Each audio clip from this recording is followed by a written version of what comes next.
session of day 2 in our hall, that is the free paper presentation.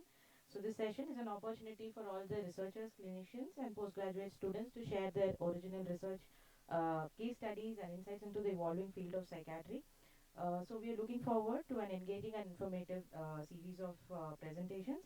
So here's a quick overview of how we'll proceed in this session. Most of you are already aware.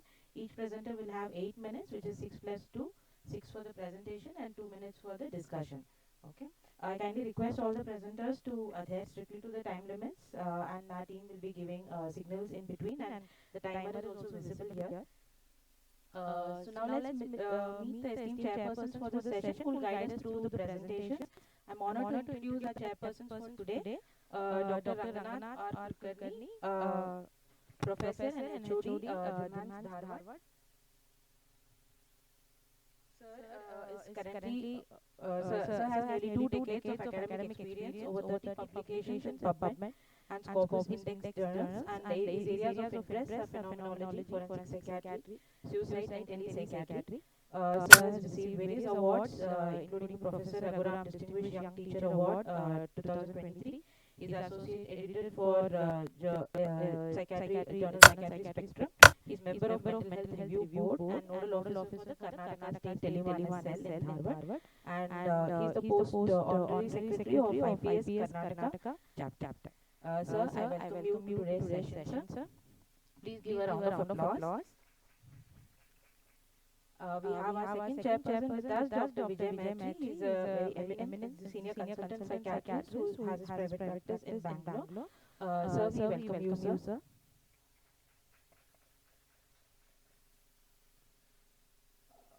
So now let's begin with the free paper presentations. The first presenter here, we have overall 7 presenters. So all of them are here. So I kindly request you to stick to the timings. I welcome the first presenter for today, Dr. Rag Ramya.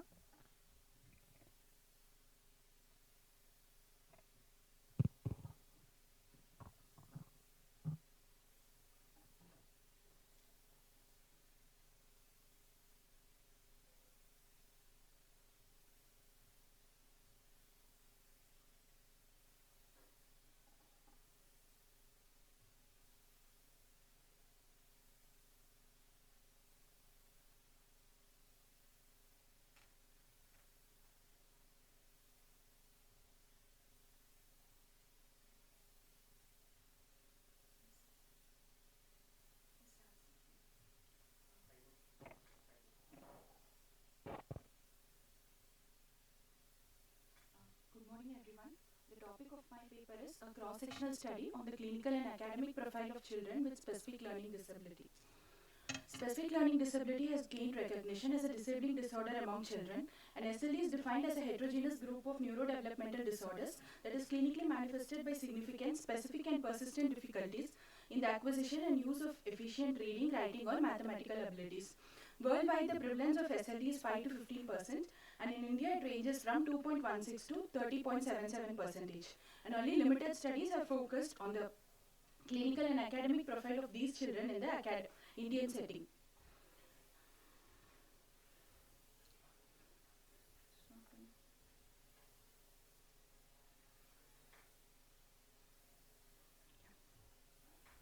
The aim of the study is to study the clinical and academic profile of children with specific learning disability attending the child guidance clinic, and the objectives is to evaluate the clinical characteristics of children diagnosed with specific learning disability and to analyze the academic profile and performances across various subjects in children with SLD. The inclusion criteria, we included children less than 18 years of age who attended the child guidance clinic and children whose parents gave informed consent for the study. Exclusion criteria, children whose IQ was less than 85 were excluded. It is a cross-sectional descriptive study. The study population is children less than 18 years attending the child guidance clinic. The sample size was 40 children and it was a convenient sampling method.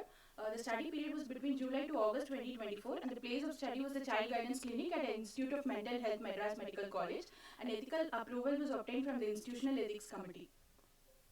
The demographic details, academic details and clinical profile were obtained using a semi-structured proforma. IQ assessment was done using the Binet-Kamat test and SLD assessment was done using the Nimans SLD battery. Data were entered in Excel sheet and analysis was done. Moving on to the results, we had about 50% of the children in the age group of 11 to 14 years and 50% in the age group of 15 to 17 years. And most of the study population was male, that is 72.5%, and 62.5% of them belong to the lower socioeconomic status, and 62.5% were from the urban background. Regarding the clinical profile, birth complications, about 15% of the children had birth asphyxia and 5% of the children had low birth weight and preterm. 20% of the children had delayed cry, and regarding the delay in milestones, speech delay was present in 25%, speech and motor delay was present in 7.5%, motor delay was present in 2.5%, and 65% of the children did not have any delay in the developmental milestones. The comorbid illnesses, we found that 17.5% of children had comorbid seizure disorder and 12.5% had comorbid febrile seizures.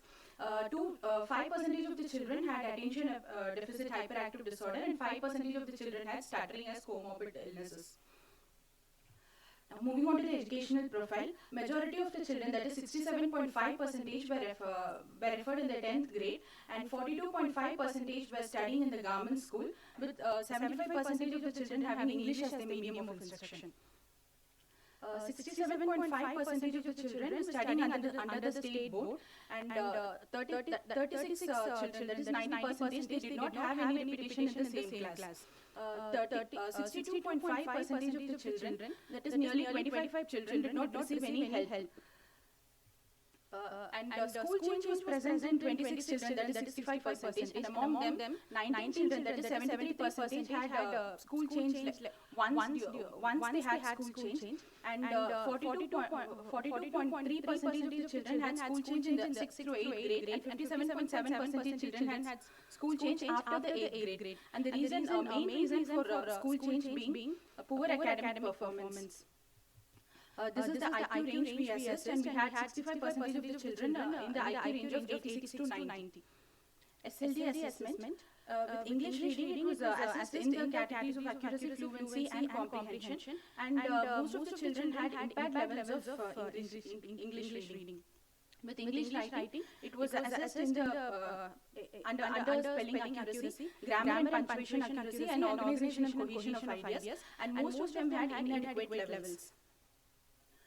With Tamil reading, again we found that most of the children, that is approximately 37.5% of the children fell under the severely impaired levels. And again with Tamil writing, we had about 42.5% of the children who had severely impaired levels of Tamil writing. And with mathematics, it was assessed under number sense, memorization of number facts, accurate calculation, fluent calculation, and accurate mathematical reasoning. About 55% of the children had number sense, and 45% had memorization of number facts. But 50% of the children had impaired levels of accurate fluent calculation and accurate mathematical reasoning.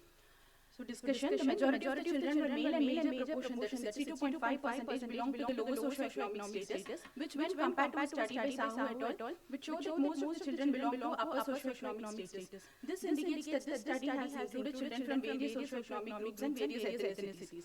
And we found a significant proportion of children had delayed milestones, that is 35%, with delayed language domain being the most commonest. About 17.5% of the children had comorbid seizure disorder, and 12.5% of the children had history of febrile seizures, which is higher when compared to a study by Anamika et al., where only 9.5% of the children had comorbid seizure disorder. Most of the children were from government school, and about 75% had English as the medium of instruction, and 67.5% of children studied under the state board syllabus. 3 children, that is 7.5%, had a history of school usage, which is low when compared to 11.5% of the children with SLD, as per the study by Ms. et al. 67.5% of the children were referred in the 10th grade, most of them being referred from the school for exam concessions. On SLD assessment, most of the children showed mixed type of specific learning disability with difficulties in reading, writing and mathematics. 3 children, that is 7.5% children had early dyscalculia, and on SLD assessment, children had more severe impairment with Tamil language when compared to English, in spite of Tamil being the mother tongue for most of the children. So conclusion, most importantly, 62.5% of the children were referred in the 10th grade, which okay. These are my references.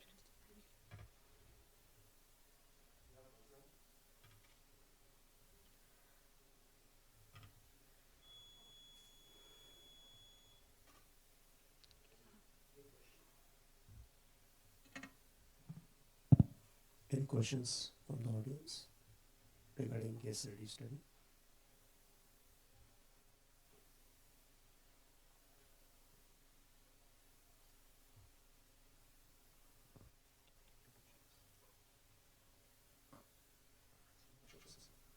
How do you explain the increased incidence of febrile seizures in this particular population? Any explanations?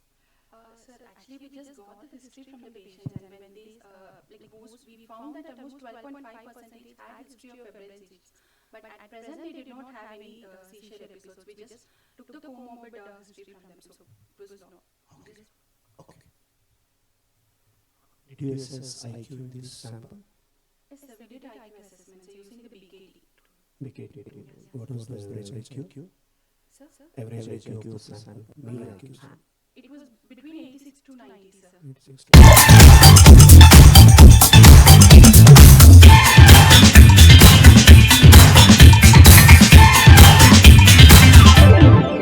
5, 4, 3, 2, 1.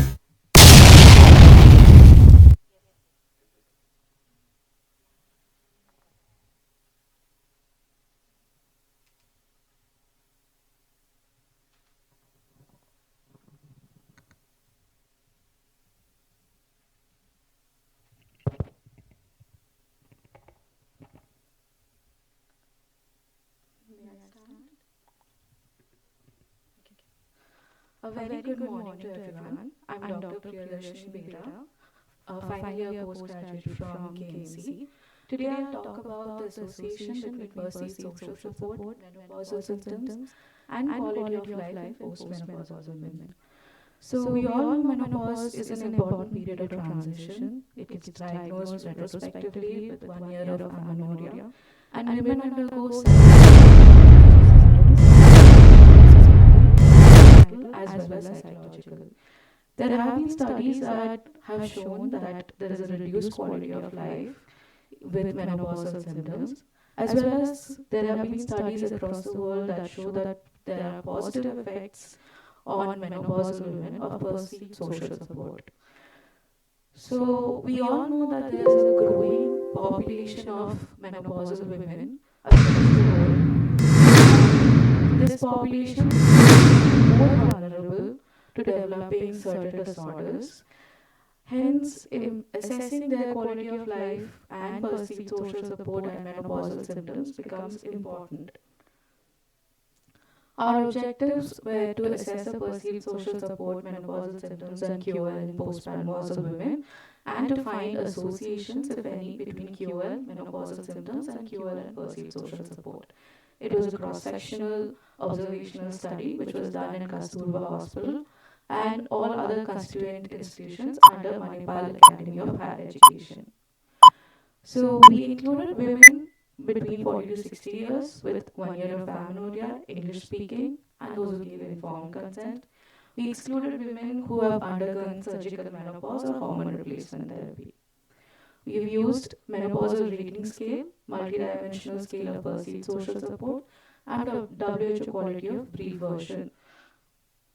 So, since my data was not normally distributed, I used Spearman's correlation, and then thereafter I've used multiple linear regression for exploring the relationships.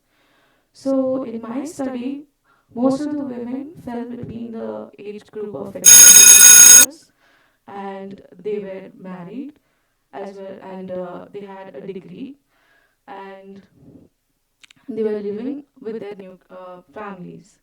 So menopausal symptoms came out to be quite mild in my study group, with somatic subdomain being more significant than the other two. Perceived social support, women had perceived moderate levels of perceived social support across all domains. And when we looked at the associations, we actually found that statistically significant negative correlation between menopausal symptoms and WHO QOL, particularly psychological and somatic. And for perceived social support, all domains were strongly correlated with WHO QOL. So based on this, since data was not normally distributed, I actually squared this so that it becomes normal. And then after that, when we did the multiple linear regression, we actually found that there's a slight effect, that interaction term, which is SQRT, MRS into SQRT, MSPSS. It actually shows that the effect of menopausal symptoms on quality of life is being moderated by perceived social support. So, as it is clear from our findings that QL does indeed have a negative association with menopausal symptoms and moderate positive correlation with perceived social support. There have been studies that align with our findings, such as Hooper et al., and there have been some studies that disagree as well. So, what we found is that perceived social support does indeed moderate the negative effect of menopausal symptom on quality of life, and this could perhaps be a starting point of designing interventions aimed at menopausal women. Ours was one of the, I think, second or third studies that have been done in India which have explored perceived social support in menopausal women. Thank you.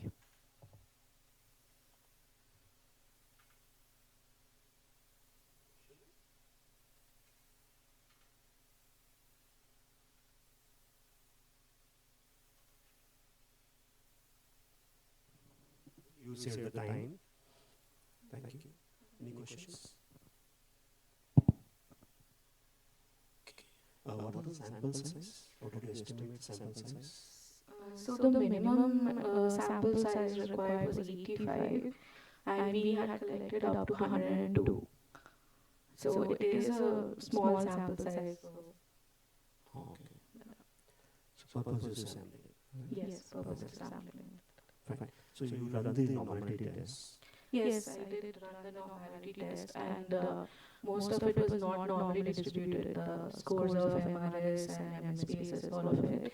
And that's why, when I did the multiple linear regression, since that one assumption is data has to be normal, so that's why I did the square root thing, and then after that, here independent variable is WHOQL, and independent variables as MRS and MSPSS, which I've taken the square roots of, and then generated an interaction term so that I could see that which model fits best. Equivalence for regression analysis for non-parametric. Yes, I right now I'm not able to remember. Sorry. Yeah. Fine. Any other question?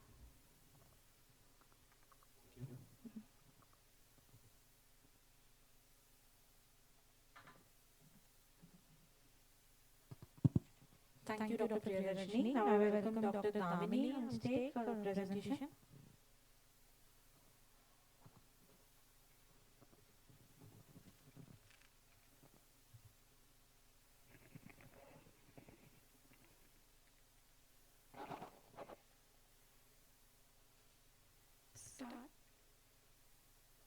Good morning, everyone. My name is Dr. Damini. The title of my study is Association between Severity of Alcohol Use and Gambling Behavior, a cross-sectional study.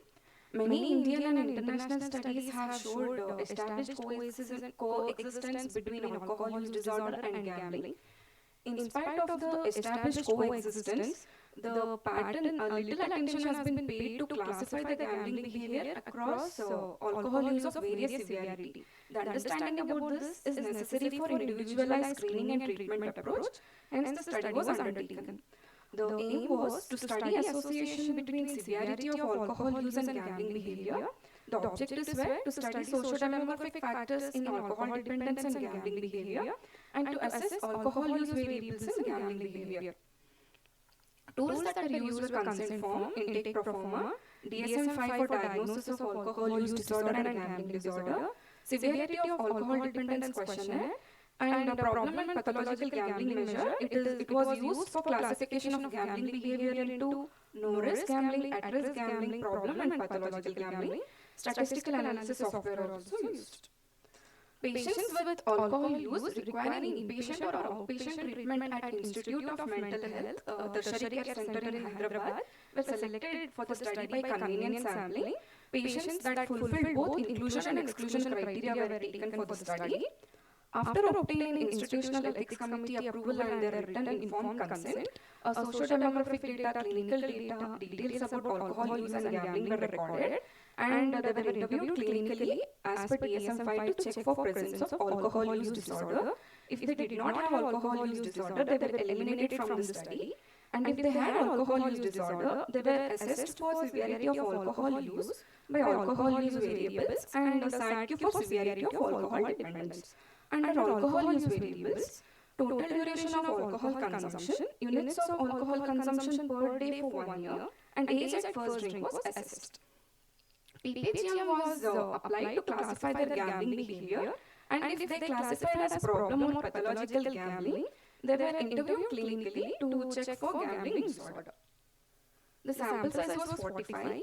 This is the chart explaining the distribution of various parameters. A statistical test that was used in our study was chi-square test.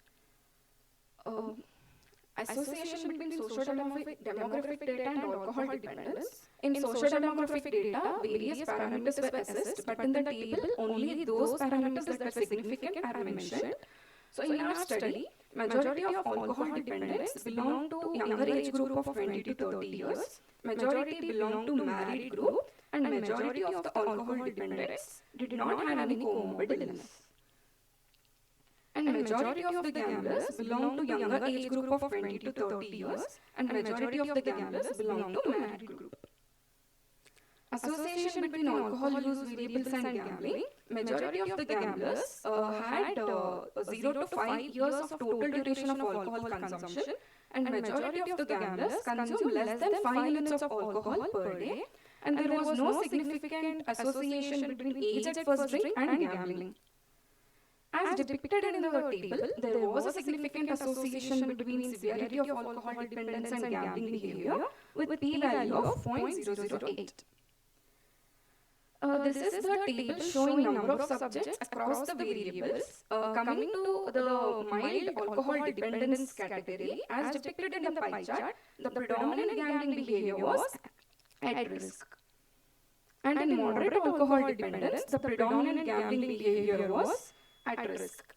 And in severe alcohol dependence, the predominant gambling behavior was no risk gambling. The significant association between the total duration of alcohol consumption and gambling in our study is in line with Huan et al. 2010. The significant association between units of alcohol per day in the last 1 year and gambling is in line with Fosdorf et al. 2022. However, this finding is in contrast with Francis M. et al. 2012. The significant association between severity of alcohol dependence and gambling behavior in our study is in line with Edgerton et al. 2018. It is also in line with K.L. Chow et al. 2011. However, this finding is in contrast with Bischoff A. et al. 2013. Strength of my study, there is no Indian study assessing the severity of alcohol use and gambling behavior. Limitations are the sample size was small, study was done in a tertiary psychiatric care, hence the result cannot be generalized for the normal population. There was no control group, hence the future directions would be to conduct study at the community level with a larger population and with control groups, to conduct and compare the study with other psychiatric comorbidities. To conclude, our study concludes that no risk gambling is predominant in mild alcohol dependence patients belonging to younger age group of 20 to 30 years.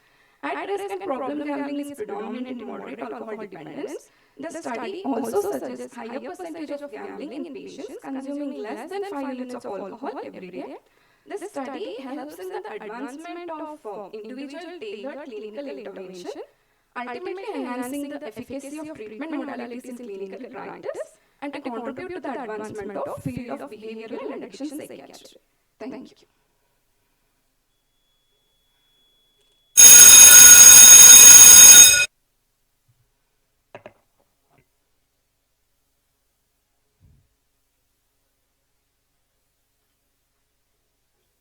Thank you.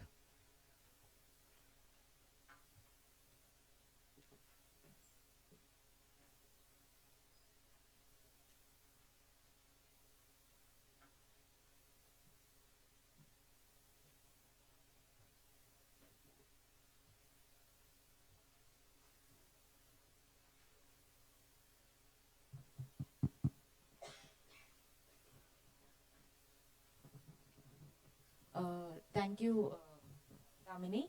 Now I welcome Dr. Shaurya Singh for his presentation. Yeah, should I start? Yes, sir. Yeah. Good morning to all of you. I'm Dr. Shaurya Singh from Kastuba Medical College, Manipal. So my paper presentation topic is adverse effect profile of antipsychotic monopharmacy versus polypharmacy in patients with schizophrenia. So as you all know, schizophrenia is a severe mental health condition with lifetime prevalence of 0.6% spanning positive, negative and cognitive domains.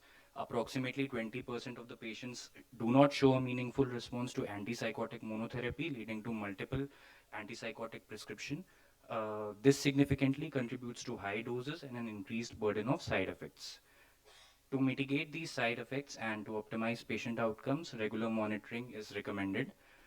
Previous research in this area has produced mixed results, with one study indicating no significant evidence for polypharmacy in reducing hospitalizations. In contrast, others did not find a reduced risk with monopharmacy. Thus, there appears to be inconsistencies in the existing literature. Accordingly, the aim and objective of our study is to compare the side effect profiles of the two groups, including both objective measures as well as self-reports. So this was a cross-sectional observational study conducted in Kastuba Hospital, Manipal, over 24 months. We recruited 57 participants in each group. These were the alpha power as well as the estimated dropout rate that we calculated. We used independent t-test and chi-square test to compare the two groups. Inclusion included mostly being on a stable dose of antipsychotic for more than 2 weeks, age 18 or above, and meeting the diagnosis criteria as per ICD-10. Exclusion is important in terms that we did not include patients on clozapine as it would affect the adverse effect profile.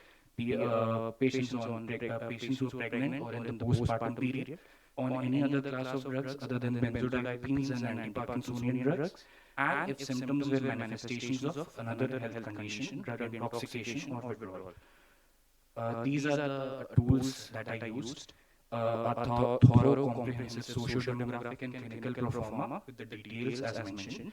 And the instruments that I used were Liverpool University Neuroleptic Side Effect Rating Scale, Simpson Angle Scale, Barney's Akathisia Rating Scale, and Abnormal Involuntary Movement Scale. This is the procedure that is after getting the clearance from the adequate authorities.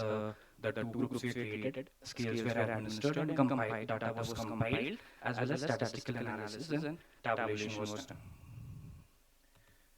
Results. So, with respect to the socio-demographic details, both the groups there were no significant differences between both the groups. This ensured a homogeneous sample size, as well as we can see the age in polypharmacy group is higher, and most of the participants being male. Most of the participants had a graduate degree, and although most of the participants were unemployed. Clinical characteristics, there was a significant increased duration of illness seen in the polypharmacy group. There were also significant increase in systolic blood pressure, diastolic blood pressure and BMI, as well as the CPZ equivalents that we calculated on the basis of the antipsychotic doses in the polypharmacy group. Adherence to treatment was found to be more significantly better in monopharmacy group. With respect to the rating scale interpretations, we could not find any significant differences between the two groups on the basis of scale-based interpretations. However, when we compare the total number of side effects as well as the total Lancer score, that would denote a higher severity of the illness, a higher severity of the side effects, we could found that the results were significantly higher in polypharmacy group. So, discussion, there seems to be dearth of literature with respect to the head-to-head comparisons. Our study being unique in terms of trying to use validated standardized rating scales with good reliability, thorough assessment of objective as well as subjective side effects. Global studies mostly have compared the two groups, but they have used a retrospective study design, or mainly they have relied on chart reviews and self-report questionnaires. In the context of Indian research, observational studies seem lacking in this aspect. A survey also indicated the same, that there has been inconsistency in the use of standardized systems to assess for IPS. Our study attempts to address these limitations and offer a comprehensive approach. The results pertaining to the socio-demographic details as mentioned were similar to those seen in the previous study. So as I had already discussed, the important findings: significantly higher dose of antipsychotics, higher anticholinergic and benzodiazepine requirements, treatment adherence notably more higher in the monopharmacy group, higher BMI and elevated lipid profile in polypharmacy group. Uh, our study found no significant differences with respect to the side effects comparison on the basis of rating scale cutoff descriptions. However, the frequency the frequency of side effects and Lancer's total scores was significantly higher in the polypharmacy group. These findings need to be interpreted in a balanced way, considering multiple factors such as longer duration of illness and higher antipsychotic dose in polypharmacy group. Lastly, concluding, patients who receive antipsychotic polypharmacy have higher frequency of side effects and higher subjective side effects. Polypharmacy group tended to have a longer duration of illness and higher CPZ equivalent doses. These findings help to provide future guidance for further prescription of antipsychotics with careful assessment. Thank you.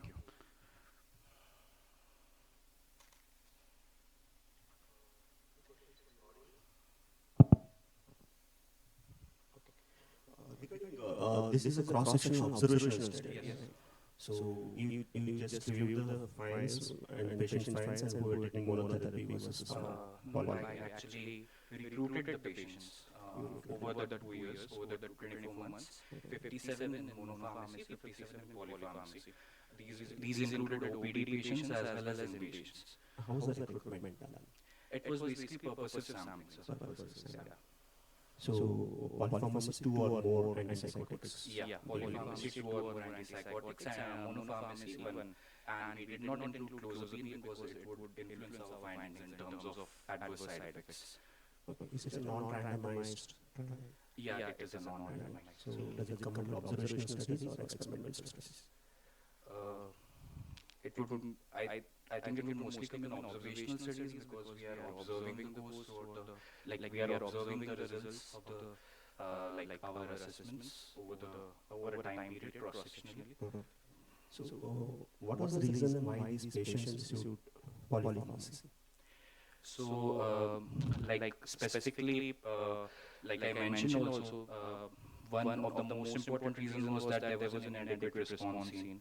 Then there were a lot of patients who were on antipsychotic depots, specifically other depots also, so as to maintain their other symptoms like aggressiveness and all. Some patients were also on medications because of other symptom domains like insomnia.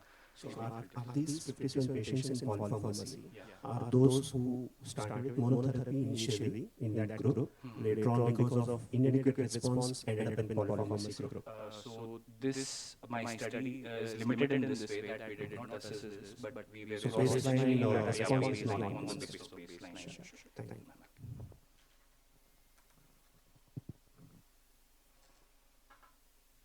Thank you, Dr. Shaurya. Now I welcome Dr. Jabisha Sharmi for the presentation.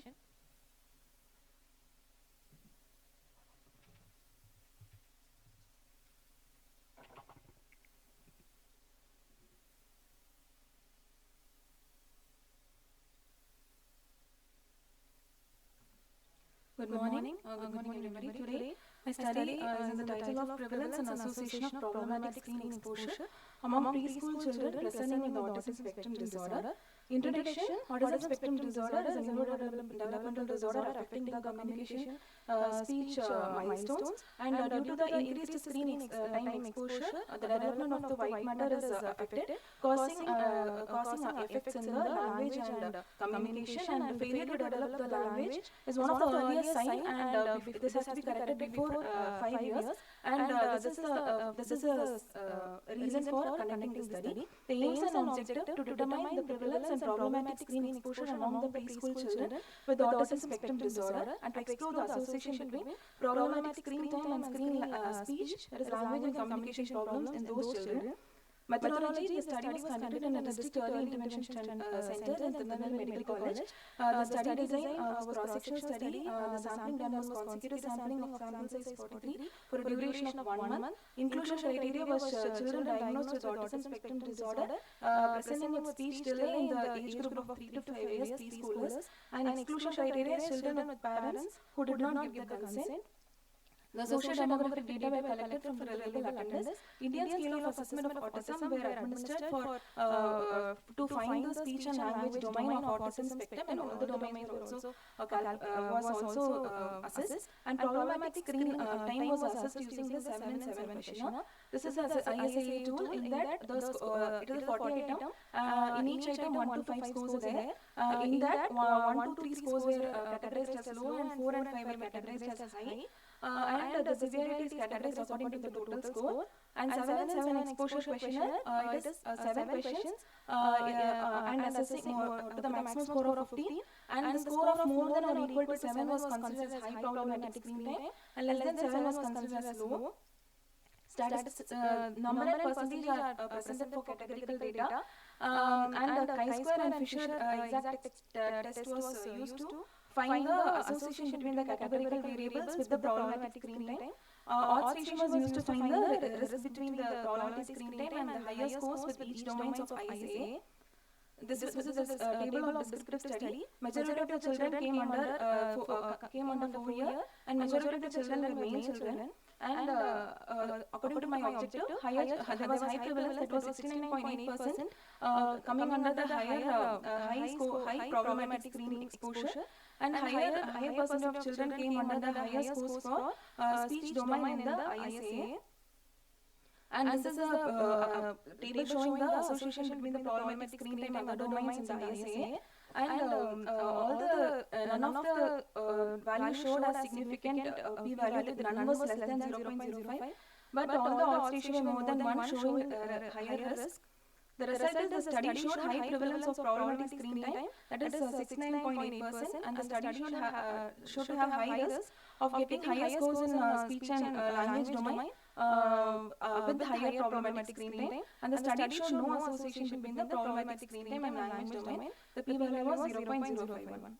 Discussion the previous studies, one of the Indian studies showed there is a significant prevalence of 72.3% of problematic screen exposure causing development language delay. And one of the studies which is very similar to us was Peng et al. In that, the higher screen exposure was associated with the higher autism like problem in autism symptoms, especially the language delay. But the methodologies used were different. They used CARS scale for autism, assessing autism symptoms, and screen questionnaire for assessing the screen time. The discussion, but our study showed higher prevalence, that is 69.8%, and higher risk of having the higher scores in the ISA domain, especially the highest was in speech domain. But there were no significant association between the problematic screen time and the speech domain. Limitation is a short duration of study, small size of the sample, and less generalizability. The screen time details were collected from the parents, so there is a possibility of response bias. It is a cross-sectional study, so could not find the causal relationship. Future direction and intervention study could be done by abstaining from the screen exposure for our children, and then follow-upping to find any improvement in the symptoms, and to compare the problematic screen exposure in non-autism children to do a case control study, and by comparing the problematic screen exposure with other variables in the social demographic profile. Conclusion: screen exposure is highly prevalent in children with autism spectrum disorder, and absolutely having high risk of developing higher scores in autism. But further studies has to be done to find whether the problematic screen exposure is a reason for ASD, or autism children prefer more higher screen exposure due to less social interaction. These are my references. Thank you.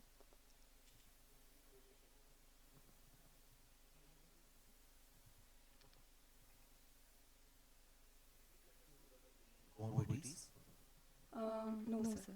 In this study, I didn't find any comorbidities. Only the pure children who presented with speech delay and had autism coming under the category of autism spectrum disorder according to ISA was included in the study, sir. So, any other assessment tools were used to rule out the commonest comorbidities what we see along with the ASD? No, sir, I didn't. I just used only ISA and included the children inside that. I didn't exclude the comorbidities. Okay. Did you consider other socio-demographic factors, particularly like say educational background, socio-economic background of the parents in particular? Yes, sir. Actually, when I collected the educational background and the socio-economic classes and the antenatal history, but because it was not relevant to my aims and objective, I didn't include in my textbook study. It has to be included. But was analysis done? Yes, sir. It was done, and it is a future generation. Okay, thank you. Any other questions? Sure, thank you. Thank you, sir. I'm curious to know what the children were looking in the screen. Sir? That has not been stated. Like, children Sir, always it was, what they were interested in the screen. yes, sir. It was in the questionnaire, but only the score was given for that. The score one for the having one inappropriate and for two for more than two inappropriate content. The content, most of the content were rhymes, and some children were even seeing games and higher musical stimulant like things were also they were highly exposed. But that was not categorized here. It only score were given whether it is inappropriate or more than one or no inappropriate content. Only like that, sir. Thank you, Dr. Javesha. Now I welcome Dr. Madhuri for her presentation.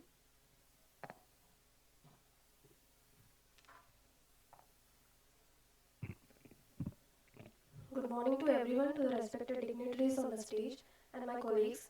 Today I, Madhuri, will be presenting a paper on a comparative study of antenatal anxiety among primigravida and multigravida attending the tertiary care center. Introduction. Emotions experienced during pregnancy are unique and significantly impact a woman's mental and emotional well-being, whether it is for first time or subsequent one. Feelings of apprehension, anxiety or depression are common. These emotions, if left unaddressed, may lead to psychosocial health problems, potentially overshadow the joy of pregnancy.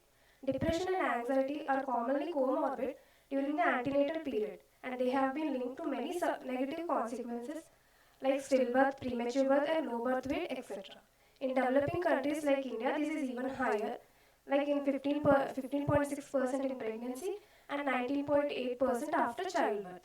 The intensity of anxiety reaction will depend on woman's perception of the stressors and her ability to cope with the experience, which is influenced by the woman herself and her personality and her ability to cope with the changes. Objectives are to assess the level of antenatal anxiety among the primigravida and multigravida women attending OBG/OPD clinic and to compare the anxiety levels among the primi and the multi.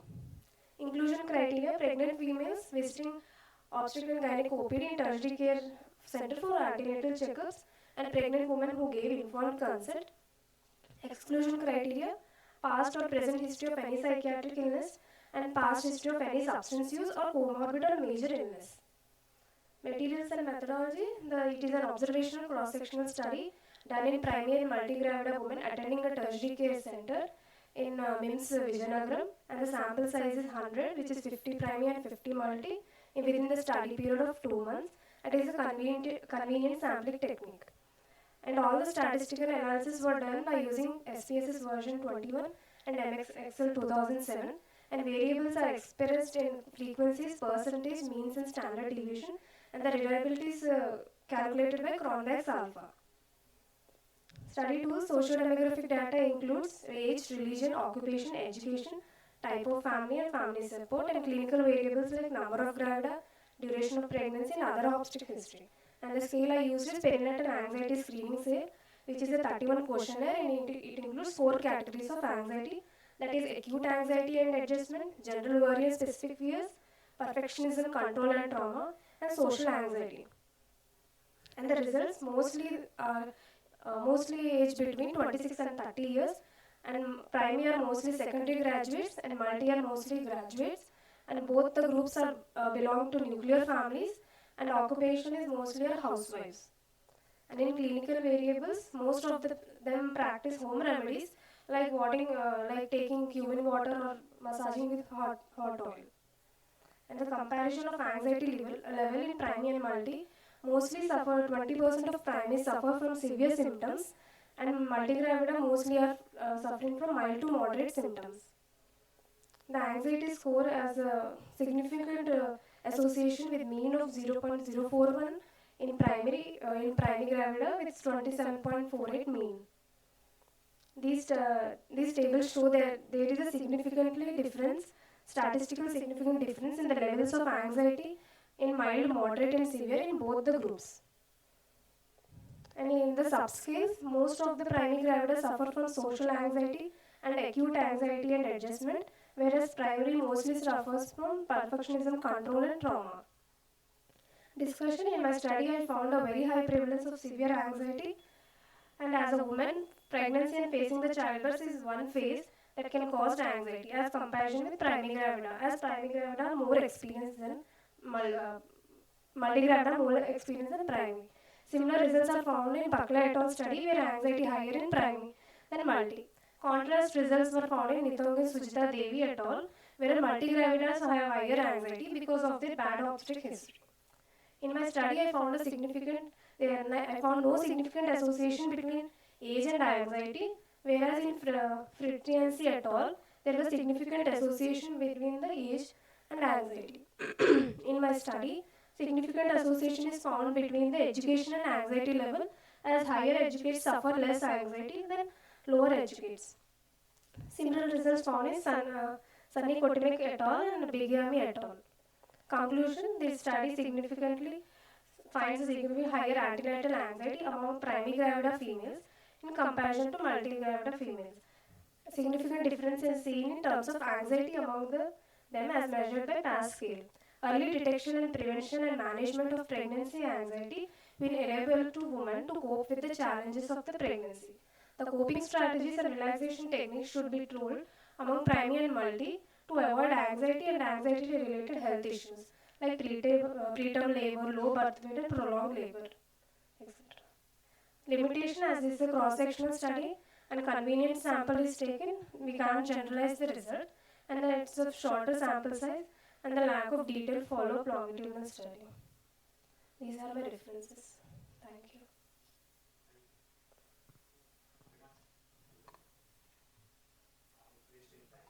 Yes, sir.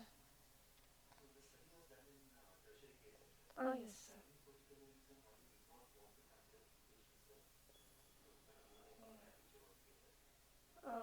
I mostly followed only OP patients only, sir. No risk. Convenience.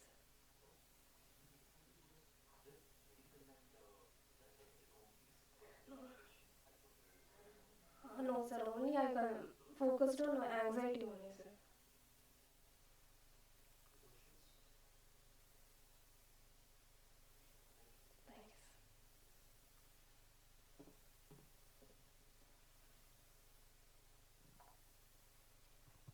Thanks. Thank you, Dr. Madhuri, for your presentation.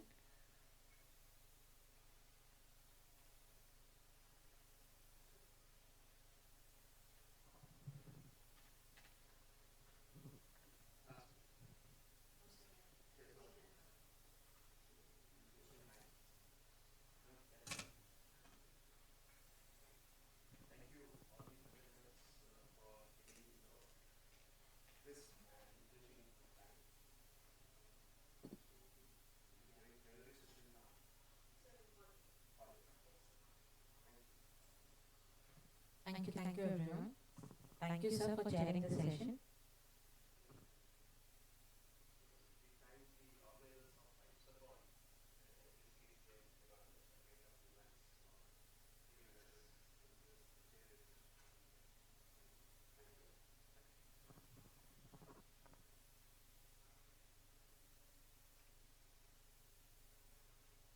One day and today morning session. So now let's start off with the next session in Hall C. Much anticipated symposium on running a child guidance clinic. So where we'll explore the nuances of managing and guiding children's mental health in today's rapidly changing world. And we have some of the best minds in child psychiatry to lead us through this session. To begin with, I'm honored to introduce the chairpersons for this session. We have with us Dr. P. Joseph Varghese, sir, retired professor of psychiatry, MOSC Medical College, Kolencheri, Kerala, And we have Dr. Indu Nair ma'am, Senior Consultant Psychiatrist, Mental Health Center, Trivandrum. They will guide us today through the discussion and ensuring a productive and insightful session. Can we have a round of applause for our chairpersons? Without further ado, I now hand over the stage to Dr. P. Joseph Verghese and Dr. Indu Nair to chair the session. So I request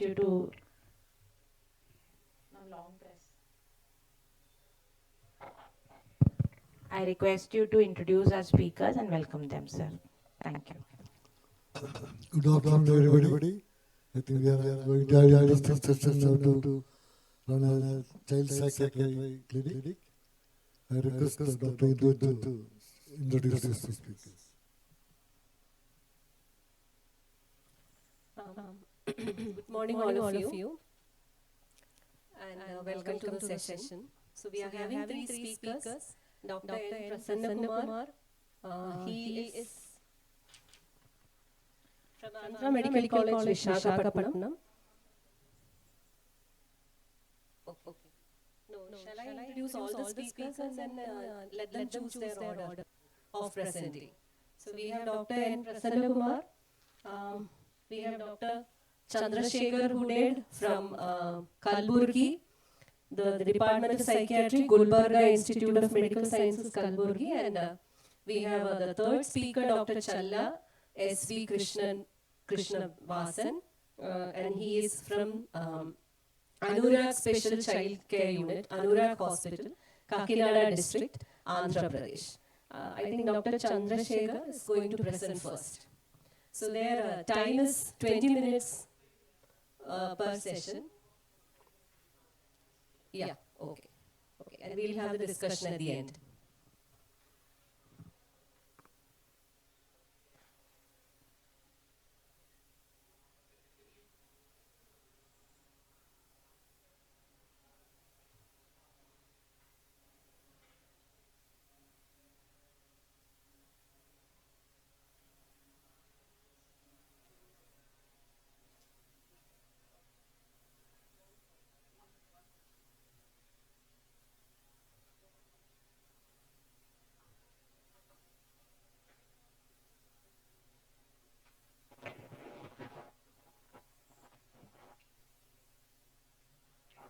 Very good morning to all of you. First of all, I would like to thank the organizers for inviting me for this symposium. With the respected chairperson's permission, I would like to start the session. Running a child guidance clinic. So first, we need to understand the outline of my presentation will be: is there a need for a child guidance clinic? What are the common child and adolescent mental health disorders which we commonly come across in our OPD, and what happens if we don't treat them, and what the current healthcare system caters to the child and adolescent mental health concerns, and building a multidisciplinary unit which is much needed in the treatment of child and adolescent mental health disorders, and what we do at our hospital. So I'll just give an overview of this, and the later speakers will speak in detail because they are exclusively working in child and adolescent psychiatry. So at the outside, I would like to tell that I am someone who is working predominantly in adult psychiatry, and I also see child psychiatry cases at our hospital. So is there a need for child guidance clinic? So considering the extent of the prevalence of these disorders, if you see the latest estimates in India, about 472 million children under the age of 18. About 10 to 15% of these children have some or other kind of mental health concerns. For example, about 7 to 13% have depression.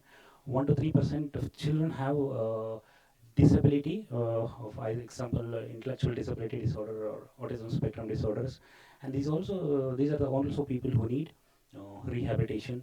About 5% of the population has SLD. Suicide is again one of the most common cause of death in adolescents. So then there is also a rising trend of substance use disorders and technology addiction. So considering the population of our country and significant amount of children suffering from a lot of variety of childhood disorders, it's very obvious that we need a lot of child guidance clinics because of the vast diverse nature of our country. So coming to the next, what are the common mental health disorders which we see in children and adolescents? So this is not an exhaustive list. The most commonly we see developmental disorders, intellectual disability disorder, autism spectrum disorders, expressive speech delay, specific learning disorders, and motor coordination disorders.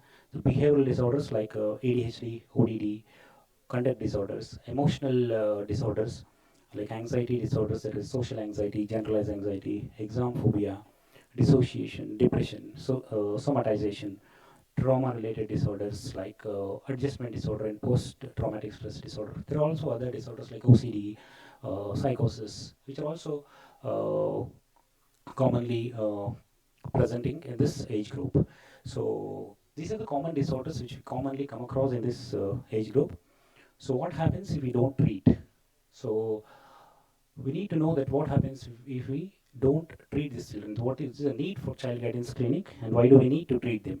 So if we don't treat children with neurodevelopmental disorders, there will be understimulation, there will be behavioral issues which will lead to family stress, and again this will be a perpetuating cycle because once the family stress will lead to more behavioral issues lead to more family stress. So if we don't treat behavioral disorders like ADHD, ODD, CD, so there can be negative self-image, there can be a school dropout because of not treating adequately, there can be deviant peer association, substance use, risky behaviors. The child can come in contact with, in conflict with law. There can be high family stress, and this will lead to coercion cycle, that is negative parenting, which will lead to problematic childhood behavior, and this problematic childhood behavior again makes the parents to behave negatively. So this will the family will be caught in a vicious cycle of this negative parenting and problematic behavior, and the family will not be able to get out of this. So if you don't treat emotional disorders, it can lead to low self-esteem, academic dysfunction. There can be self-harm, suicide, anxious, critical family. Doctor shopping can happen because if they don't understand what the child is suffering from, they can lead to high health expenditures. So what the current healthcare system is doing to cater for this group of population. At the primary care level, currently there is no much facility available. So mostly they treat epilepsy in the primary care level. At the secondary care level, also not much facilities available, which is limited to epilepsy, headache, somatic concerns. The district mental health program, which now is present in most districts of India, caters mainly for the adult mental health, and what they do for child is only providing disability certification. And the reason why this happens is because there is poor postgraduate exposure, also undergraduate exposure. There's poor awareness in the community itself. There is stigma and myths about the mental health disorder, myths about the treatment and the side effects. And the most important, there is inadequate manpower to provide for the child adolescent mental health services. So what happens at the tertiary care? There are only few tertiary care centers which are exclusively providing good child guidance clinics. What do they do is they run clinics for the identification and treatment of childhood mental disorders. They also help in enhancing exposure to the undergraduate and postgraduate training. They help in improving the human resource for the secondary and primary care level. They help in they also associate with NGOs and child care institutes. They help them improve the human resources. They also carry out clinical and community level research projects. This tertiary care centers in NIMHANS, PGI, a few other centers like CMC, JIPMA. So we need for the treatment and for adequate treatment of child and adolescent, we need a multidisciplinary team. And we know that we cannot get all these specialists at most of the cities, particularly the tier 2 and tier 3 cities. We may not be able to have all these specialists, but few of these specialists will be available. We need to build a team in order to run a clinic. So why do we need this team is as it is very clear, the child psychiatrist, somebody who's MD psychiatrist or somebody who's trained in experience in child psychiatry or has been exclusively seeing child psychiatry or has some kind of degree in child psychiatry will be experienced in evaluating a child with child and managing conditions like which all we have mentioned already. A clinical psychologist is needed for psychological assessment. They also help in assessing and diagnosing for therapy. Uh, Social workers to assist the social and the family issues and coordinate the community outreach programs. Physiotherapists are needed, particularly in case of neurodevelopmental disorders, for assessing the developmental delays, motor issues, to improve movement, coordination, and muscle strength. Speech therapists are needed for assessing speech and language disorders. Occupational therapist, again for motor and sensory issues. Special educators for assessing academic abilities of the children and help them according to their make an individual educational plan for the children and help them accordingly.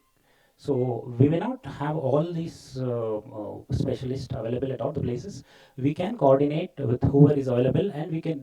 Right now, there is also it's also possible to liaise with people in the other cities. We can have once we can send the child for assessment, and we can do teleconsultation later. That provision is also available.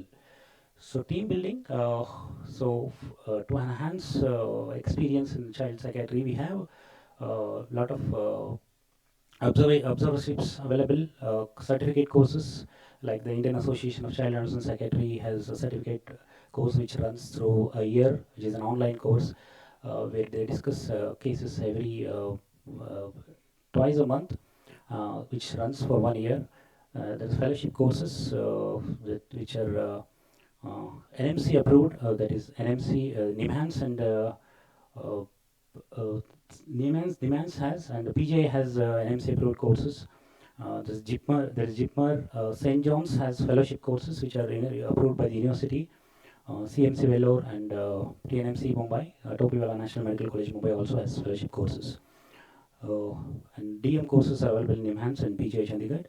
And not only for the psychiatrists, but also we need to enhance the skills of the accompanying the other team members also. There are certain institutes like National Institute for Empowerment of Persons with Intellectual Disability. For special educators, there are ASIA registered courses for psychologists. So there is a need for skill development for all the team members. So you can identify people in your city or in your place who are interested in working in child. You can help them build their skills and make a team. So what are the scope for licensing in the institute or out of the institute?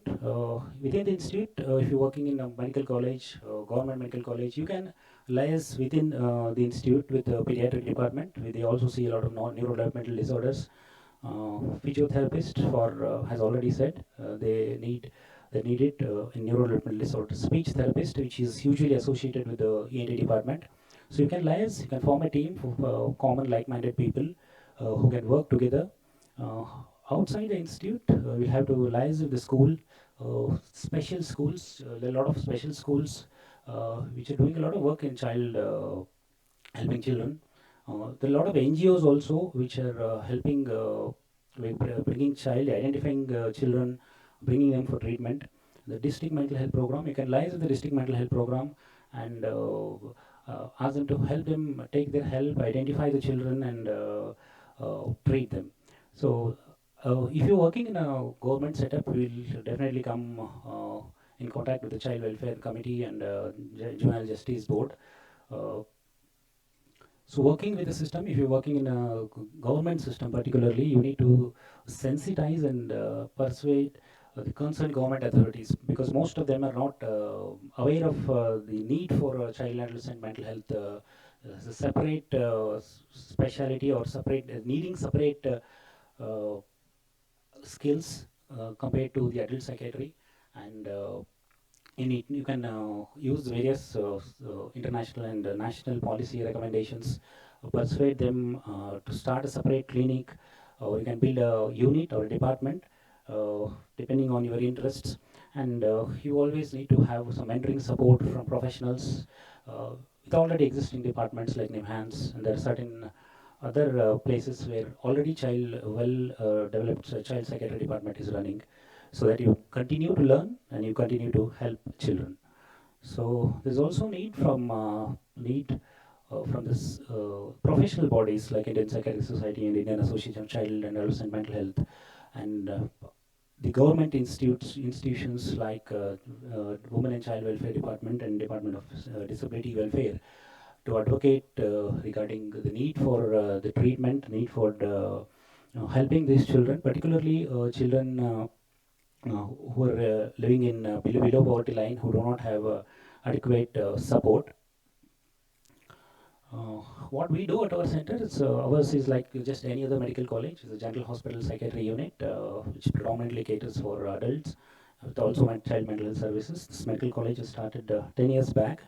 So, as already said, these are common reasons why the consultation happens at our college. We also, as like all the government institutes, we also see children for certification. So this is overview of the statistics for the past 5 months. So again, we have developed a multidisciplinary team. Again, we don't sit at a common under one common roof, but we we communicate among each other for when we are referring a child, and refer back, take feedback. So communication is something which is very important when you're seeing a child between the among the members of the team. So we don't have a special educator or occupational therapist, but we liaise with the private center. So they have a special educator and a occupational therapist. So what do? We do assessment, intervention, and certification. So assessment, this is the various assessment scales which are available. I don't want to go into detail because other speakers will be speaking about it.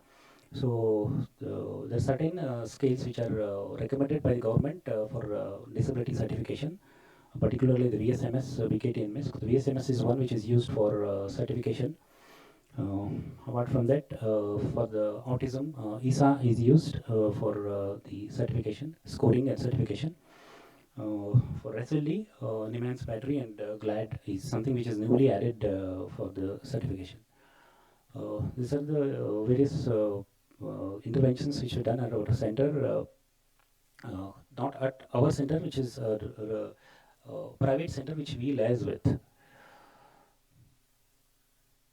So again, lastly, as I said, certification is based is on the latest Gazette notification, which was dated 12th March 2024. Again, there are some changes being made in this also. There are some minor changes being brought about in this notification. So to conclude, running a child guidance clinic in India requires careful planning, coordination of mental health services, and community engagement. Challenges are multifaceted. There are social, economic challenges, infrastructural challenges, and cultural challenges are also there. So by addressing these barriers through awareness programs, partnership with other departments, partnering with NGOs, partnering with the government departments, with the team district mental health program, and having innovative service delivery programs, it is possible to create sustainable and effective clinics that meet the growing mental health needs of the country. So collaborating with government agencies, NGOs, and school and local communities is very essential part of someone who is working with child and adolescent age group. Thank you.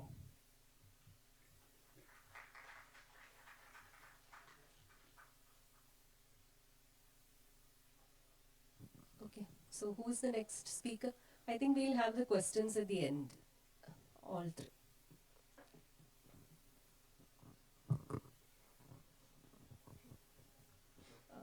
It is Dr. Prasanna.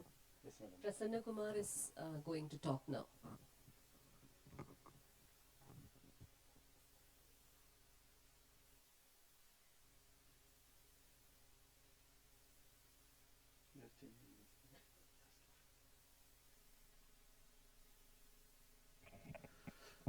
Good morning, everyone. First of all, I thank the organizing committee for giving this opportunity. So, this topic.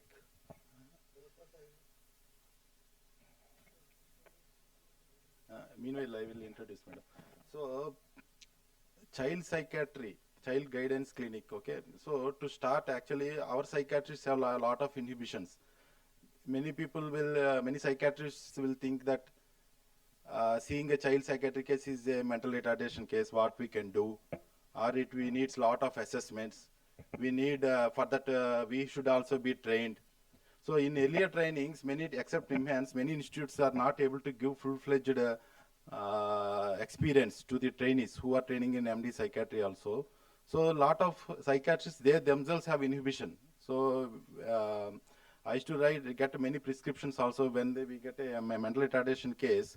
They used to give just a cognitive enhancer or B complex, and they used to send and go for disability certification. Okay, so actually we are not doing justice for them. Okay, so the reason is we don't have any good training centers actually. So why we don't have training centers is we have not established. So we should, as a psychiatrist, we should take lead in developing a individual child psychiatry unit in every hospital, every medical college who is having a specialty department like psychiatry. So to establish, when I talk with any psychiatrist, they said yes, it is needed. But when in the real ground, if they are going, they are saying that it is difficult. Sometimes administrators won't approve. They themselves, after a few days, that enthusiasm will go down. So a lot of issues will be happening. So how those things will be the main thing. No, I don't want to go in deep the academics, all the practical aspects only. So my presentation is why with the need of individual child psychiatry, common disorders anyway, my previous speaker has spoken, and what professionals were needed to start child psychiatry department. And in government, if you suppose many of us were working in government medical college setup, there it is again very big hurdle actually. No one will give help us to start an individual department. And what NMC recommendations say. And regarding budget, many people will think that to start an individual department, there's a lot of budget is needed, a lot of things are there, and what lab tests we need, okay, and how to do training, all these things I want to discuss. So this is National Mental Health Survey. So the child psychiatric disorders are increasing very fast. Okay, so see the statistics, the Indian statistic is 7.3. And the literature is what I want to say is the literature is very less as far as child psychiatric disorders is concerned in India. But our disorders are going as similar pattern as in Western countries, because we are becoming the nuclear families. Our culture is becoming more westernized. So the prevalence is almost similar. If you see autism, the current prevalence in as per CDC figures is 1 in 36. So how much severe it is increasing? When I am doing MD, it is 1 in 2000 actually. So it came to 1 in 336. See how prevalence, how severe it is increasing. But to cater the needs, there are no adequate professionals actually to improve, to treat those disorders. So what statistics says is, around 16 to 20% will be having neurodevelopmental disorders. So if you see the DSM-5 chapter, the first chapter is neurodevelopmental disorders. Around 15 to 20% of children will be having neurodevelopmental disorders. That is the CDC figures. If you see I have put in the slide. So that much burden is there in the community, but there are no trained professionals. Okay. So if you see the pure trained professional like DM child psychiatry, only 2 institutes, 2 seats in NIMHANS and 1 seat is in PGI. All are PDFs only actually. So is there any need? What is the difference between a child and an adult in treating perspective? If you see, child is basically in a growing phase. The brain is in developmental phase. Whereas in adult psychiatry, whatever the disorders we see, they are already, the brain has matured well. Okay, the brain development will grow lifelong, but the majority of the brain development, the important brain centers like speech centers, all the developmental centers will complete by 5 years. And the rest of the brain, the frontal lobe, all these things can be developed by 24 years. So majority of cases we see from 20 years onwards actually, okay. So the way we see a child and way we see an adult is different actually. The evaluation is different, okay. So we have majority neurodevelopment. Suppose if you see a child, we have to see in the neurodevelopmental perspective. For that, we have to get trained in that area. Similarly, because the child is growing. If the child develops some child psychiatric disorder, it will affect the child's personality development. Okay, so by 18 years, personality will develop. So because the disorder will impact on the personality also will impact the disorder. Likewise, it is bidirectional process. So we have to keep in the background. Suppose a childhood schizophrenia occurs, it will affect his development. Similarly, the development can affect the disorder. Likewise. So we should have a detailed evaluation from the child's, but from the mother's conception, from the conception onwards, how the child is growing. We should have longitudinal outcome.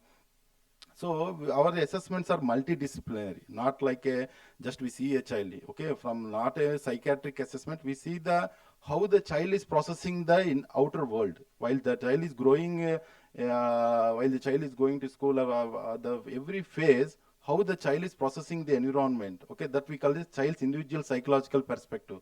So apart from that, how the family is influencing, how the culture is influencing, how the environment is influencing the child's development. That is also another important area. So similarly, lot of issues, okay, the cultural issues, all those things. So we see in a multidisciplinary lens actually. So that type of attitude is necessary. So for this, and I told you, the majority are neurodevelopmental disorders. So if the child is having a developmental lag in a particular, like learning issue or a speech issue or a motor issue, we have to tackle that thing by giving a specific intervention. Okay, so we should have a trained people to, suppose if the child is a lag in a speech, we will give a speech therapy. If the child is having a learning issues can be in writing, spelling, mathematics, lot of issues. Likewise, cognition, likewise. So every aspect we have to deinterlace it, what the child's defect, what's the child's lag is there, and we have to give interventions so that the child will achieve similar to the neurotypical child. So, okay, so in that lens we have to assess and we have to give intervention. So these things are very, very important in this. So this is the latest journal from Asian Journal of Psychiatry. What they found is, in adolescents, their majority are externalizing disorders. Okay, so we see conduct disorders, all these things, ODD, all those things. But in childhood, it is more of neurodevelopmental disorders. So there is another study they found mostly mental retardation, all these things. So during the first childhood period, preschool, school age, majority of disorders are neurodevelopmental disorders. As age progresses, the pure psychiatric disorders also will come, like a depression and conduct disorders, even substance use also. So nowadays, substance use is very much common in adolescents. That is also very much common. So I told you only few centers are there for DM, PDF. So the courses are like DM, PDF, PDC. PDF is available many places. Okay. What my request from this presentation is, start a individual child guidance clinic on a particular days. Okay, so every hospital or every particularly, if hospital is there, like a corporate hospital, they can start a individual child psychiatric clinic, a special 2 to 3 rooms, keep an individual faculty and keep 2 to 3 therapy rooms. Then you can apply to your state university to start PDF course. They will give it. Everywhere it is giving, actually, even in Karnataka they are giving, in Andhra it is giving, in Telangana they are giving. So in Kerala, in Karnataka also I got to know. So it is not a big issue. Okay, so suppose if you want to do a new thing, what administrators will ask is the finance. It is not a finance issue. Whatever the professionals you are there, you can employ them on a particular days. Okay. The facilities are the budget is also not so huge. I will discuss how the budgeting is. So the first things we need is the child psychiatrists. Okay, so we don't have child psychiatrists, but everyone during the MD period we have got child psychiatry experience. Suppose, but later on when we are working, we may forget some of the things what we have learned. So Nimmans people are there. In every state there is one good referral hospital is there. In Tamil Nadu, Trivandrum is there. In here Nimmans is there. In AP also we have Telangana. Like that we have very good hospitals. You send your professionals there for some observership. They will get trained and start that department. Okay, so the not so currently for child psychiatry there is no NMC guidelines. Okay, so if you see any pediatric neurology or any other department, if you type the NMC website, there are a lot of guidelines are there. So to start, you should be a DM, or at least you should be a to become assistant professor, you should be like a 3 years working in a child psychiatry department. Like that, there are guidelines are there. For child psychiatry, till now, there is no guideline. Okay, you can start it. There is no block to start the child psychiatry department currently. So what you need is who are the psychiatrists you want to employ them. You get at least already they are a psychiatrist. You get some more training to make them more refined in that area. You can send to NIMHANS. NIMHANS is offering lot of observerships. You can write to the director from your through proper channel. I think they won't reject actually. The immense people won't reject. They are ready to train whoever they comes actually. Okay. So many centralists, not only men's, in the other areas also they are there. So first you get trained some people and keep employ these people like psychosocial worker, child psychologists, occupational therapists. So why to these people? So the child is there. When you discuss with the child, he had a depressive features. When you go into detail, the parents are fighting. My father filed a divorce. My child is with mother. Okay, the court is asking whom to give. So they approach you. You also don't know what to do. Okay, so there are psychosocial people who have a well experience in these areas. Okay, you can get help. They will talk with the court. Or if the child is there, and teacher is continuously harassing why you are not reading. Okay, he has a learning difficulty. Okay, so this psychosocial worker will talk with the teacher. They will explain everything. So we should have a good team actually, like psychosocial assessments. For doing assessments, you should have a good clinical psychologist. You should have occupational therapist. Why occupational therapist? So we know autism spectrum disorder. There are a lot of disorders live in ADHD. So autism spectrum disorder, they have number of sensory issues. Okay, so because of defects in sensory modulation. To control those sensory issues, they have to give different therapies, including sensory integration, where an occupational therapist is the qualified person. Nowadays, we see, suppose if you see in Hyderabad and any other areas, lot of therapy centers are coming. Okay, if you go into therapy center, actually for the occupational therapy means they should have the degree called BOT. Even many psychiatrists are also not aware actually. So, but when I visited one center, they said that who is giving occupational therapy means they are telling that some physiotherapy person is giving. Because we don't have good training for our OT also actually. The BOT colleges are very, very less actually across the southern state. So physiotherapy people are giving. Somewhere I found even software people are giving. Even some people, nurses are giving. Okay, speech also similarly. Or the one speech person will do, he will see he will work in some institute and he will give the OT also. Okay. But as a medical professional, we are a psychiatric professional, we should know whom to employ. So these are the basic degrees. So occupational therapist means they should have BOT, speech therapist, BSLP. And as for a mental retardation, they have a lot of deficits and they will like in self-help skills, all those skills. So to give education, they should have special education also. Okay. So these children, neurodevelopmental children, have a lot of neurological issues also, seizures. Okay, resistant seizures is also very much common. So we should have a good liaison with pediatric neurologists. And many times these neurodevelopmental disorders, the etiology is genetic only. I used to refer many times the genetic tests. So to evaluate the report will come. Sometimes we have difficulty to evaluate the report, whether it is correct or not. Okay. So, and medical geneticist, we should have good connection with allied professions like medical geneticist. And lab equipment also, we should upgrade our department regarding lab also, because these neurodevelopmental children have inborn errors of metabolism. Okay, so apart from these routine tests like LFT, RFT, so this urine screening for abnormal metabolites, that is a common test where they take number of metabolites. Similarly, tandem mass spectrometry, and some children have mitochondrial disorders like ammonia lactate. And some children who are having sensory issues, like suppose a child is having sensory neural deafness for continuously, okay, they may present with autism features. Okay, so we have to check for audio. We should be having nearby ENT specialist where they do audiological examination. And sometimes if the child is having repeatedly seizures, they present with developmental delay, global development delay. Actually, the reason is seizures itself.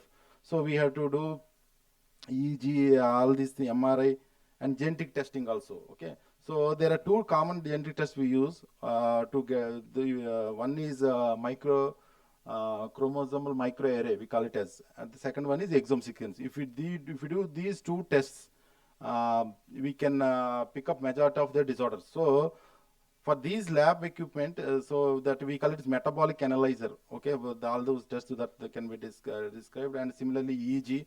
And for medical genetic analyzer is that equipment, it costs around 1.5 crores. The metabolic analyzers, all those costs around 30 lakhs, 40 lakhs actually. For genetic analyzer, I told you, exome sequencing that will pick up, that will cost around 1.5 crores like that. So that is not necessary for everything. Okay, if you want to develop a referral center, then it will be needed. And now Mental Health Care Act says you should have an individual department. Okay, you should have an individual, not department, you should have an individual ward. You can't keep every adolescent and adult similarly.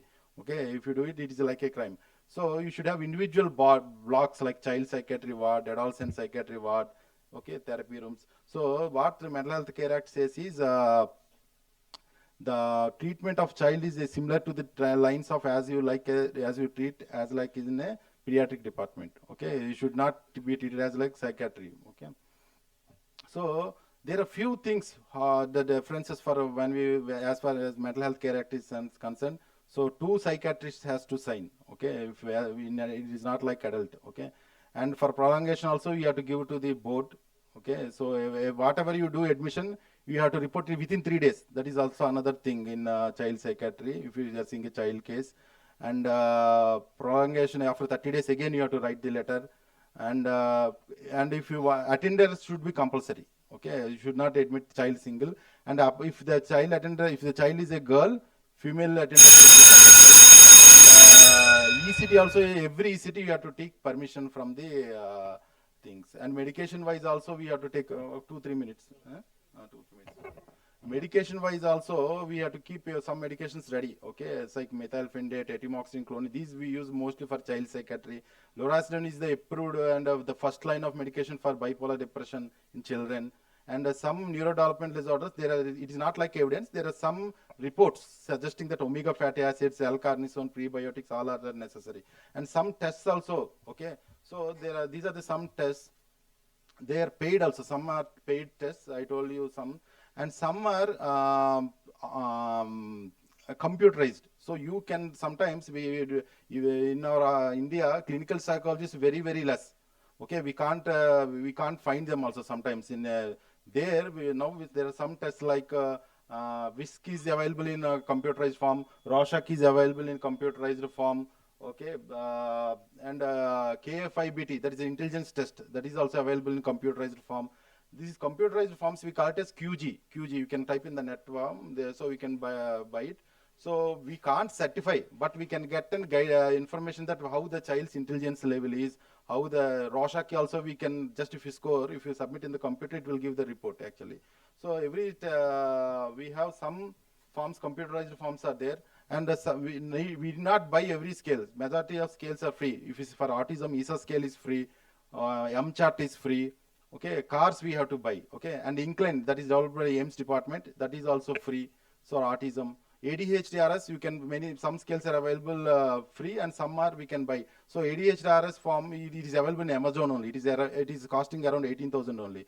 Okay, so those many tests are free, and this EDOS is one of the gold standard scale that costs around 3 lakhs actually. Okay. So we need not have the EDOS, we don't have actually, our department also don't have. We bought very few scales. Majority of scales it will cost around 2 to 3 lakhs only, all these things. And for therapy rooms also, there will be some agencies, if you call them, they will start your therapy room. It will be costing around 1 to 1.5 lakhs, that's all. Okay. So that is not a big issue. So in government, the main thing is, first thing is you convince your administrator. Many times your HOD won't say that if you want a department, HOD won't say okay. Or even your principals, you have to convince, you have to give the statistics, how the adolescent suicide is increasing, how the new autism is increasing. we have to convince them. Once if you get convinced, if they don't get convinced, we can't do anything. First convince your administrator, then in government you go to the government, you speak with the DME, you speak with the chief secretary, you tell them how the disorders are increasing, how it is getting. If you don't treat, no, they will be treated by quacks actually. Many times the speech people is giving autism diagnosis. Even physiotherapist is giving autism diagnosis. They say that don't take medication, don't take ADHD medication, like that, lot of things, because it is the child is going into the unqualified people. Okay, if you don't take the responsibility of assessing them. 1 minute, madam, I will complete. So what I want to say is, if you go and persistently involve, everyone will support, but persistence is the main important rule. And we have to do a lot of issues actually. Otherwise, what happens now, if this is the child neurology division, okay, AIMS pediatric neurology, if you type the website, all neurodevelopment is they are seeing actually. If you see this is the screenshot I have seen, they are putting a lot of effort more than us, because our psychiatrists are not taking any role. So ADHD, apps for ADHD, autism, the scales for autism, everything that pediatric neurology people are doing. If you do, psychiatrists won't do, they will take over. Another pediatrics, their department is the neurodevelopmental pediatrics. They have they are more professionals than psychiatrists actually. So they are taking over. We have to just treat like a schizophrenia, bipolar. Okay, so actually these neurodevelopment disorders are our disorders. If you see DSM-5, it is written by American Psychiatric Association. All the chapters are neurodevelopmental disorders. That is our role. Okay, but if we are not taking over, the other people will take over. Okay, so finally what I want to say is, psychiatrists, we just train you, one of your in your team to get trained, start department, paramedical, put few paramedical professionals, few tests, few therapy rooms, and you can do a teamwork. So teamwork is the main thing. So one person cannot run the show. Teamwork is very important. Okay, thank you. Thank you, ma'am. Okay, we'll have the last speaker, Dr. Challa S.V. Krishnavasan. He is from Anurag Hospital, Kakinada, Andhra Pradesh.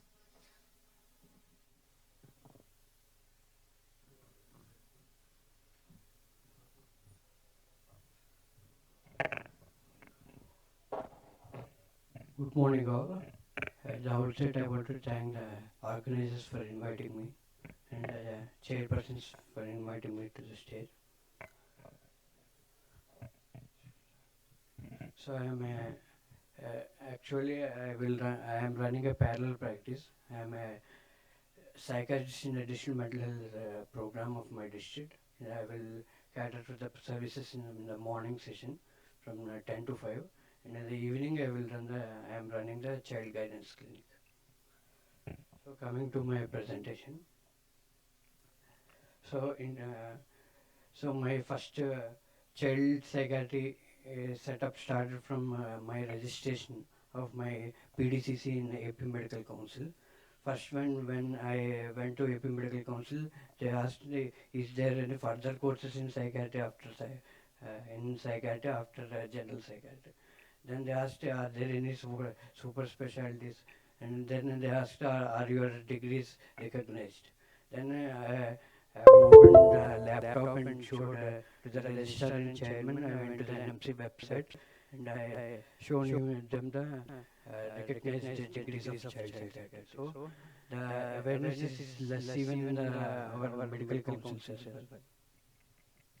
So there is a need for more departments and more training. Coming to introduction, India is a house for maximum number of children in the world, with the NMHS National Mental Health Survey first edition with says 7.3% of morbidity in adolescents. If we consider the same prevalence between 10 to 19, then the numbers says 1.82 crores of adolescents need mental health services.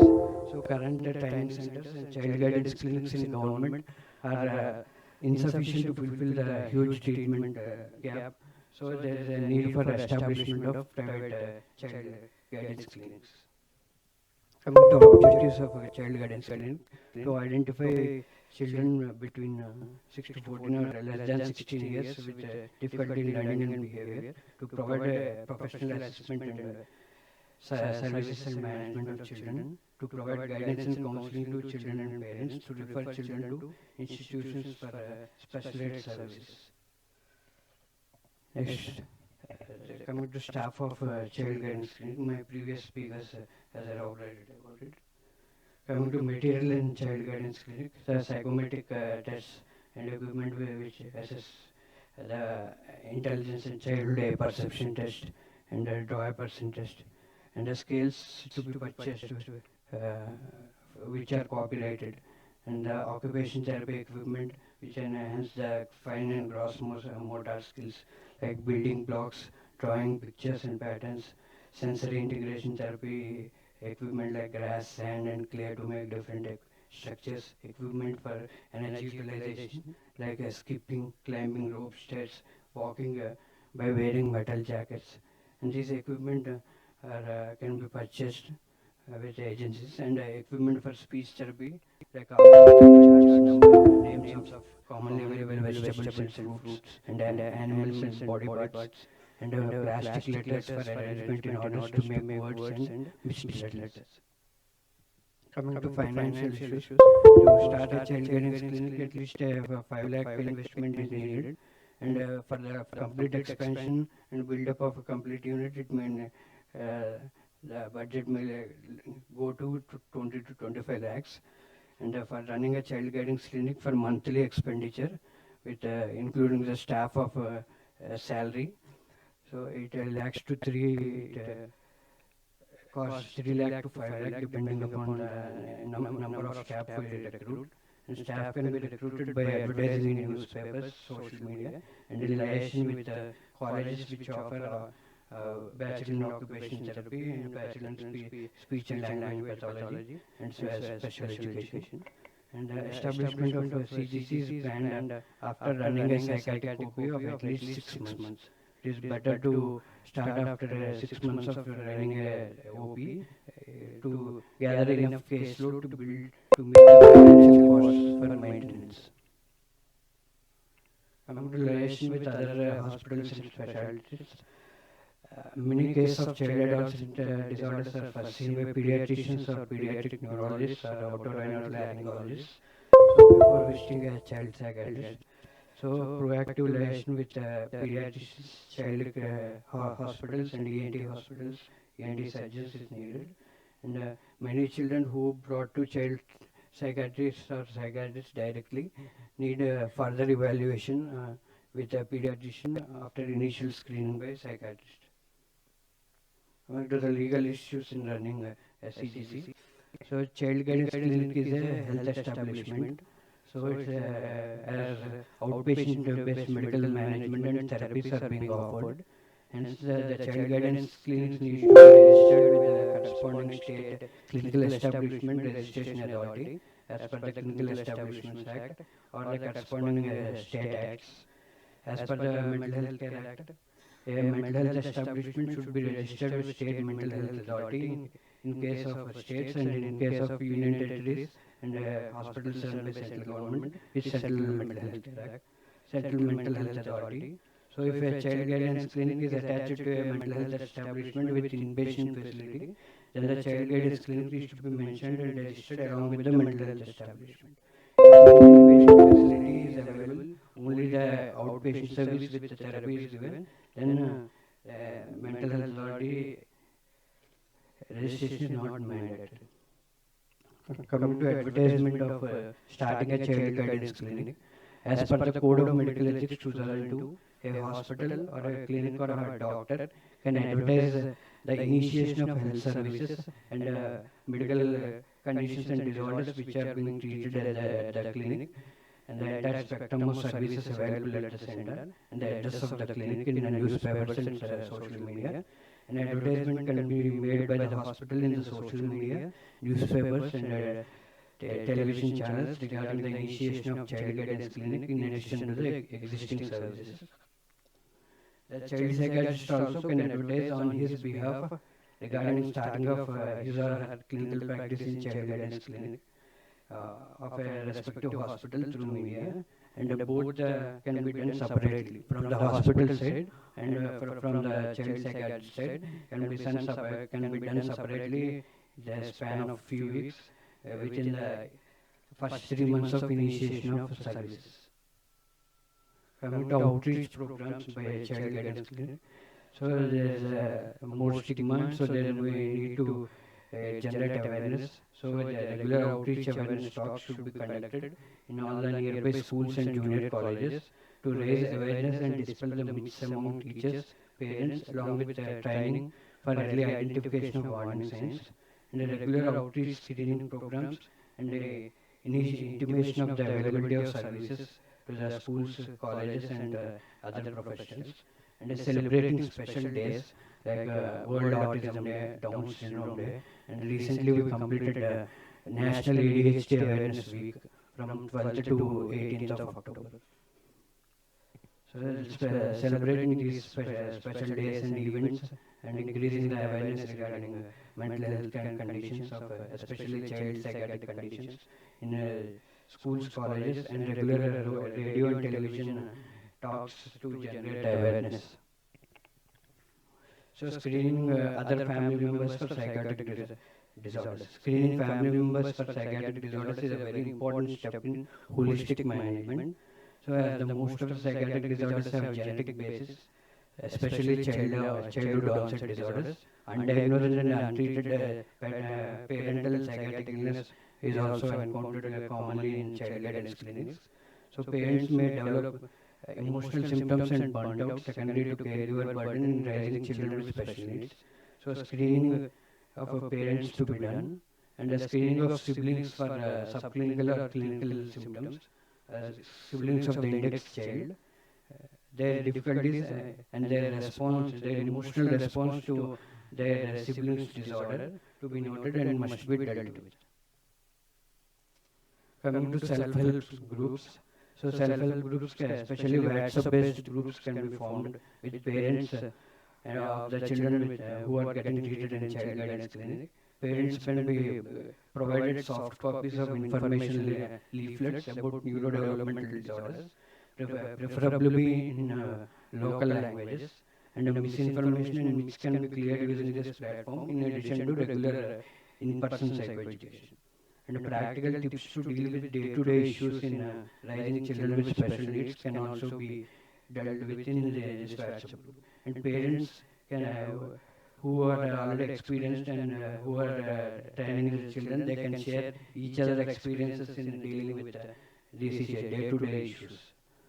So home-based activities, tasks can be advised through the group, and the home-based activity recommendations, PDF booklets are available via NIPAD and NIPMD in their websites for free to download. So we can share with the parents and we can encourage them to continue the therapy in their house.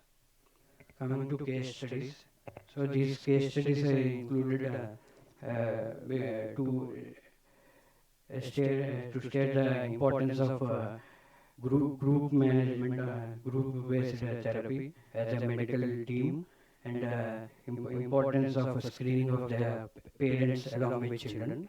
Coming to first case, this is a case brought to our clinic in 1 year back. A 14-year-old male brought with complaints of difficulty in paying attention, restless movements, difficulty in studies, irritability and argumentating with parents and teachers. After detailed assessment, he was diagnosed to have attention deficit hyperactivity disorder, combined presentation, learning difficulty, and borderline intelligence. On evaluation of family members, his younger sibling, who is 11 years of old, he is also found to be suffering from ADHD with combined presentation with oppositional defiant disorder. Upon convincing parents for assessment during pain management training sessions for ODD and oppositional defiant disorder and ADHD, further evaluation of parents was done. So on further evaluation, mother is found to be suffering from seropositive rheumatoid arthritis, chronic major depressive disorder, which is perpetuated by domestic violence, physical, verbal, and at times sexual, and appears to have low intelligence in spite of studying till MBA and who worked as a manager for 3.5 years before marriage. she couldn't be able to take care of herself and her children, which led to further guilt in her. She decided to apply for divorce as she can't able to handle the relationship and run the family. And coming to father, he is found to be suffering from mixed cluster B personality disorder with dysthymia and nicotine use disorder. So both parents had frequent fights in front of children, which led elder child to lose his affection, respect and obedience towards his father.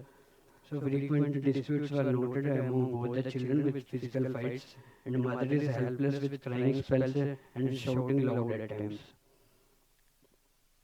So in the background of this dysfunctional family, both the children were managed with occupation therapy, anger management, remediation for learning difficulty, and for attention deficit hyperactive disorder combined presentation. We started a combination of methylphenidate and clonidine. And currently children were doing better in academics and behavior with elders is decent and changed significantly as per the teachers over the past 1 year.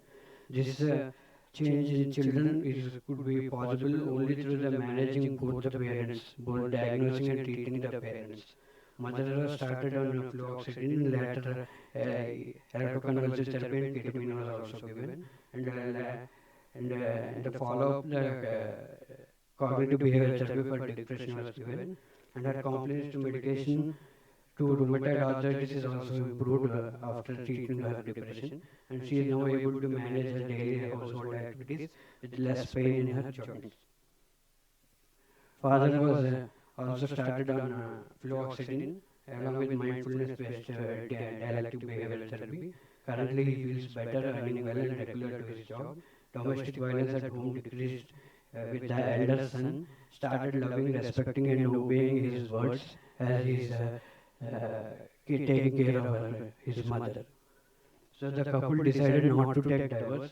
They celebrated each other's birthday with gifts, celebrated their first marriage anniversary in 15 years after the marriage, following 6 sessions of couples therapy. They believed that medication actually improved their children and improved them.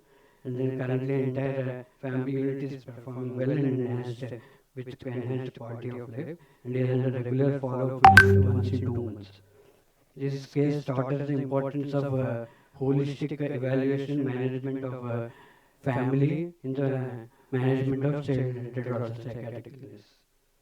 Coming to this picture, I kept this picture to depict my job satisfaction. As I told, I am running a parallel practice of adult and child.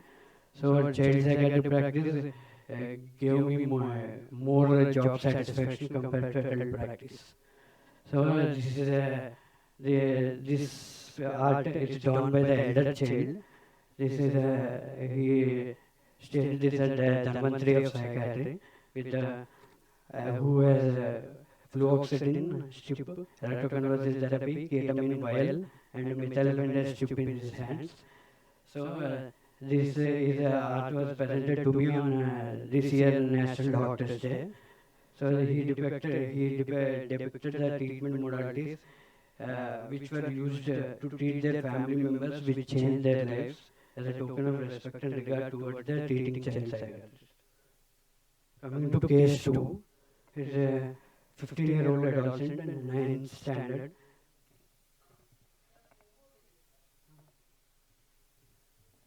So, belonging to our place Kakinada, belonging to middle socio-economic status with Telugu as his mother tongue, present with complaints of hyperactivity, difficulty in speaking fluently since 13 years, frequent blinking of eyes and jerky movements of left upper limb since 12 years, poor academic performance since 3 years, aggressive and argumentative since 1 year, and sexual obsessions and depressive symptoms since 3 months.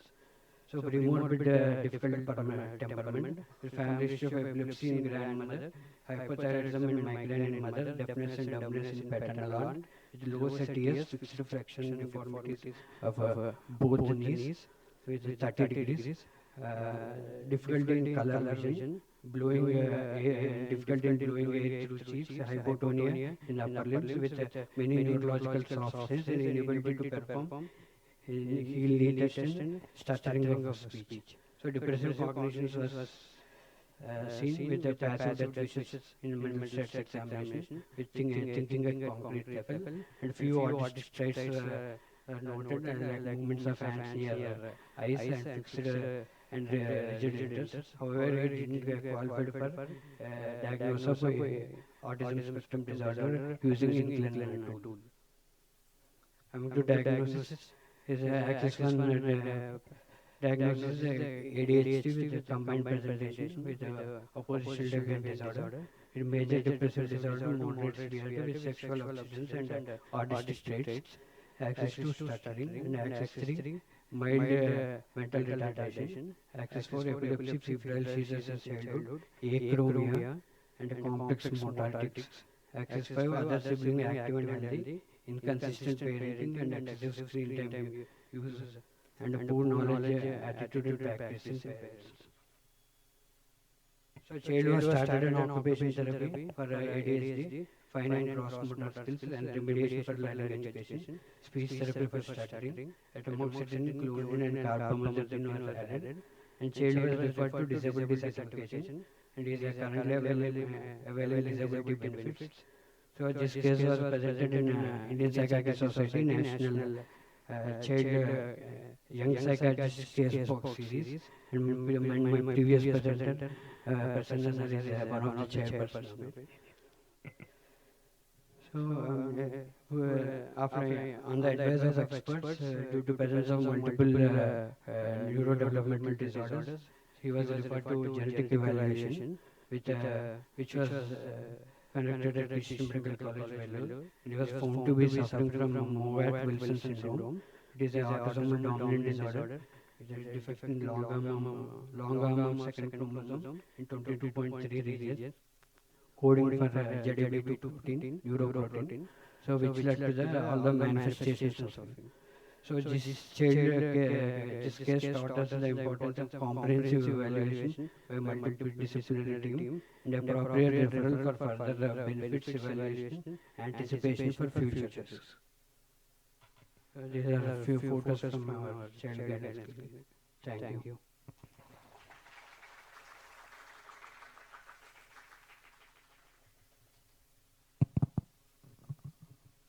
Thank you all speakers for giving time. This is the one specialty which may lose out if we don't act fast. Already the developmental pediatricians have taken on most of the child psychiatry cases. Even certification, we have, I think I don't know now for speaker, why you didn't show the details of the certification? As you know, the pediatricians are certifying themselves. Psychiatrist is out of that board. So I think it is high time that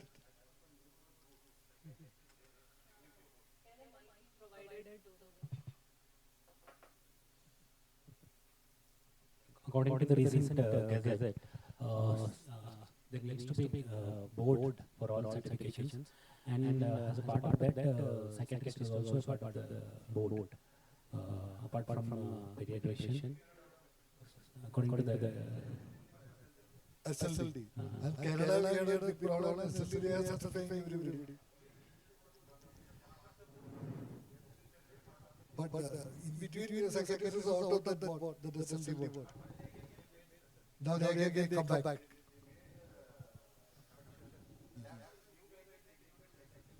It is a good thing. Otherwise, we are slowly losing out. And you are correctly mentioned. Unless we should start more number of child psychiatry training centers. The only two places I got DM. One is PDI and one is at least every state should have one medical college training people for child psychiatry and child psychiatry PM. Otherwise, we will lose. Even the national committee that Dr. Shefali chief, basically a pediatrician, she is heading the committee. So that is the problem. We are, unless we are very vigilant, we will lose this specialty to pediatricians. Another problem is that bureaucrats feel that problems with child should be dealt by the pediatricians rather than psychiatrists. They are going to bias against psychiatrists. That is also working in the system.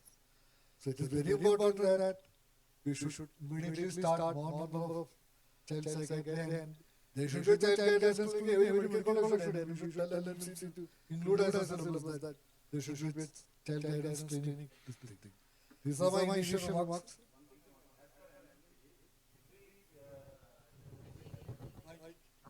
As per NMC guidelines, during MD psychiatry training, 3 months should be given for child psychiatry. That is there already. But many medical colleges don't have psychiatry. 3 months. Not only many, majority don't have. 3 months is must and should for child psychiatry. Anyway, I hand over to my co-chair to conduct the further session. Okay, thank you all speakers, Dr. Chandrasekhar, Dr. Prasanna Kumar and Dr. Challa Krishnavasan. I'm sorry that you're not on the stage. Yeah. So now there is as usual, there is a prize for the best question. So the topic is open for discussion to the audience.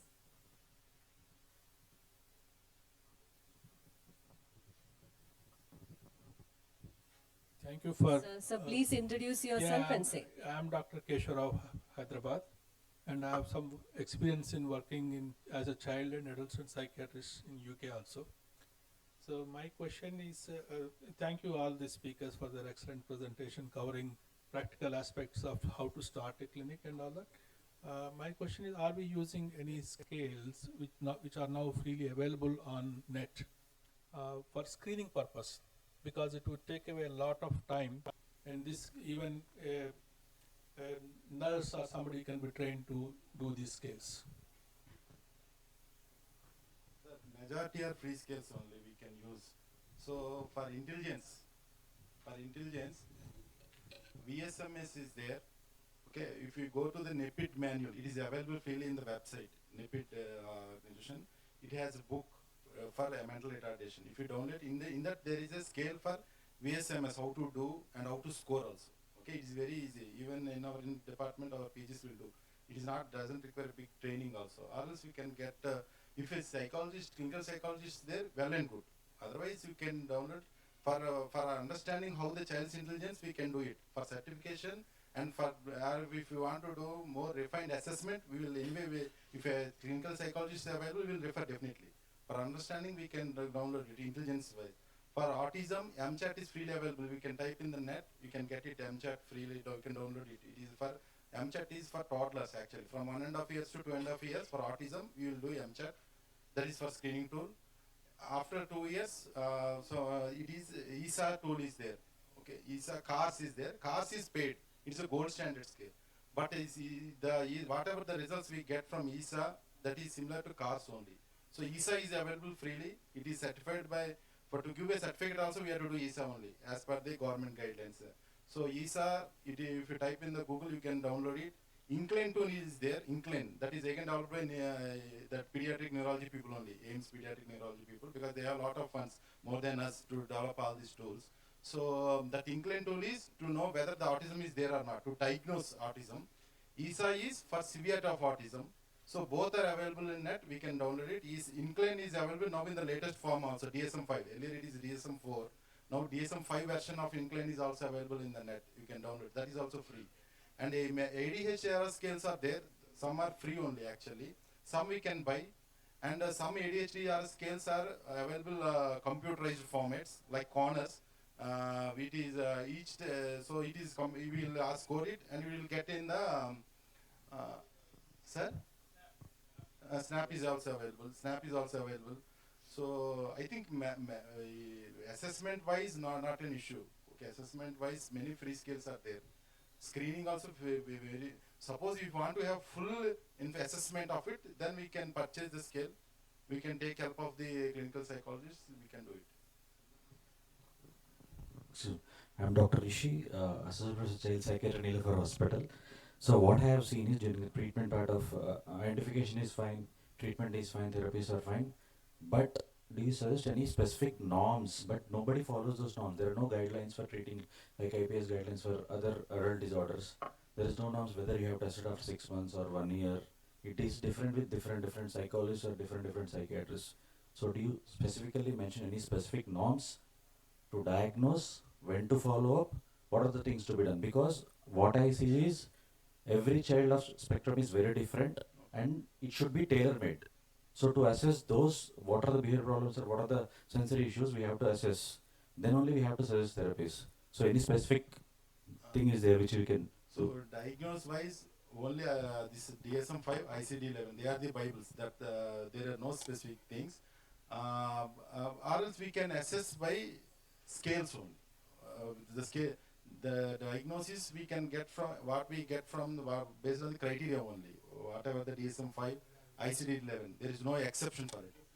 For further evaluation, we can do scales like cars. We will give a So detailed. how frequently we have to do is my question, sir. Any guidelines for how There are no. frequently we do? IPS has guidelines. IPS have given a child psychiatry guide.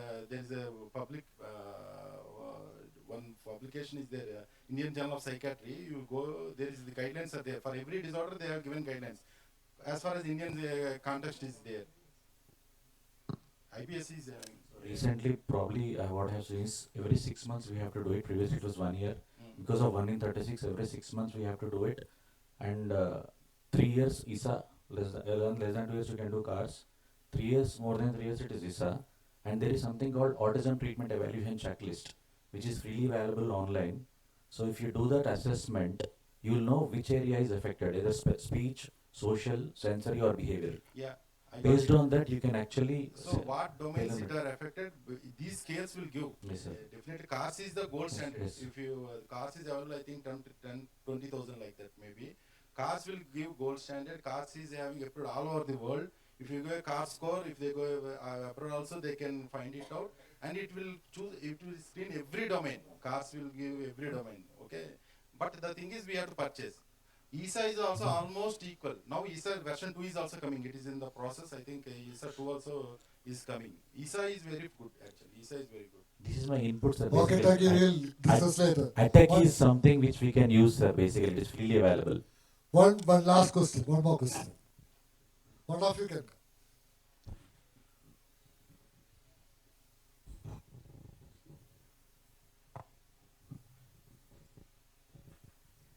I'm Dr. Srilata. First, kudos to all three presenters for their valuable inputs. My question is, you have given us the establishment of the Child Guidance Clinic. I would like to know, this team that you have talked about, if it's not, ideally it should be present, but all the time we will not have those resources available in every medical college every time we want to establish it. So question number one is there a workaround in case some of these team members are not available? And second is, what are the difficulties that you personally faced in establishing a child guidance clinic?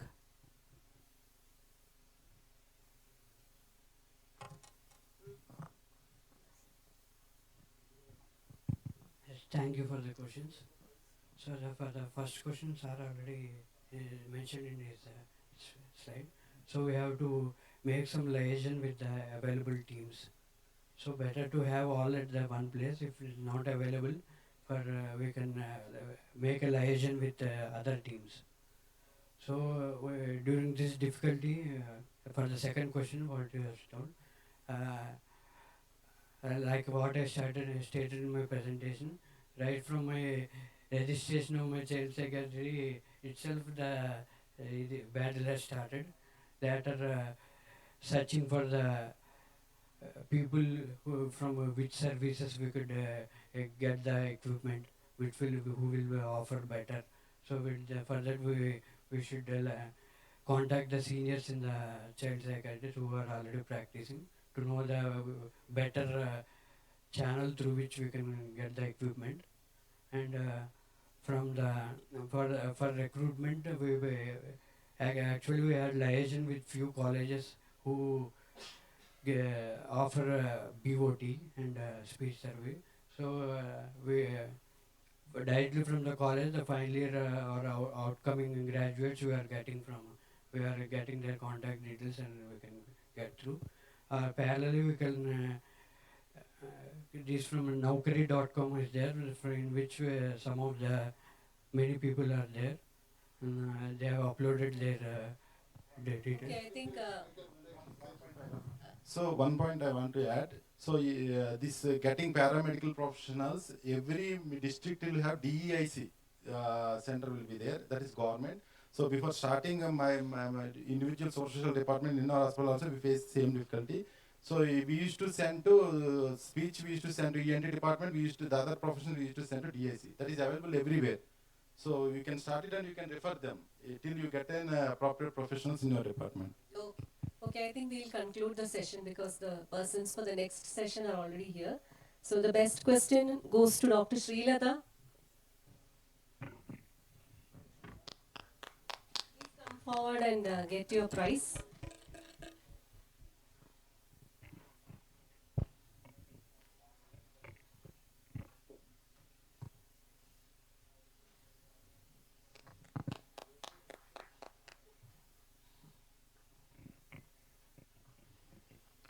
Now I request the speakers to join us on stage for felicitation.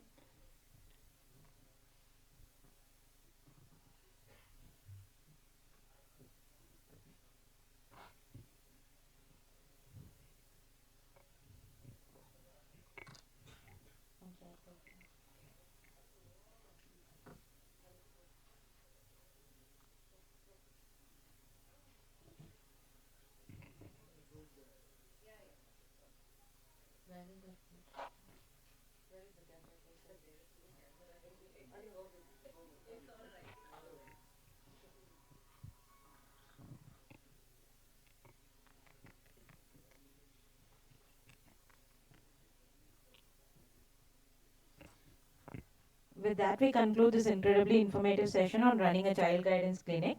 On behalf of the organizers, I extend my heartfelt thanks to our chairpersons and speakers for sharing their expertise, and to all of you for your active participation. I now request the audience to stay back for the next session, which is D.S. Raju Memorial Award Paper Session, which will be beginning soon. Thank you.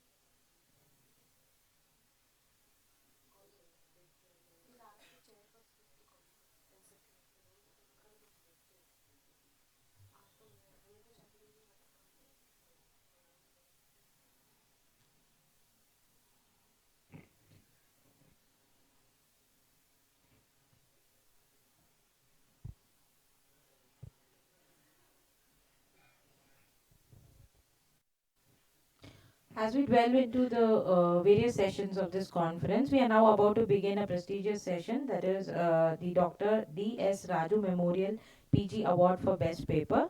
This award honors the outstanding contributions of postgraduate students in the field of psychiatry, fostering the next generation of leaders in mental health research and practice. To guide us through this award session, we are joined by our esteemed panel of chairpersons who will be evaluating, who will facilitate the session. Let me introduce our chairpersons for today. We have Dr. Vijay Kumar Harbishettar sir, who is Assistant Professor, Department of Psychiatry, NIMHANS. And we have with us Dr. Narasimha Reddy sir, Emeritus Professor of Psychiatry, Andhra Medical College, Visakhapatnam, former Superintendent of Government Hospital for Mental Health Care, Vizag. I welcome you both on stage, sir.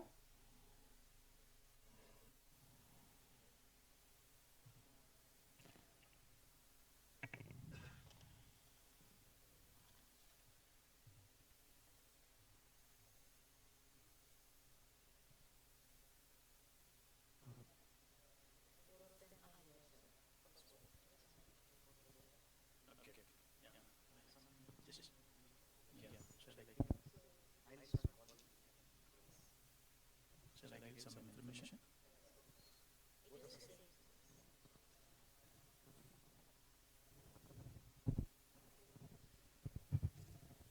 One instruction to the presenters.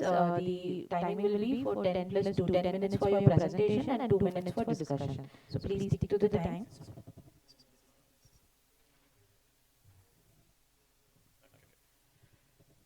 So good afternoon to all of you. I welcome you all to this Dr. D.S. Raju Memorial PG Award for Best Paper. I think we have five presenters. At the outset, I would like to give some information about Dr. D.S. Raju Memorial PG Award for Best Paper.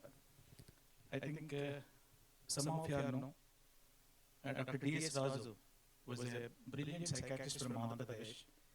He had a very luminous but yet a short career.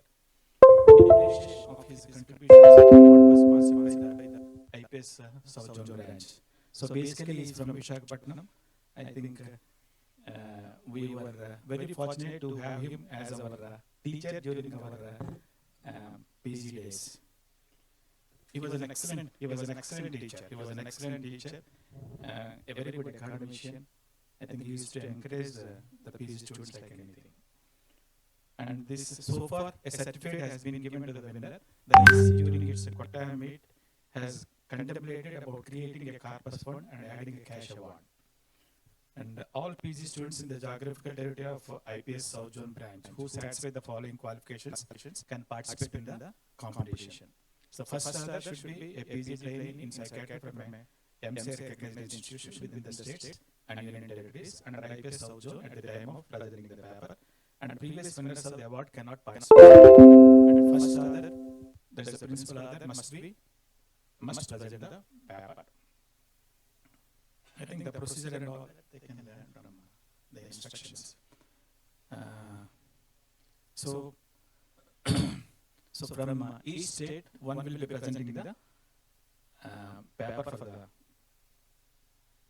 best paper award. We call one by one. Hello everyone.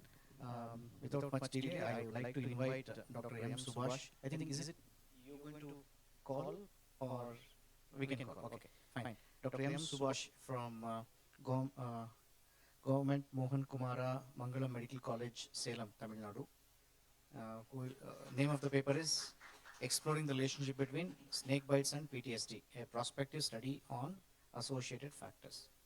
Over to you. The time given is 10 plus 2.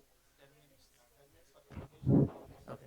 At 10 minutes, there will be a long beep. Before that, there will be another beep, or no? Before 10 plus 2, or 8 at 8 minutes. Small beep at 8 minutes. At 10 minutes, there is a long beep, and you'll have, we'll conclude after 12 minutes. Okay. Without much delay, your time starts now. You can start. Thanks. Good afternoon, everyone. First of all, I must thank award committee members to select my topic to present in this forum. My research topic is exploring the relationship between snakebite and post-traumatic stress disorder, which is a prospective study on associated factors. Before going to the topic, we are going to discuss the topic under the following headings. First, we see a brief introduction about snakebites in India. According to WHO, there are about 83,000 annual cases have been reported in India, among which 11,000 deaths have been occurring every year. So it is considered as an occupational hazard that is very difficult to avoid completely. From this picture, we can able to clearly see that southern zones are at low to moderate risk, and northern and northeastern regions are at high risk. There are about 4 big family of snakes. Common kid and Indian cobra belongs to a neurotoxic. Russell viper and saw-scale viper belongs to an hematotoxic in nature. Next, we see about snakebite and its complications. Snakebites can cause severe complications like amputations, chronic disability, psychological distress, permanent physical and psychological consequences owing to myotoxicity, renal damage, neural toxicity, coagulopathy and psychiatric manifestations are present. Mental health comorbidity and neglected tropical disease are the major components of ill health. Next, we see about snakebite and post-traumatic stress disorder. PTSD is one of the common mental health conditions after a snakebite. Snakebite survivors usually have intrusive memories, nightmares, and heightened anxiety related to the traumatic event, because of which there is an inability to work and participate in the community activities, which exacerbates the psychological stress. Possible late side effects has not been systematically studied yet. Patients with complications from snakebite are at increased risk of developing PTSD. Trauma of facing significant physical disability or disfigurement contributes to psychological impact. Other than PTSD, the patients with snakebite survivors have depression, hysteria, delusional disorders, psychosocial impairment, and acute stress disorders. Most of the snakebite patients are in economically productive groups of society. Their physical and mental impairment can cause economic burden. So, only a few studies have specifically investigated PTSD in snakebite survivors. So, understanding the neglected aspect of psychological morbidity of snakebite envenomation is essential. Our main aim of our study is to explore the relationship between post-traumatic stress disorder and the factor associated with it in victims of snakebite. Next, methodology. Our study design is a prospective study.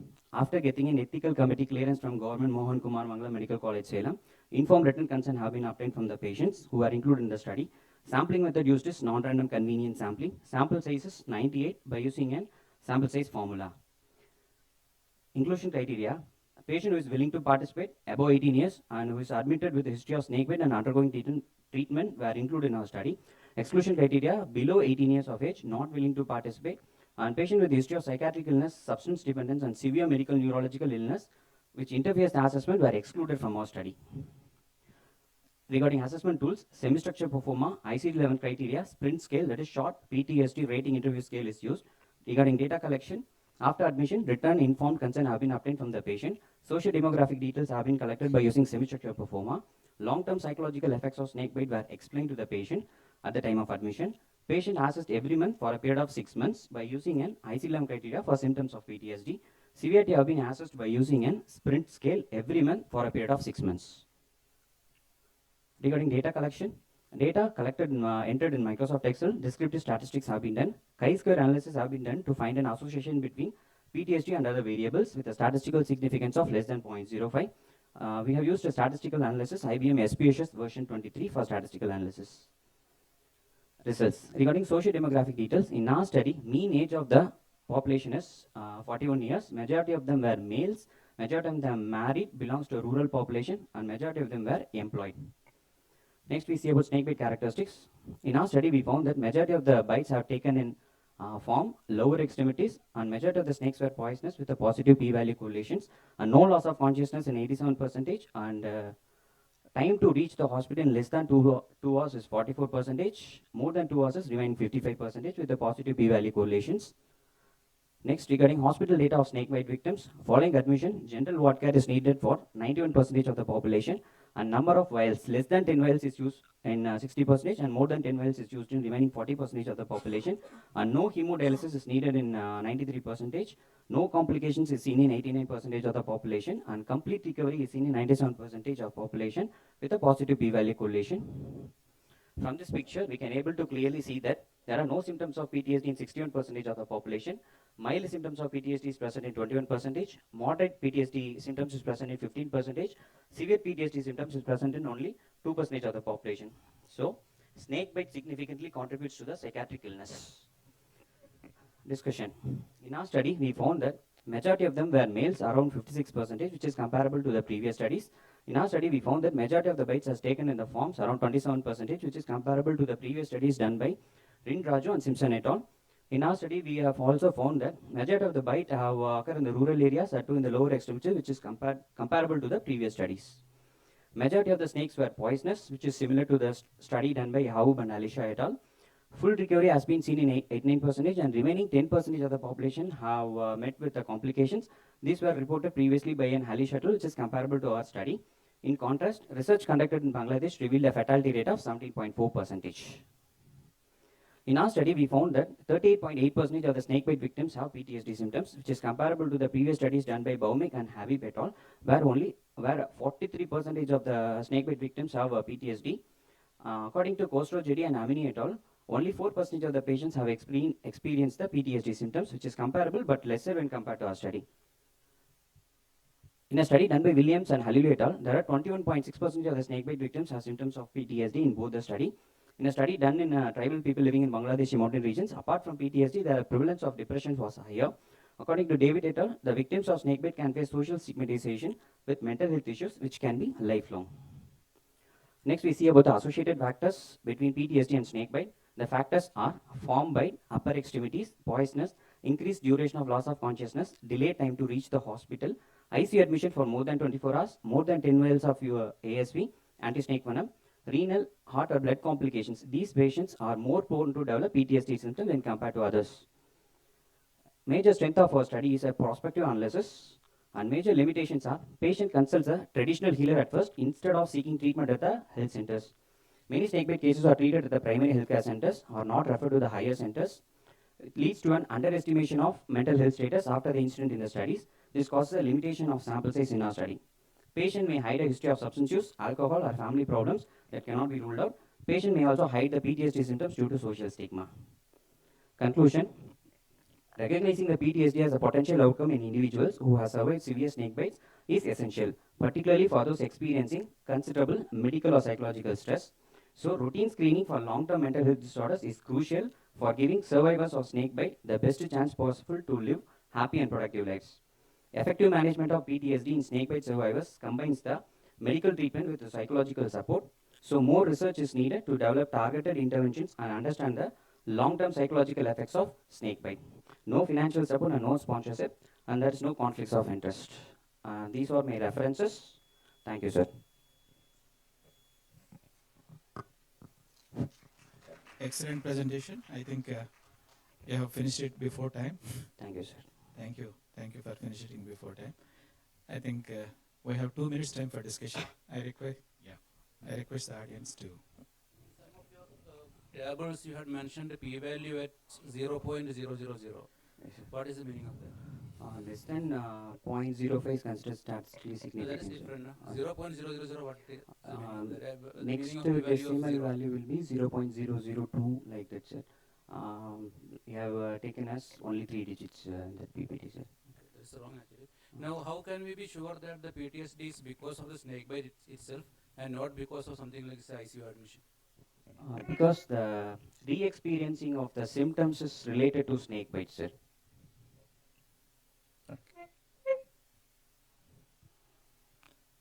Here, that GSP Raj. What was the main common symptom in most of the patients? Main symptoms is fearfulness about the snake bite, sir. So avoidance of that area where they have bitten, sir. So this was a prospective study. Can you just tell me again what at the first assessment, what was the percentage of people who had PTSD symptoms? Sir, first during at the time of admission, we have only get written informed consent, sir. After 1 month, we have followed up for 6 months, sir. Majority of the patients had symptoms of mild to moderate level at the initially itself, sir. At what? At baseline or at 6 months? So baseline, sir. So baseline they had PTSD symptoms and then you have reassessed at 6 months? No, sir. Every month for a period of 6 months, sir. Okay. So when you had recognized the presence of PTSD at baseline, what intervention did you do for those interventions have not been done, sir. Only the reassurance has been given to the patient, sir. Other than the medical treatment? Yes, sir. Any other psychological disorders you have notified? No, sir. Not amounting to any criteria. So only the depressive symptoms are present in some patients, but not amounting to any disorder specifically, sir. Yes, I think most of the studies have confirmed that depression is supposed to be one of the commonly associated features. Yeah, just a comment. Your slides were good. Thank you, sir. Very nice presentation. Thank you. Like Dr. Shaul mentioned, 0000 would be less than 0.000. Sorry, less than 0.001. Okay. Maybe if you want to restrict to 3 decimals. Yes, if you want to restrict to only 2 decimals uniformity to maintain, then probably you might say less than 0.01. Okay. That's all. I think that would be that would be how you would present your results there. Okay. Thank you. Thank you, sir. Anybody? Anybody from the audience? Was there any relationship between the complication of the snake bite with the PTSD? Yes, ma'am. Was that More assessed? severe the complications, the Like how did you assess the complication? the factors have been assessed by using chi-square analysis only, ma'am. The more the data, more the patients with PTSD symptoms, every month we have been assessing the symptoms, ma'am. From the data, we can able to say that more severe the complications, more the chance for developing PTSD. Complications from the snake bite? No, Yes, that's what she's asking. Yes, Complications on- related to the snake bite. Yes, yes, ma'am. Physical complications or some neurological complications. Complications due to associated snake with bite only, ma'am. Yeah. Snake bite only. Because of snake bite only, they have been admitted in ICU, ma'am. Yeah. From that patients have been experiencing the traumatic events later, ma'am. No, I was asking, like you said, some complications like amputation and. Yes, ma'am. Amputations have not been in our study. So was that like related to the PTSD? The severity of the complication was more, the PTSD was more, something like that. In our study, there are only two complications have been found, ma'am, renal and blood complications. That complication patients have more chance for developing PTSD.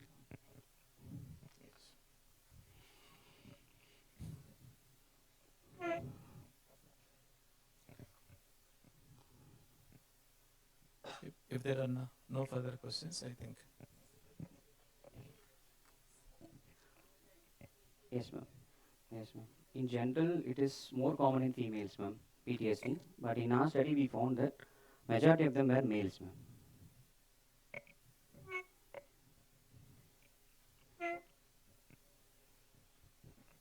In these patients, any baseline assessment, psychological assessment done? So You told that after 1 month only you are assessing for PTSD. Yes, And the first month, did you assess for any psychological complications? No, sir. We have. For example, acute stress disorder. Sir, initially, with the history, previous any psychiatric illness or any treatment, any symptoms have been excluded from our study, sir. We have done only non-random convenience sampling who are admitted with a snake bite, sir.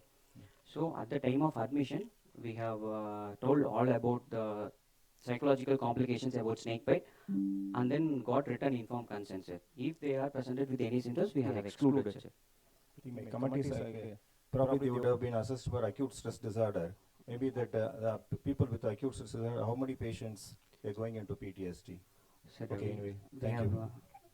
We have assessed for only PTSD, sir.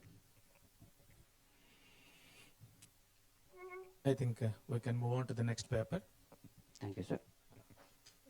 The next paper titled Mood Disorders in Children and Adolescents, a Systematic Chart Review by Dr. Abhinaya Bharati M. from Andhra Medical College, Visakhapatnam, Andhra Pradesh.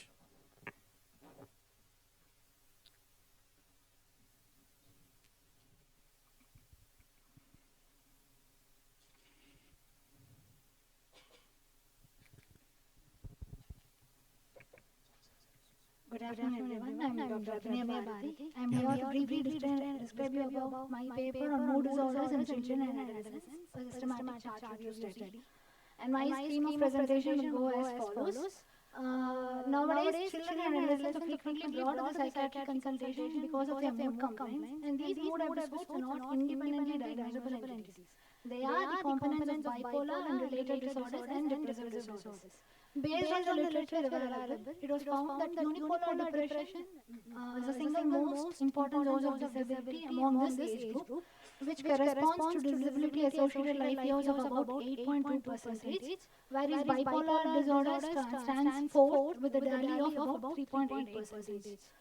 The course and features of mood disorders in children and adolescents differ from that of adults with the following features. They have a continuous course of illness and their symptom profiles are entirely different from that of adults. In depression, the children will be experiencing somatic complaints more, whereas adolescents will be having melancholic aspects of symptoms. And they are more prone for comorbidities. About 40 to 90% of children and adolescents with mood disorders have comorbidities. And for bipolar disorder, a family history of bipolar affective disorder and drug-induced switch is the most important factor. And though the recovery rates are high in case of mood disorders in children and adolescents, even they have low recurrence rates. And since it is a continuous course of illness, the syndromes are all mostly subsyndromal and they have a lot of mood fluctuations and they are more prone for substance use, legal problems and suicidal attempts. Treatment of adolescent depression study showed that the effectiveness of the treatment response was better initially and it was better for combination therapy rather than for monotherapy or psychotherapy alone. And child illness of bipolar youth study showed that though there was a high recovery rate of 81.5% after 2.5 years from the index episode, the recurrences are also high and there was a frequent switch from bipolar 2 to bipolar 1 or bipolar not otherwise specified to either bipolar 1 or bipolar 2. Our study mainly aims to evaluate the naturalistic cause of mood disorders in children and adolescents, and we have described about the prevailing practice of pharmacotherapy. The main objectives of our study was to assess the course and pattern of mood disorders in children and adolescents, and to assess the demographic profile of the subject to the mood disorder, to assess the presence of comorbidities in the study sample, and to explain about the prescription practices in our facility and the treatment response in the study sample. The study was done in Department of Child and Adolescent Psychiatry, Government Hospital for Mental Care, Vishakhapatnam. It is an ambidextrous study, and the study sample were about 70 subjects. The study period was about 20 months, from August 22 to March 2024.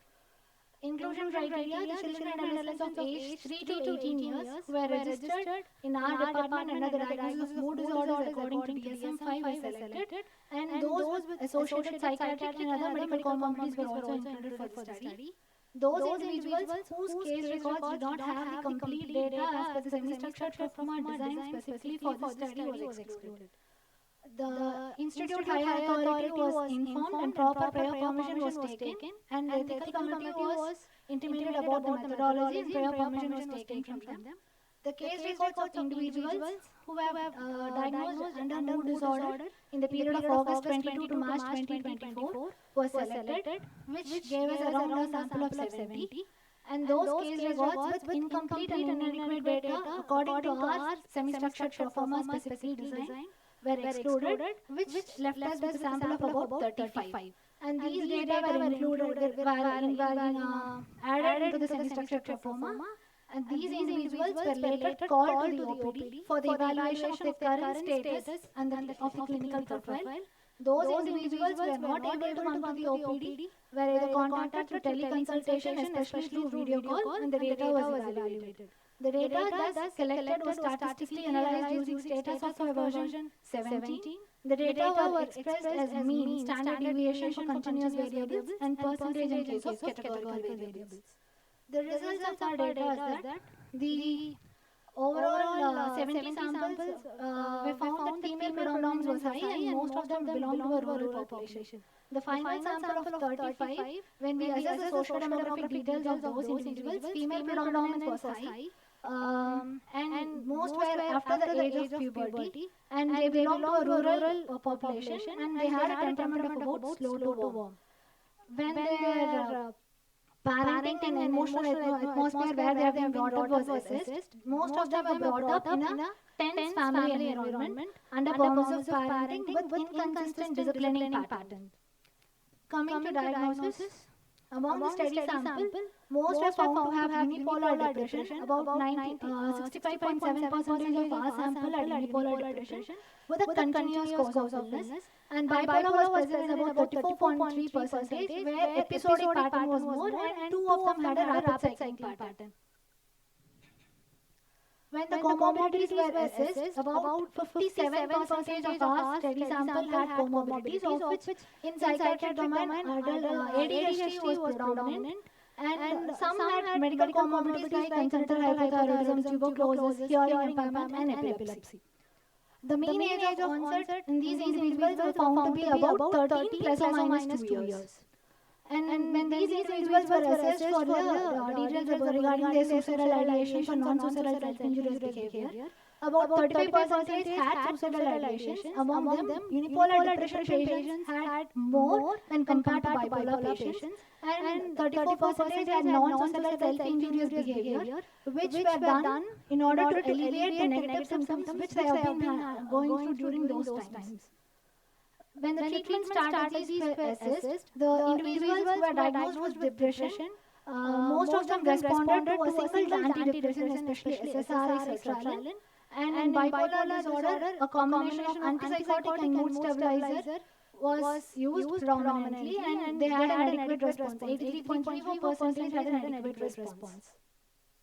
When the treatment response was assessed, in depression, individuals with depression, about 57% of children and adolescents had an adequate response to the treatment for the index episode, and 58.33% of individuals with bipolar disorder have an adequate response. When these individuals were called up to the OPD for the evaluation of their current clinical status, their clinical status were examined under three domains: biological, occupational, and clinical domain. About 80% of individuals had a better improvement in their biological and occupational domain. And in clinical domain, a few around 20%, 25% had some episodic features, and 8% had suicidal ideations. These individuals were called to OPD, were asked about their treatment pattern, and among which 85.71% had a was on regular medication, and about 14% were not on regular medications. Among individuals who were on regular medications, the global improvement subscale of CGI was applied, and they were found to have much improvement with 16%. In discussion, the data which was inconsistent from our study to the available literature was that these people had a secure pattern of attachment, whereas insecure pattern of attachment is more prone to have depression in adolescents, and most of them belong to a low middle socioeconomic status, and the suicidal ideations were more common in depressed individuals in our study, whereas bipolar disorders used to have more suicidal ideations. The limitation of our study is that being an ambidextrous study, the study subjects were not followed up over a period of time. It was a cross-sectional evaluation of the clinical profile, and a minimal sample size was used so that the results could not be generalized. The standard rated scales were not used to assess the severity of illness. Though the temperament was studied, dimensions of temperament was not dealt in detail. Pharmacotherapy and psychotherapy induced switch of symptoms during the course of symptoms was not evaluated. And the time taken for the recovery from the index episode and some presence of subsyndromal symptoms, if any, could not be evaluated in our study. Details about the progression of illness was also not evaluated. Conclusion: the main conclusion of our study is that depressive disorders are more common among the children and adolescent age group, and there was a female predominant that too post-pubertal. And those individuals were brought up in a disturbed family environment. If diagnosed early, the response was adequate, and SSRIs played a key role in treatment of depression in individuals, and a combination of antipsychotic and mood stabilizers is preferred in case of bipolar and related disorders. These are my references. Thank you. Thank you for your presentation. I think you have finished in time. I invite the audience for interaction or any questions. Madam.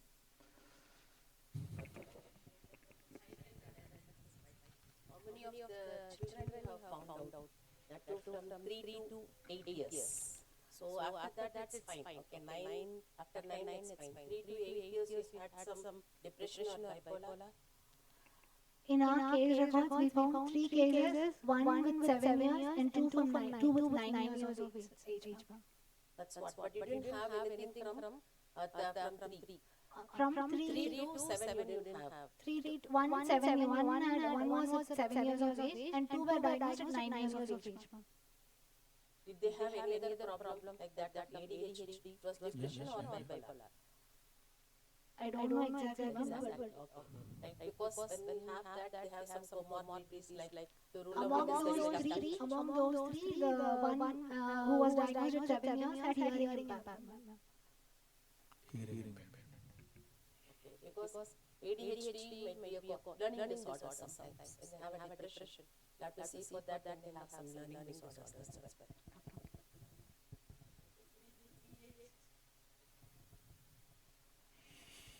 In your AA, you said the naturalistic course. What do you mean by that? The course of the illness, how is it episodic or naturalistic? What's meant by that? Usually that's meant to indicate when you are not getting medications.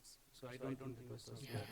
Then the parenting styles and all, you got information from the file. Yes.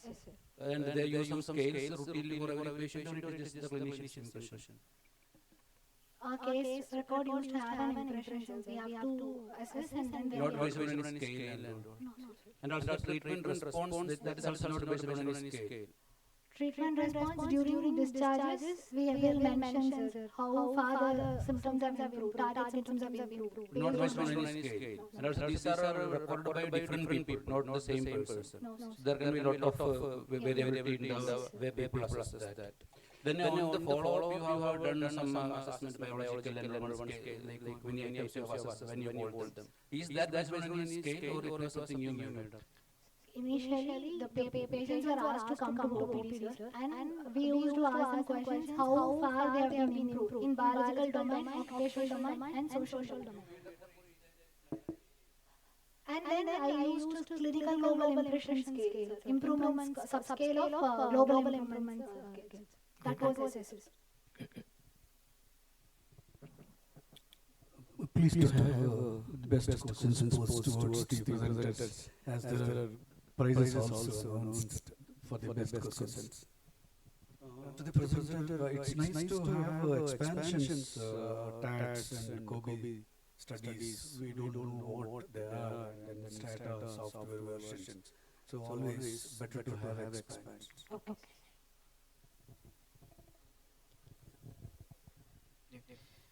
You mentioned the study title as systematic chart review.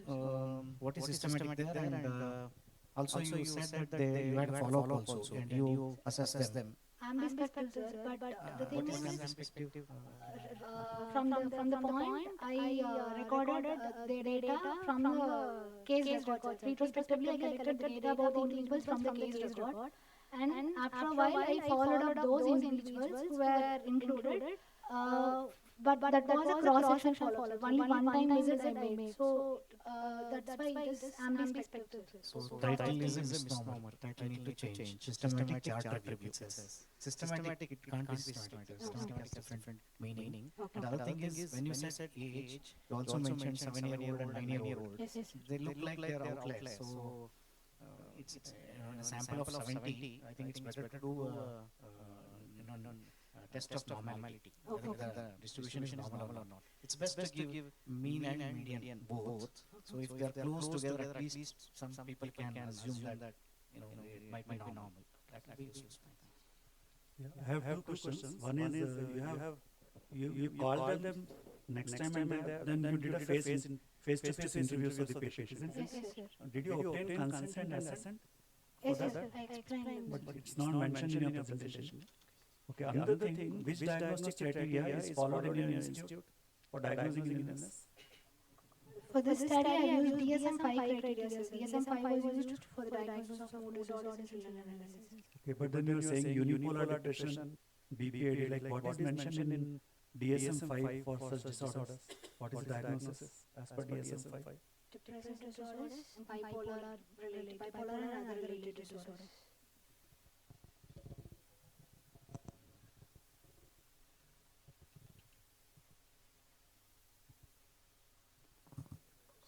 Any other questions? Okay. I think you're going to ask a question? Just for small clarification, there is no prize money for best question for this award papers. Award session. Dr. Uday is magnanimous and he can choose, he can decide.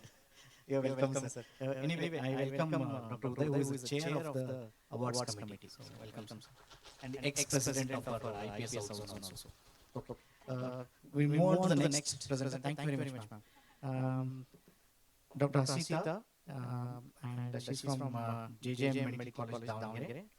I let her, present the title also. Thanks.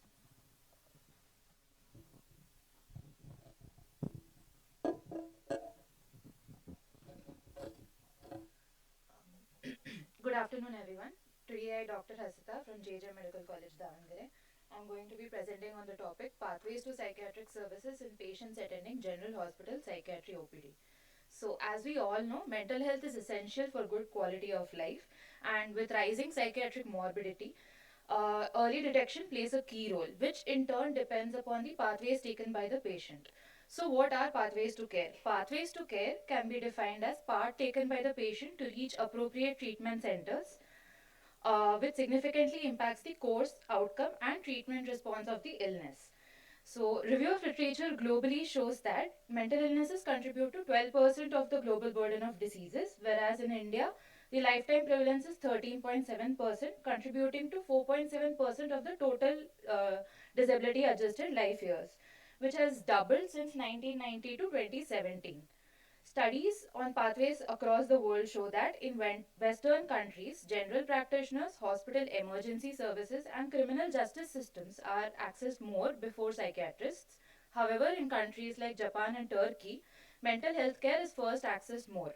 In developing countries like Bangladesh, Ethiopia, Indonesia, and India, a different pathway wherein faith healers or alternate systems of medicine are first sought out.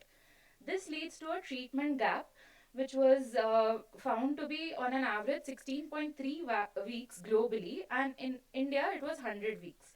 Other Indian studies have found this gap to be between 2 months to 1 year, wherein other points of first contact were Ayush practitioners, general medical practitioners, non-formal sources of health, and police.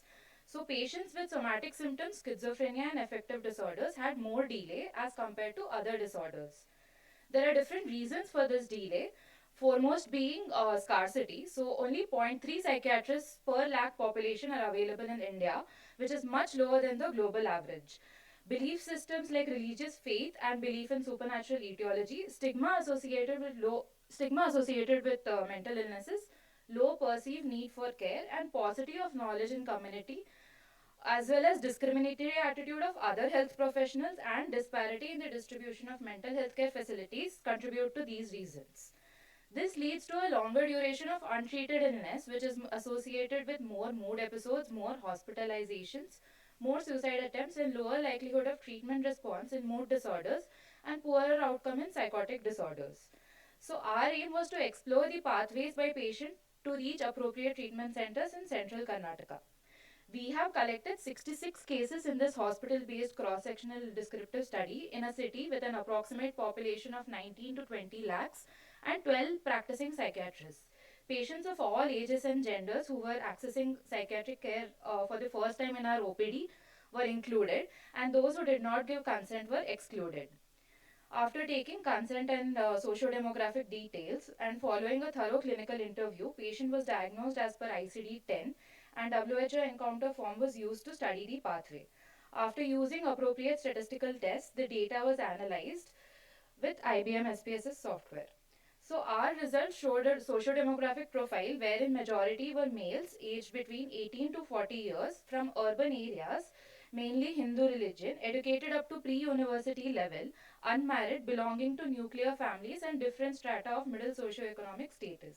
Most had no family history or any past history of psychiatric illness, and 70% of the patients were brought by their family members to start treatment. So in the first visit, majority of the patients have consulted specialists, 27% have consulted psychiatrists directly, and 18% went to native or religious healers, whereas 4.5% have consulted non-medical practitioners or general physicians.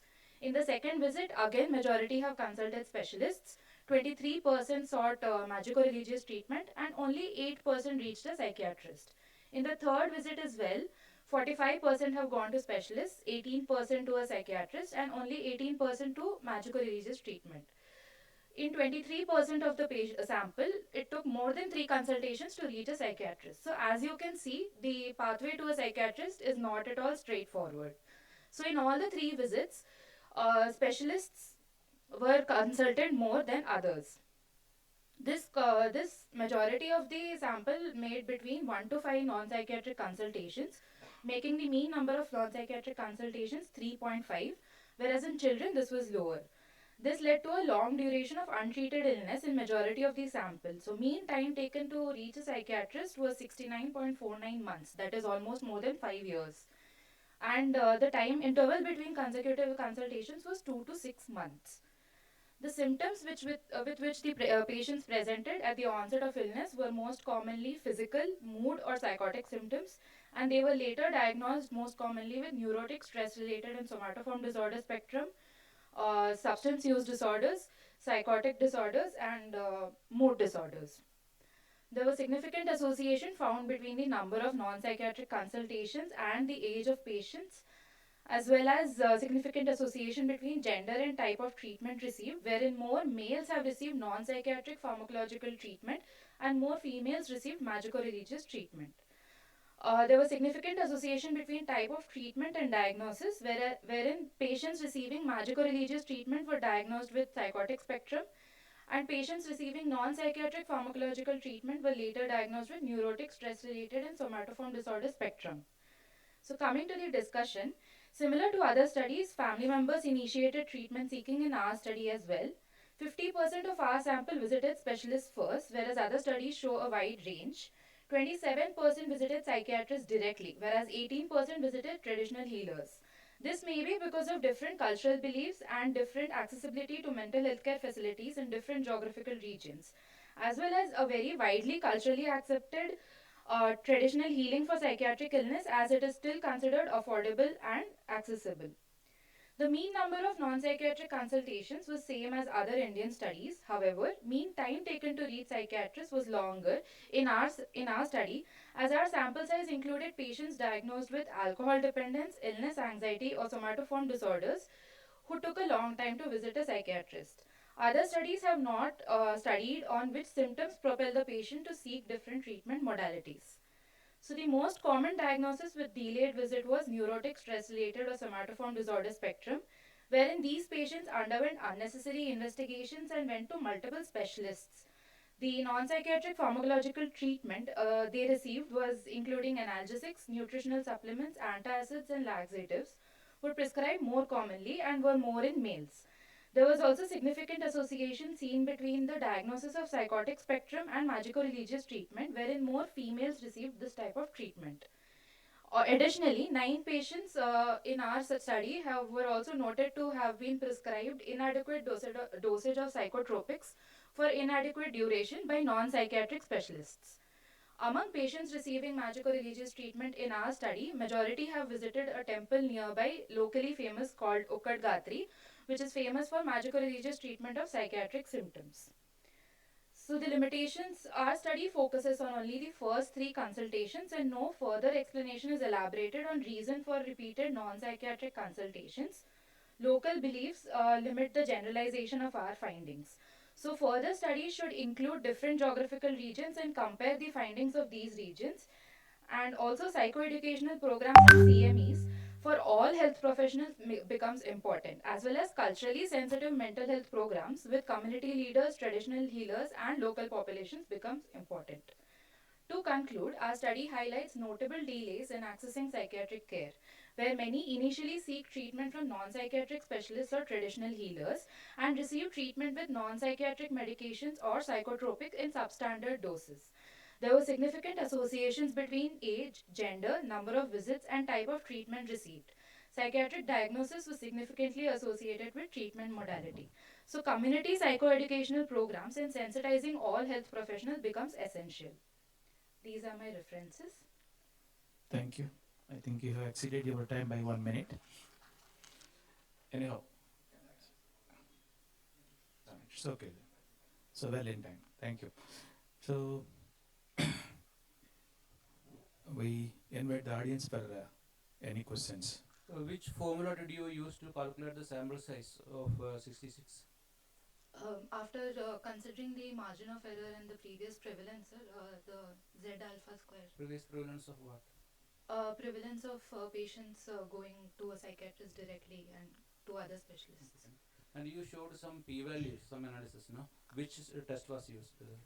Chi-square test and Fisher's exact test both were used, sir. Thanks.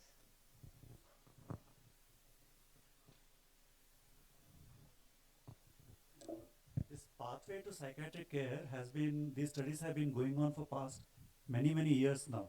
So how novel is your study?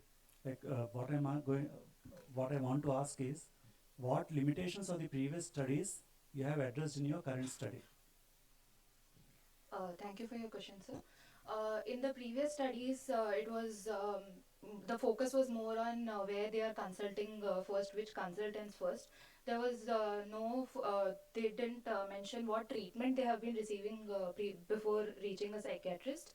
So we have also tried to explore what treatment they are receiving in the temples, in the magico-religious treatment as well as any other non-psychiatric pharmacological treatment. Also, symptoms with which they present first has not been studied in other previous studies, sir. So we have tried to explore that and see what symptoms propel the patient to go to which treatment modality first. You mentioned the mean time taken to reach to the, I'm here, chairperson. Mean time taken, it should be median, because I think the distribution won't be normal, I guess. Because some are 1 day, some are 20 years, I don't know where. At least you should have done test of normality. So median score should be 1. Median time taken would help. Or you give both, mean and median. If they are close together, then probably it's normal distributed. You get an idea. So good afternoon, everyone. So myself, Dr. Naveen, postgraduate, Salem Medical College. Ma'am, in your study of the study patients about education status and whether it could have any impact on this, on your study. Thank you for your question. We tried finding the association, but there was no significant association between the educational status and which type of treatment they are receiving. Could you please clarify? I'm asking if the patient's education status is low, now they might not know about the treatment facilities, where to go, where to address. Basic or mean educational status of your. So majority of our sample was educated up to pre-university level, that is first PUC, second PUC. They were aware of the psychiatric facility at the hospital as well. So we could not generalize to common pop. Cannot be generalized. Thank you.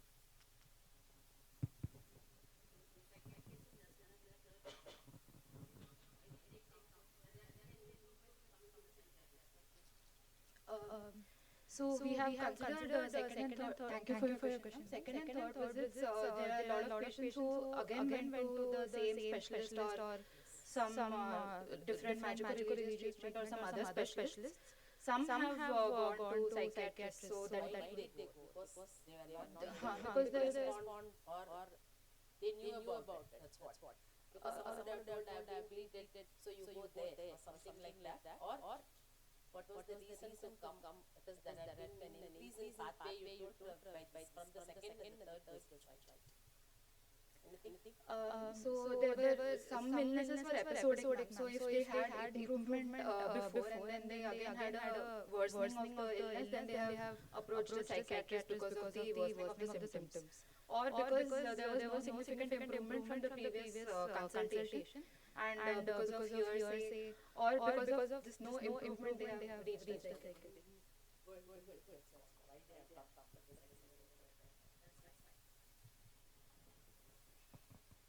In the conclusion part, you can mention this Dawad program involve the priests and faith healers also, educate them, work with them rather.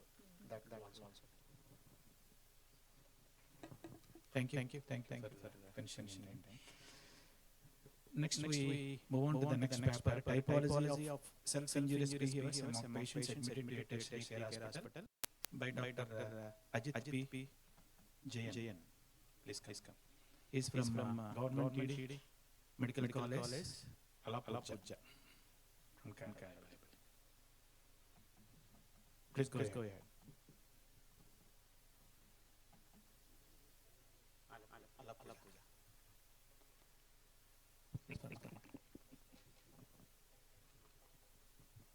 Good afternoon, everyone. I am here to present my study on the topic typologies of self-injurious behaviors among the patients admitted to a tertiary care hospital.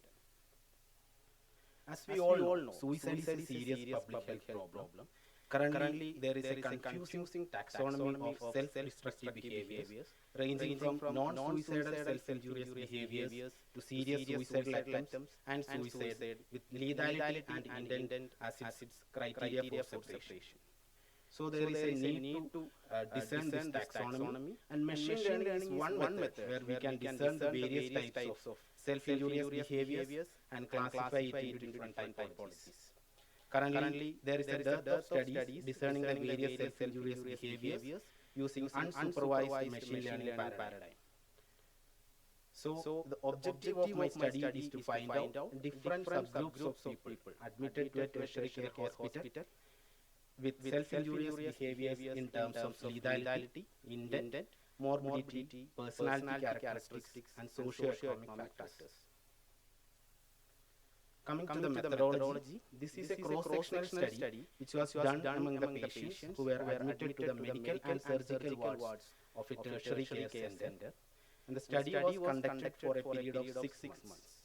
And all the adult subjects who were admitted with suicidal or non-suicidal self-injurious behaviors were included in the study.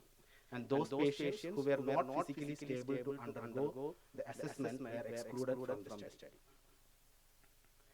In the sample calculation, the expected number of groups was 3 and the number of participants in each group was 30 and a sample size of 90 was calculated. The consecutive sampling of the patients admitted to the medical and surgical wards on 2 chosen days per week was done. The institutional ethics committee clearance was obtained before the study and informed written consent from the participants were also obtained. The confidentiality of the participants were maintained at every stage of the study. Apart from the socio-economic variables and the identification data, the categorical variables included were psychiatric morbidity, family history of suicide, past history of suicide, alcohol and other substance use, and history of imprisonment.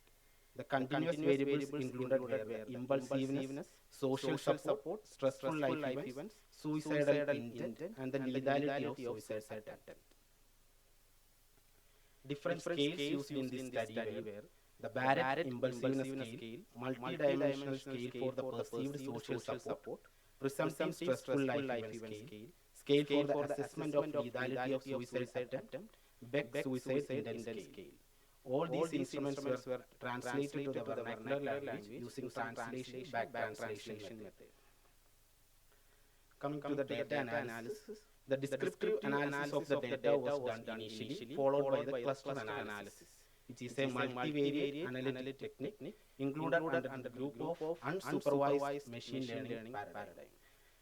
Hierarchical cluster analysis, which is a type of cluster analysis, was done to identify the possible number of subgroups, and later K-means cluster analysis, which is another type of cluster analysis, was done to study the characteristics of the formed groups. Coming to the results, we were able to collect the data from the 90 patients out of the 120 patients admitted, and this table summarizes the baseline characteristics of the sample population. The sample population were predominantly females who were married, employed, and belonging to a lower socio-economic status. And it was found that 70% of the patients were diagnosed to have adjustment disorder. And most of the patients in the sample population were belonging to their fourth decade of their life. This is the dendrogram showing the results of the hierarchical cluster analysis, in which two main clusters were formed, and the numbers shown here denotes each patient who were enrolled in the study. And those patients having the common characteristics were grouped together to form two main clusters. Later, K-means cluster analysis was done to study the characteristics of the two main clusters. This is the biplot showing the results of the K-means cluster analysis. You can see two numbers, 1 and 2, which denotes the two clusters formed, and the vectors of the variables age, intent score, and lethality score. That is more towards the second group, and the vector of the variable impulsivity score is more towards the first group. The other two vectors, that is the stressful life event score and the social support score, was also studied, but it was found that both these variables were not statistically significant as shown in this table. This table shows the results of the cluster analysis in which the cluster means is given. The cluster means denotes the contribution of each variable in forming the group in which the lethality is having the maximum contribution, followed by the intent score, age, and impulsivity score. The positive values of the cluster means they are having the maximum contribution in forming the clusters. As you can see in the group 1, the impulsivity score is having the maximum contribution, and in case of group 2, the age, intent score, and the lethality score is having the maximum contribution.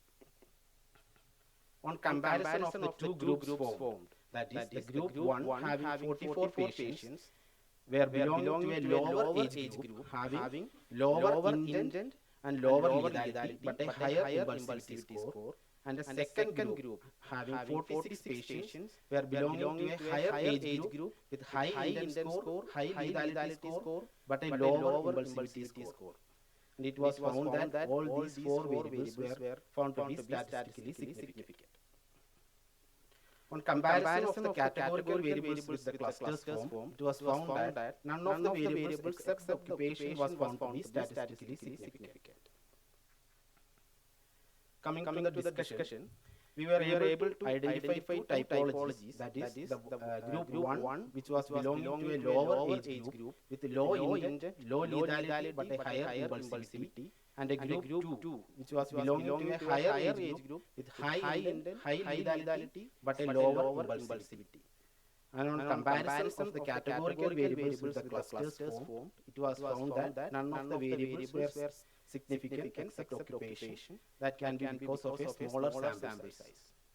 On perusal of the literature, it was found that the previous studies also substantiate the findings of our typologies. That is, the impulsivity is inversely proportional to the low intent and the lethality. Coming to the limitation of this study, the study identified two typologies, but as you can see in the diagram, by elbow method, we were able to detect 5 different clusters, but as our sample size was small, we restricted it to 2 large clusters. The main strength of this study is that this is the first study in India attempting to classify the self-injurious behaviors using an unsupervised machine learning paradigm. And in future implications, it helps in strengthening the suicide prevention policies and to tailor effective interventions in the future. The larger scale studies in a larger population will help in forming multiple effective clusters and thereby comparing multiple typologies. These are my references. Thank you. Thank you. I think you have finished in time. Now I invite the audience to have any questions. Please. The sample is constituted by those patients admitted in the psychiatry ward. Medical and surgical wards. You mentioned in the variable history of imprisonment. Yes. What do you mean by that? What is its importance? There was a history of legal history. We were asked about the legal history, and 5 of them were having the history of imprisonment. We have included in the analysis, but as the sample size was less, it was not found to be statistically significant. What is its relevance in this study? There can be possibility of antisocial persons having, in previous literature it was found that those who have a history of imprisonment were having a higher chance for suicide. There can be false allegation, anybody can get imprisoned. That is the situation now. So imprisonment may not be due to what you meant. So a person, because of a false allegation, he can be arrested. So such patients can have... Saying that, not mentioning about the details of imprisonment, just imprisonment means we cannot say all these patients are having some problem in this. Such patients can have suicidal behaviors, not accounting for a serious suicide, but there can be deliberate self-harm attempts also. So we have included it. So people are more admitted imprisoned because of other reasons. There was a past history of imprisonment.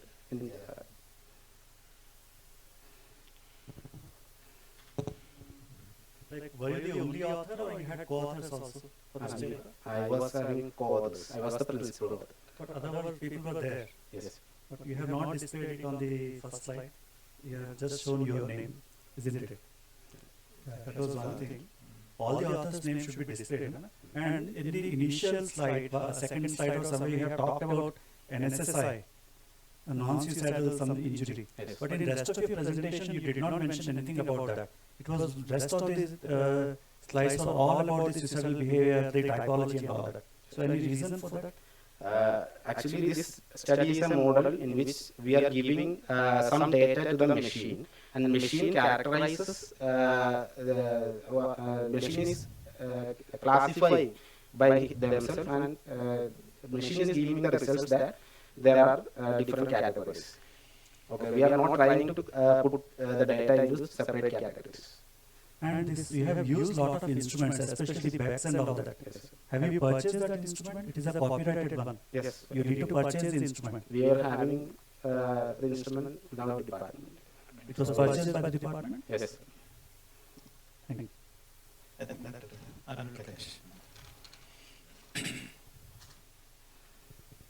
So, what do you mean by low lethality and high lethality? How did you classify? We have used the lethality scale for categorizing the low lethality. And were they all first attempters or subsequent attempters? And any lethal attempter was a previous less lethal attempter? Like that, did you try to classify? We have asked for the data of previous attempts also. You have not included it in your studies, is it? In the typologies, what we have got from the study, basically 2 categories was formed based on the lethality, impulsivity, and the intent. And you don't have any access regarding previous low lethality and current high lethality? There is a chance for including this study in the study if there is a higher sample size.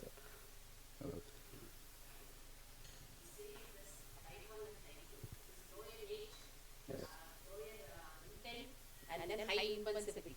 Could it be like it is a personality disorder? As Sir pointed out, it is non-suicidal intent group, that is the group, and the real suicidal intent group, the type 2. Machine learning does it, that is something different.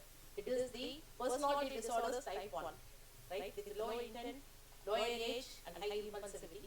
The second one is high intent, high lethality with low age impulsivity. Yes. So that means the main suicidal attempters had a suicidal intent, and this one is only a personality problem or non-suicide. Group 1 may be having, group 1 might be having a personality problem where. That's what. Then what is the? What did you find? That's what I'm asking. So when you have this one, we know that the personality problems that they have the same thing. Okay, they are impulsive, they have low intent, they are of lower age group. Okay, that is, it is present only in the younger age group. When they grow, they have the suicide, the real depression comes up. So it may be the non-suicidal attempters or the persons like that. All this classification helps in tailoring or making future preventive policies. Like in group 1, those having higher impulsivity, we can tailor interventions like behavioral therapies, and in case of second group, we can tailor more crisis management interventions or suicide prevention policies.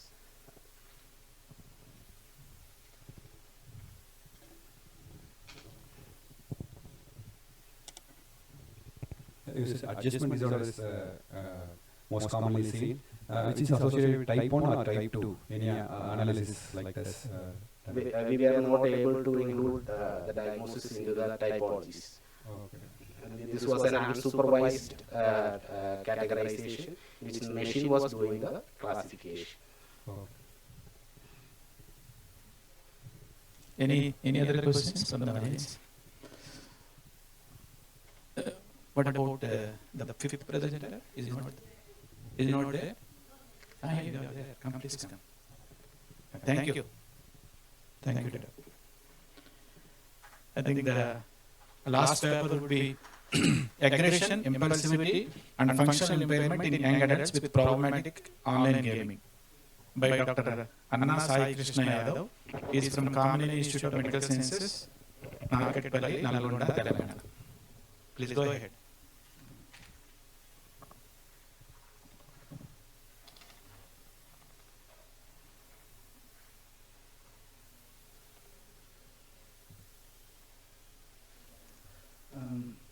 Good afternoon to all the esteemed psychiatrists and my fellow postgraduates.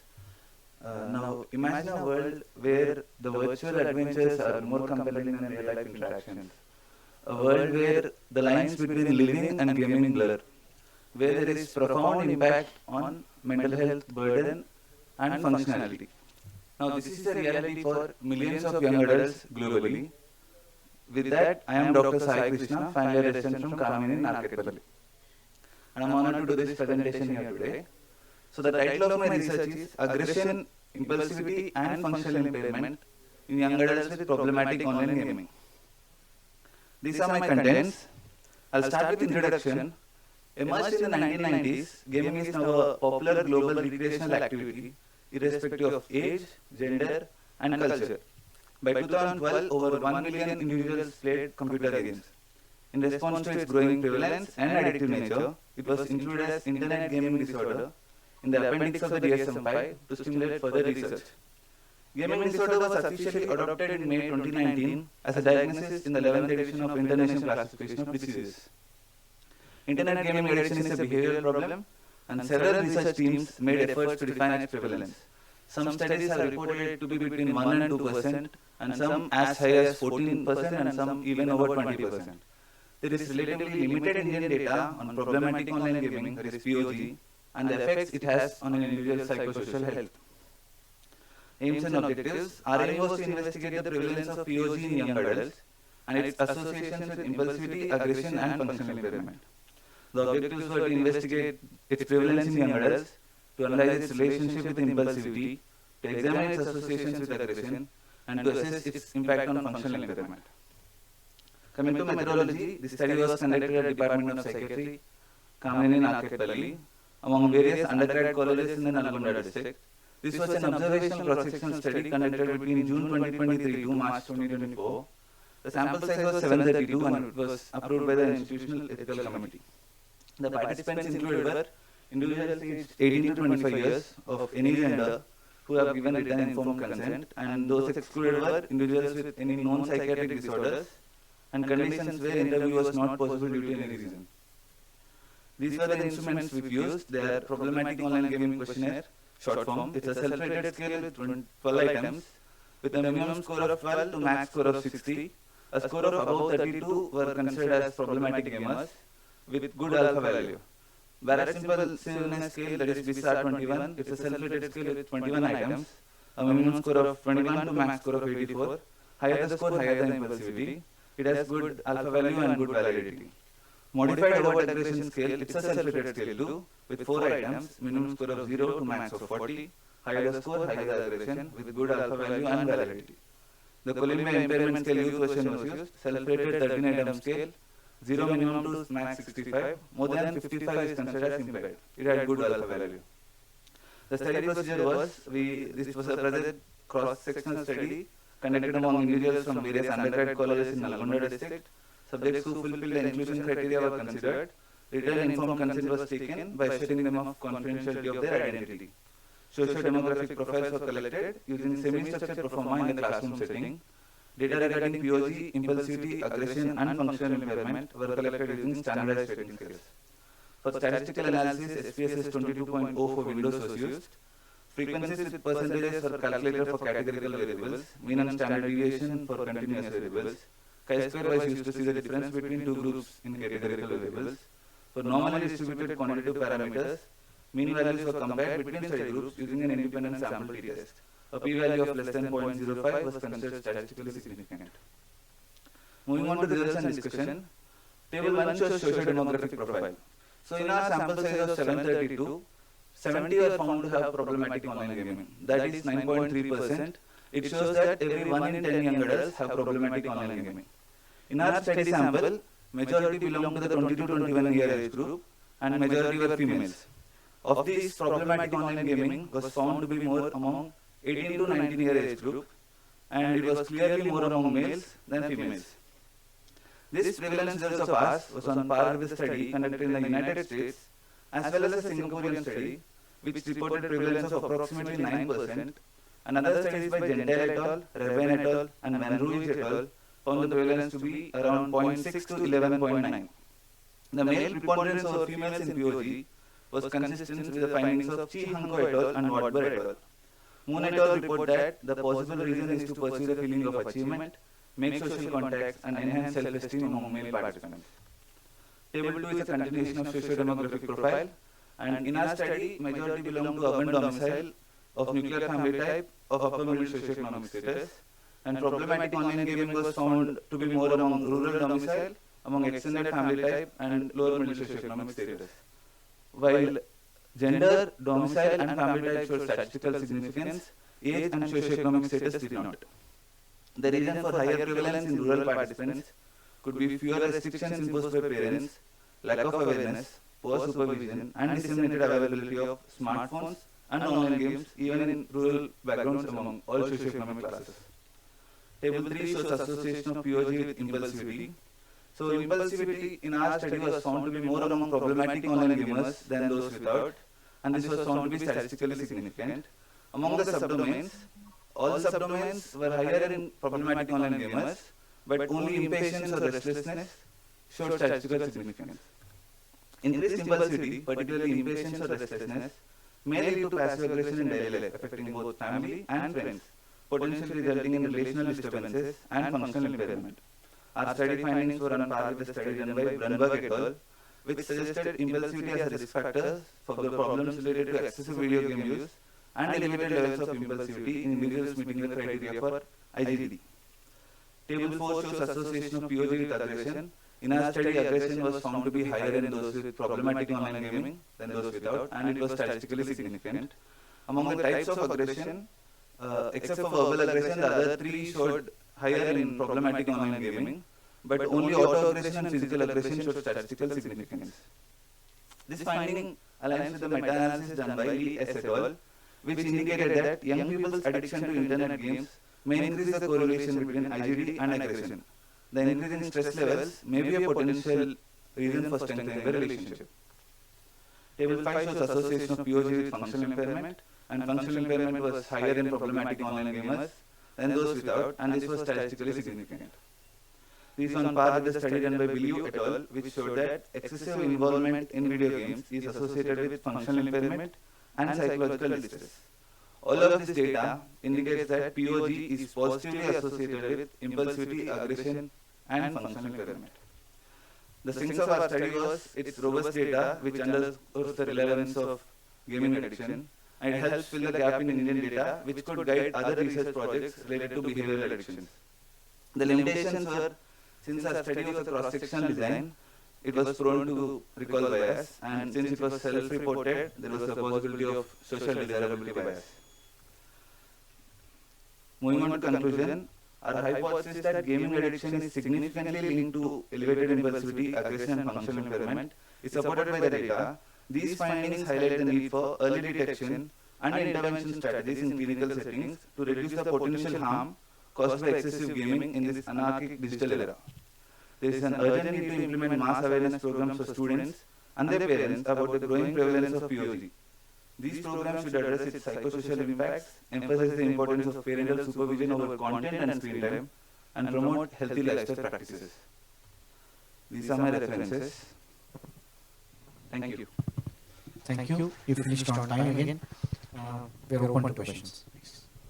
Were all the scales uploaded in English? Sir? All the scales were uploaded in English? Both English and local understandable language. No, you didn't say anything about the translation, validation, and Dr. Shaul, I think he didn't mention the names of the scales also. Scales, I think, was mentioned. There was a table and everything was celebrated. But he did not mention about the... He mentioned standardized scales. For functional impairment, which one do you use? Colombian functional impairment, youth version.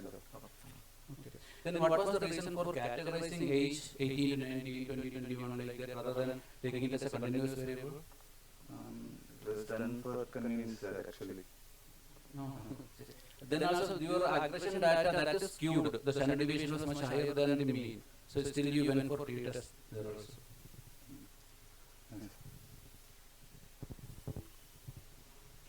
Dr. Rajshek.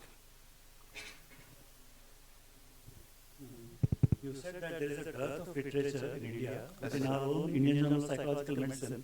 There are a lot of papers published, even as recent as 23.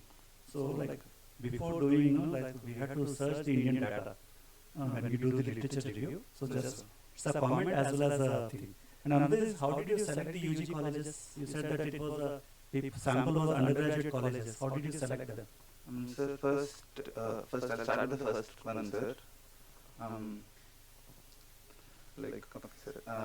the colleges which have given permission to us, those were the ones we went for, sir. Because we approached many, and whoever gave us permission, they were approached.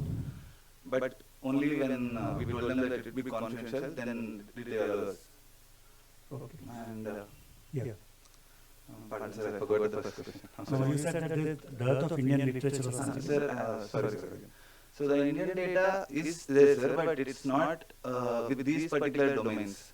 It did not cover aggression, functional impairment, and impulsivity, and the association between these. Gamika is there, sir. So you did a online, this was a Google through Google Forms? This is face-to-face, yes, sir. face-to-face interviews. So I did a small presentation first about the good, bad, and the grey. We explained about the endeavor treatment that is for ADHD. So I've explained that, and then I was in front of them, pen and paper method, I've given performance, and that's how I collected the data. So how did you exclude, because one of your exclusion criterion is that you have excluded those with psychiatric disorders. Yes, sir. How did you exclude them? So we've asked for anyone with known psychiatric disorders in history, and whoever said yes, they were not part of the...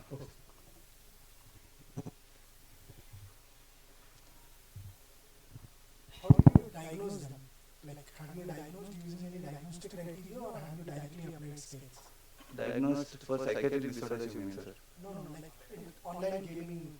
Okay, sir. So we just use a scale, sir. A score of more than 32 considered as problematic online gaming. The scale name is problematic online gaming questionnaire, sir. Okay. Are those scales used for diagnosis? No, sir.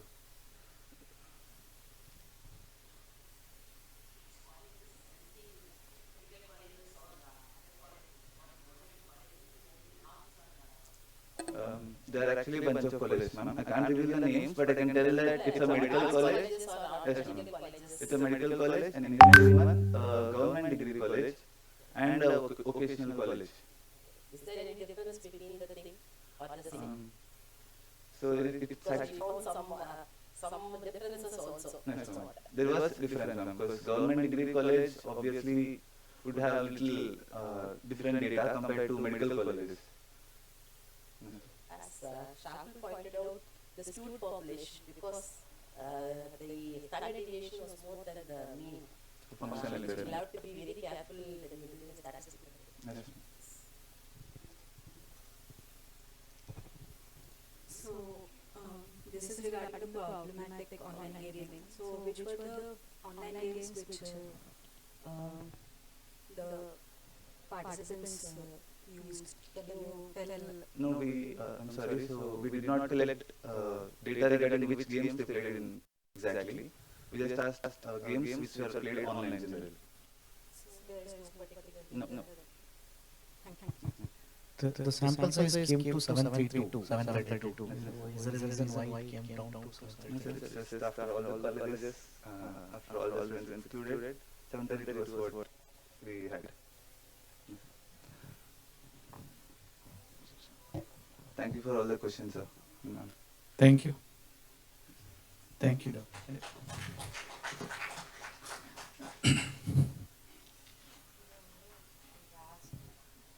Thank you all the presenters especially, and all of them have finished on time, and all the papers are good, and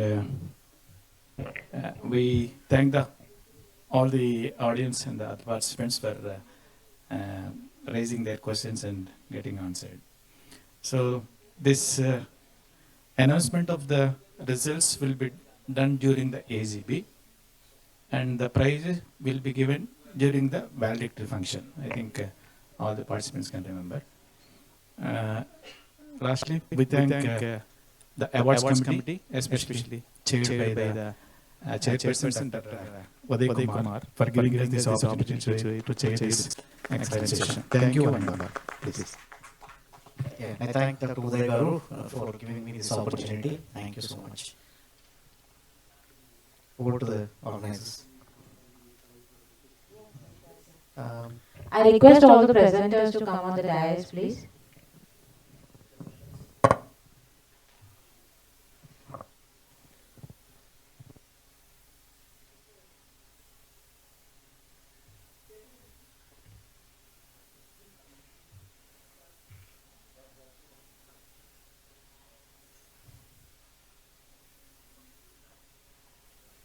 Yeah, please come.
There's a UG quiz that is happening in the Arts Theatre. So I request you all to be, encourage you all to take part in that. It is from 4 p.m. to 5:30 p.m. today.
Good afternoon, everyone. A warm welcome to all the participants and delegates to this session. I'm excited to introduce the much anticipated workshop on the topic that is crucial to modern psychiatric practice, which is ICD 11. We are honored to have three distinguished experts to lead this workshop with us. Let me introduce our esteemed speakers for today. We have Dr. Sameer Kumar Praharaj sir from Department of Psychiatry, Kasturba Medical College, Manipal. Sir has done his MBBS from Guwahati Medical College and MD from CIP Ranchi. And he's also a GSMC and FIMER Fellow and DBT India Alliance Fellow. And his areas of interest are clinical psychopharmacology, developmental psychopathology, bipolar disorder, addiction medicine, and non-invasive brain stimulation and medical education. He is the deputy editor of Indian Journal of Psychiatry. Sir has received various awards and recognitions. Best Resident Award, CIP Ranchi, Samuel Gerson Young Investigator Award, ISBD, and much more. I welcome you, sir, to today's session. We have Dr. Ravindra Munoli, sir, Additional Professor, Department of Psychiatry, KMC Manipal. Sir has done his MBBS from MRMC Kalburgi and MD from Kasturba Medical College, Manipal. And he has been working in Manipal since then, till date, now as additional professor. His areas of interest include mood disorders, telepsychiatry, and psychodermatology. Sir has also received various awards and recognitions like the Dr. S.S. Jairam Memorial Award by IPS, Dr. M. Dhruva Kumar Award in 2014-2015 by IPS, and Prize for Mental Health Literature in 2014 by SCARF, and many other awards. And we welcome you, sir, to this session. We also have Dr. Suma T. Udupa, Associate Professor, KMC Manipal. Ma'am has done a DPM from KMC Manipal and DNB Psychiatry. Her areas of interest being addiction medicine, community psychiatry, and medical education. We welcome you, ma'am. Big round of applause for all the speakers.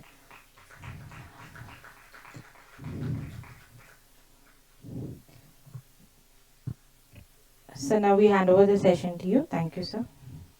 So, good afternoon, everyone. So thank you for the introduction. So the plan today, basically what we have is, we have just 2.5 hours. So we actually did this workshop in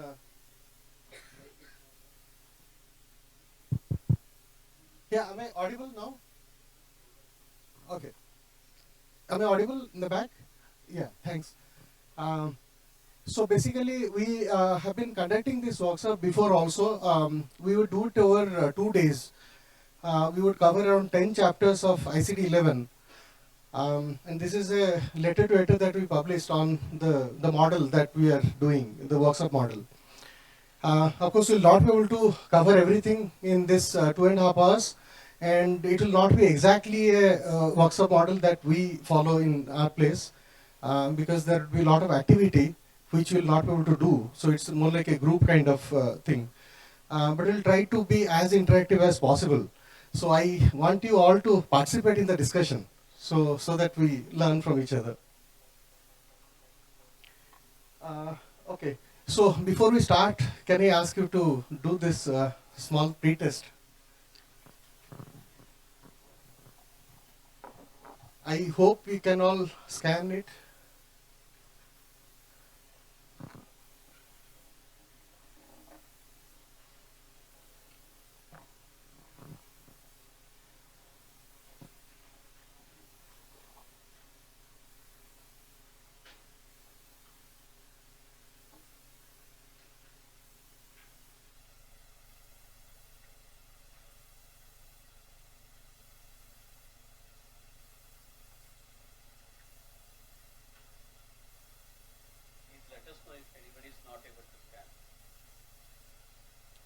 Yeah, so not able to, maybe can we pass it on? Yeah.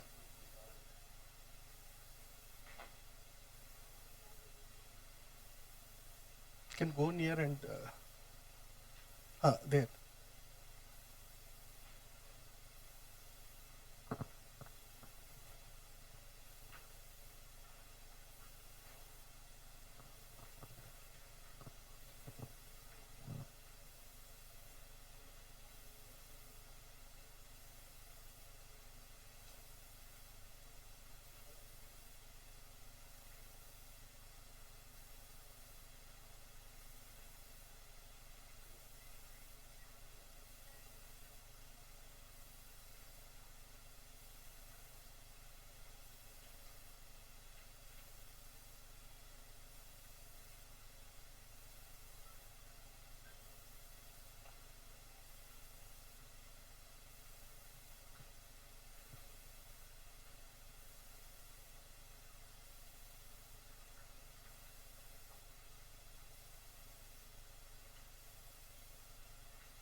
Okay, before I start, may I ask how many postgraduate students are there here?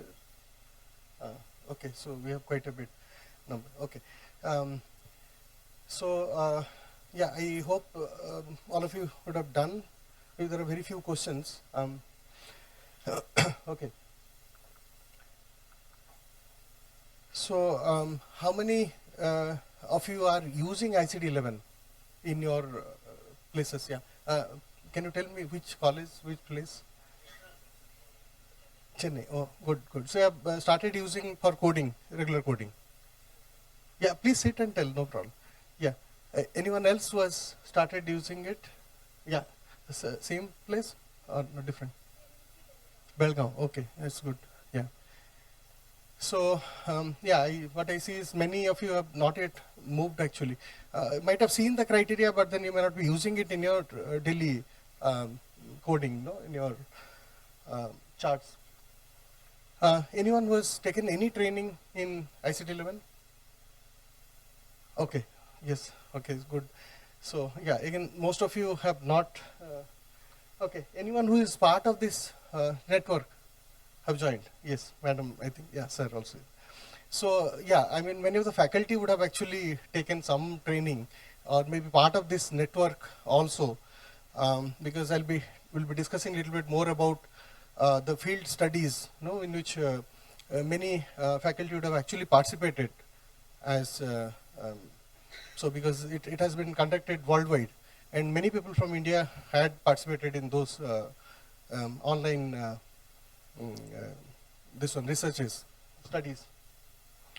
Okay, so just to ask to ourselves, like, how do you diagnose basically disorders? So you'll be going through different criteria. ICD is what we are using. Do everyone diagnose the same way, or are there any other ways in which people diagnose illnesses? You would be asking questions about different symptoms and you would be eliciting and then see whether they're matching the criteria and making the diagnosis. But would everyone diagnose the same way?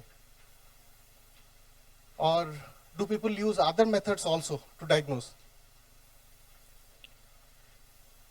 At least senior faculty, you would have seen, no? When they see the case, they would say, oh, this is schizophrenia. This is, without even asking many questions, isn't it? So how do they diagnose that way? Yeah, they look at a pattern, no? Something, so more like a pattern recognition, right?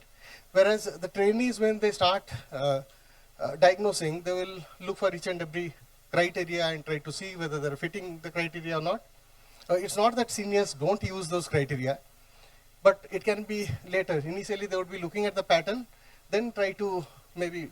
So it's a very fast diagnosis, isn't it? So consultants would be able to do it very fast, okay, based on their experiences, isn't it? So what we thought in this particular workshop model is, we will gather some data, isn't it? So whenever you collect history, you collect a lot of information. So some information could be very relevant to that particular diagnosis. Some would be pointers against the diagnosis. Some would be helping you differentiate from normal presentations, isn't it? So all those information you will have, and you will look at a pattern. Okay, that's what we try to do in this workshop. Actually, we have 3 case minutes, so that will be using basically to learn how to use this ICD codes. Right? We'll be covering only 3 chapters because it's difficult to cover others. So I'll be covering the first one, the psychosis portion, and Dr. Ravindra will be covering the mood disorder section, and Dr. Suma will be covering OCD and anxiety, that spectrum. Okay. So we know about all the diagnostic systems. We need to be careful about certain things like reliability. So is ICD 10 or 11, are they reliable? I mean, do you get a reliable diagnosis? Yeah, we do. So that is why I think we had all the, starting from DSM 3 onwards and ICD. so that there is inter-rater reliability, isn't it? You are diagnosing depression, I am diagnosing depression, we're using the same criteria, so it has to be reliable, right? What about validity of the diagnosis? Are these diagnoses valid? The psychiatric diagnosis that we make, depression, schizophrenia,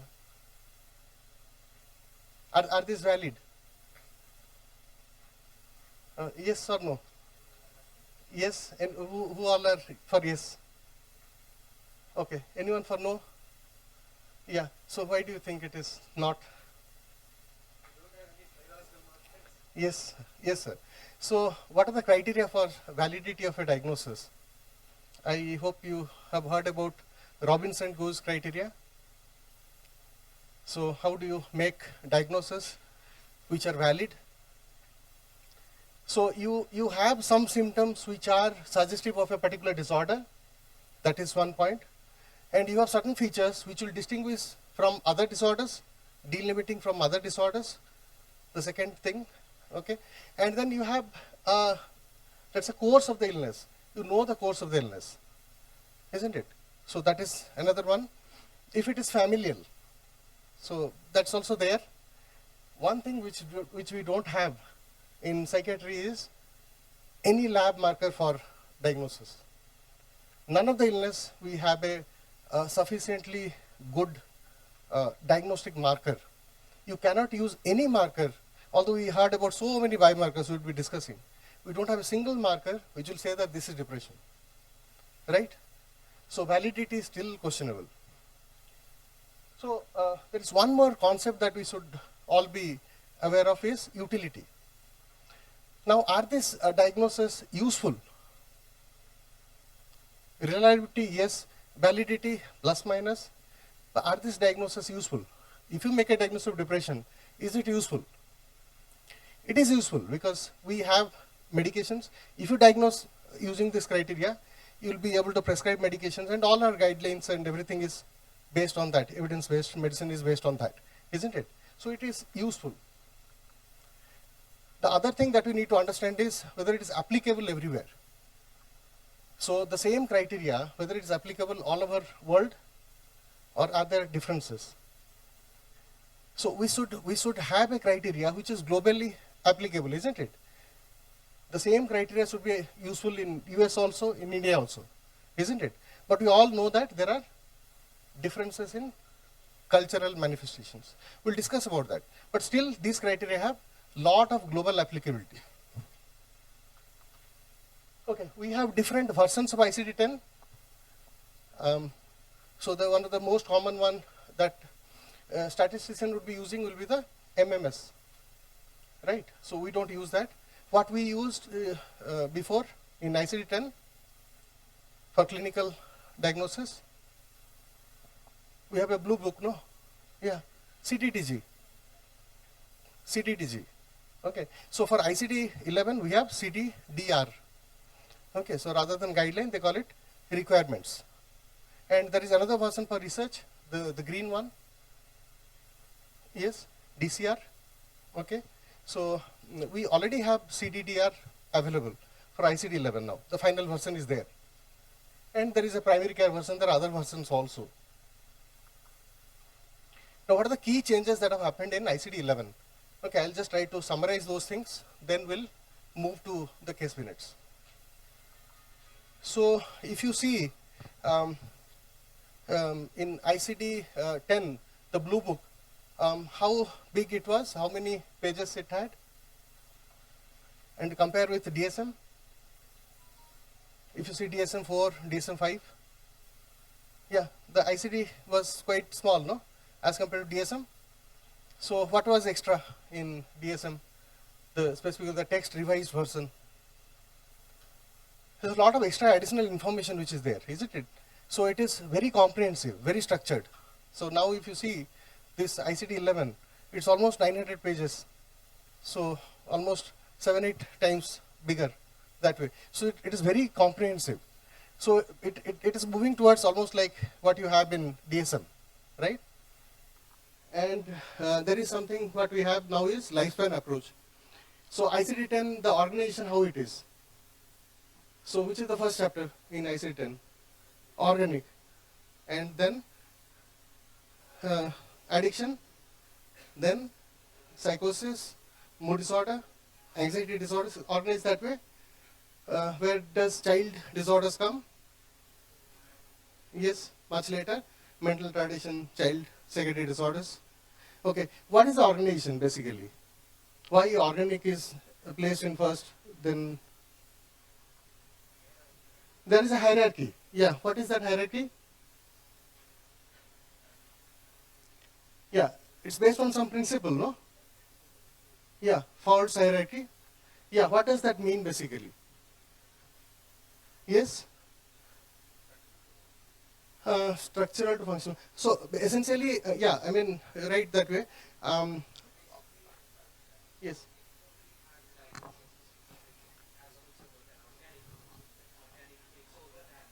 Right.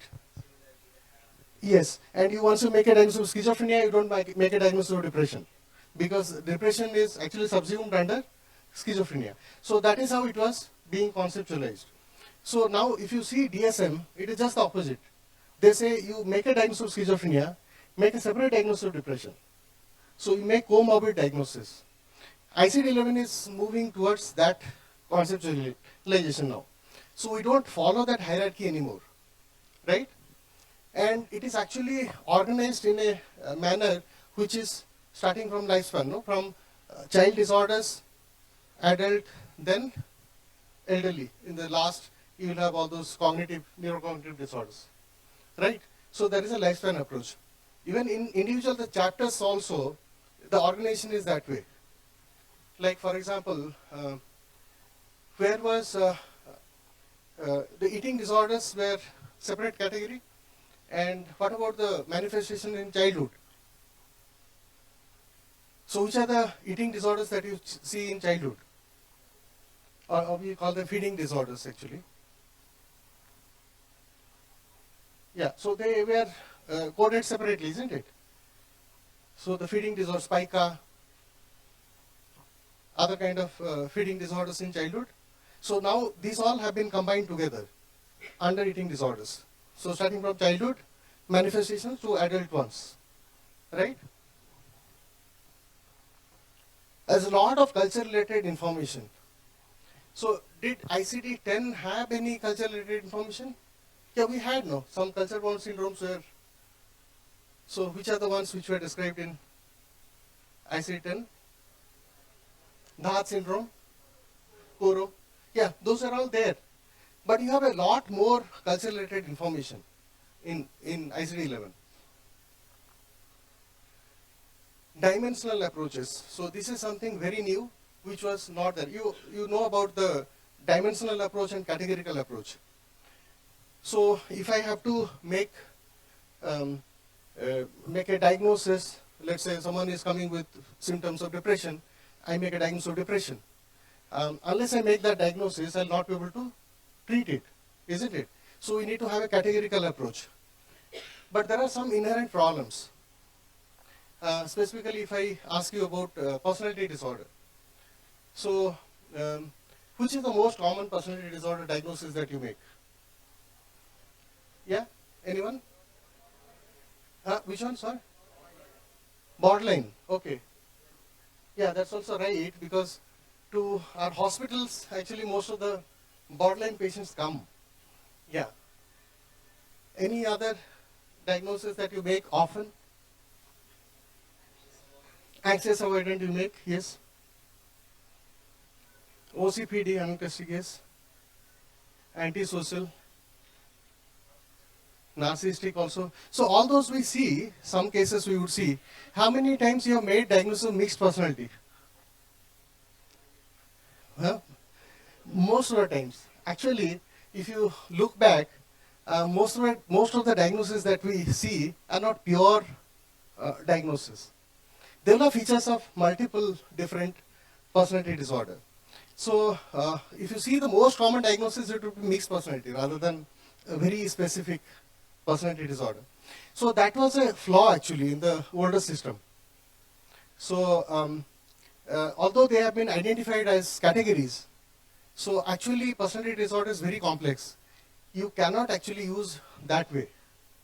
So what ICD-11 has done is they've done away with all the subcategories. Now you don't have any of those categories.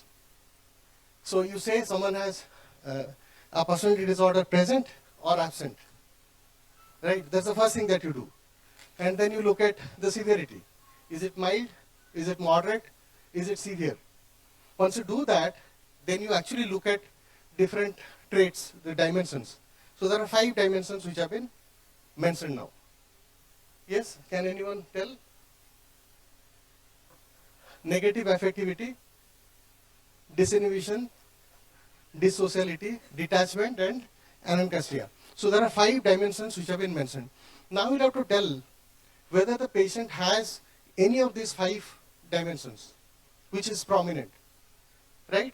Once you do that, then there are 1 or 2 specifiers. So we still have a borderline specifier, because that's also quite important. So now if you see, the approach to diagnosis to personality disorder is very different now. So we'll start with whether personality disorder is present, absent, grade the severity, talk about all those 5 dimensions, then talk about a specifier, whether it is present or not. So you have done away with all those categories now. Okay, so these are some changes. And we'll be seeing in other places also, they're using more and more dimensional approaches. The other key change that has happened is basically the field studies. So how were those ICD-10 categories derived at? How did we get them? Or DSM categories? They're based on what? Yeah, a lot of studies would have happened, but there have been a series of field studies which were done actually, right? So, and based on that, actually we have derived all those, whether they're actually there, right? Now ICD-11 has done even one step more. So besides the actual field studies, they've done a lot of online studies to have a very wide coverage, so that you'll have, I discussed about global applicability, isn't it? So it should be applicable everywhere. I'll tell a little bit more about that. And of course, we have separated 2 categories, sleep disorders and sexual disorders. Now are not part of the same chapter. These are part of that, our F chapter, isn't it? In ICD-10. ICD-11, they are separate chapters. So the reasons why people have done that. So now, how is your ICD organized? ICD-10, if you remember. So there's some description of, there's some diagnostic criteria, there's some other information also which are there. Before that, some introduction part in each chapter, isn't it? Now what changes have happened, how it is organized in ICD-11? So it starts with something called essential and or something which is required for making a diagnosis. So for each diagnostic category, we have something called essential features. So these features should be present in almost all cases when you make a diagnosis, right? So in a typical case of depression, these criteria should be there. In a typical case of schizophrenia, these features should be there, right? But we all know that we have exceptions, isn't it? There will be cases where the typical features are not there also, isn't it? For that, we have additional clinical features, right? So when you are not able to find the typical features, the essential features, you will fall back onto the additional features. Then we have a description how to distinguish something from normality. Okay, so we know there are many things which are in a continuum, even when you talk about hallucinations. Do normal people experience hallucinations? Yes, yes. So how it is different from hallucination that you see in schizophrenia? Yeah, based on impairment. Okay, impairment is one, but then based on the symptom description, can we say? Yeah, it is. Yeah, it's a hallucination. It will be in objective space. it's clear, vivid, based on continuity. Can you tell a little bit more what do you mean by continuity?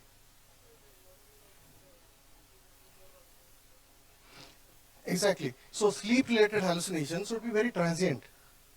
It will be fleeting. So the hallucinations that are diagnostic of schizophrenia would be more prominent. It would be there for longer time. So based on frequency and duration, and so you distinguish. So normal people can also have fleeting hallucinations. From there to those who have hallucination in, let's say, schizophrenia. So it's a spectrum, isn't it? Where do you draw the line? So you need to have a threshold, isn't it?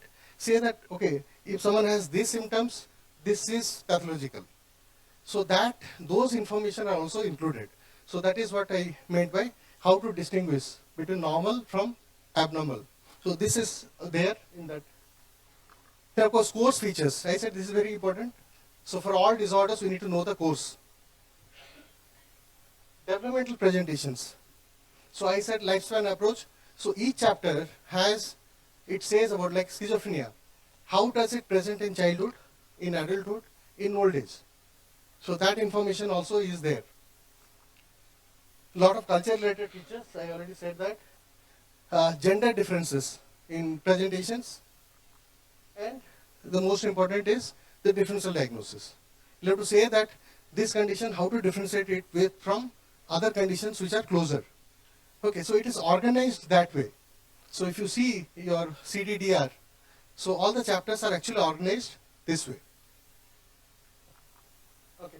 So there are many new categories which have been introduced in ICD-11. I will not be discussing all, but then just to give some examples. So catatonia, which was never there as a separate diagnosis, is a condition. Like that, there are many others which have been added. Now this CDDR, so this is what we'll be using on day-to-day practice, isn't it? So I said about different kind of field studies. So besides the 16 sites where there are clinic-based studies, there are many internet-based studies which are conducted, in which people are given actually different case minutes and asked to diagnose. So one group, they were randomized. Actually, when people participated in those studies, they were randomized into using the older criteria or using the newer criteria. Then they looked at diagnostic accuracy. And they actually found the diagnostic accuracy is much higher. It's almost 71% compared to those who are using the older criteria. So actually ICD-11 is much, much better that way than ICD-10.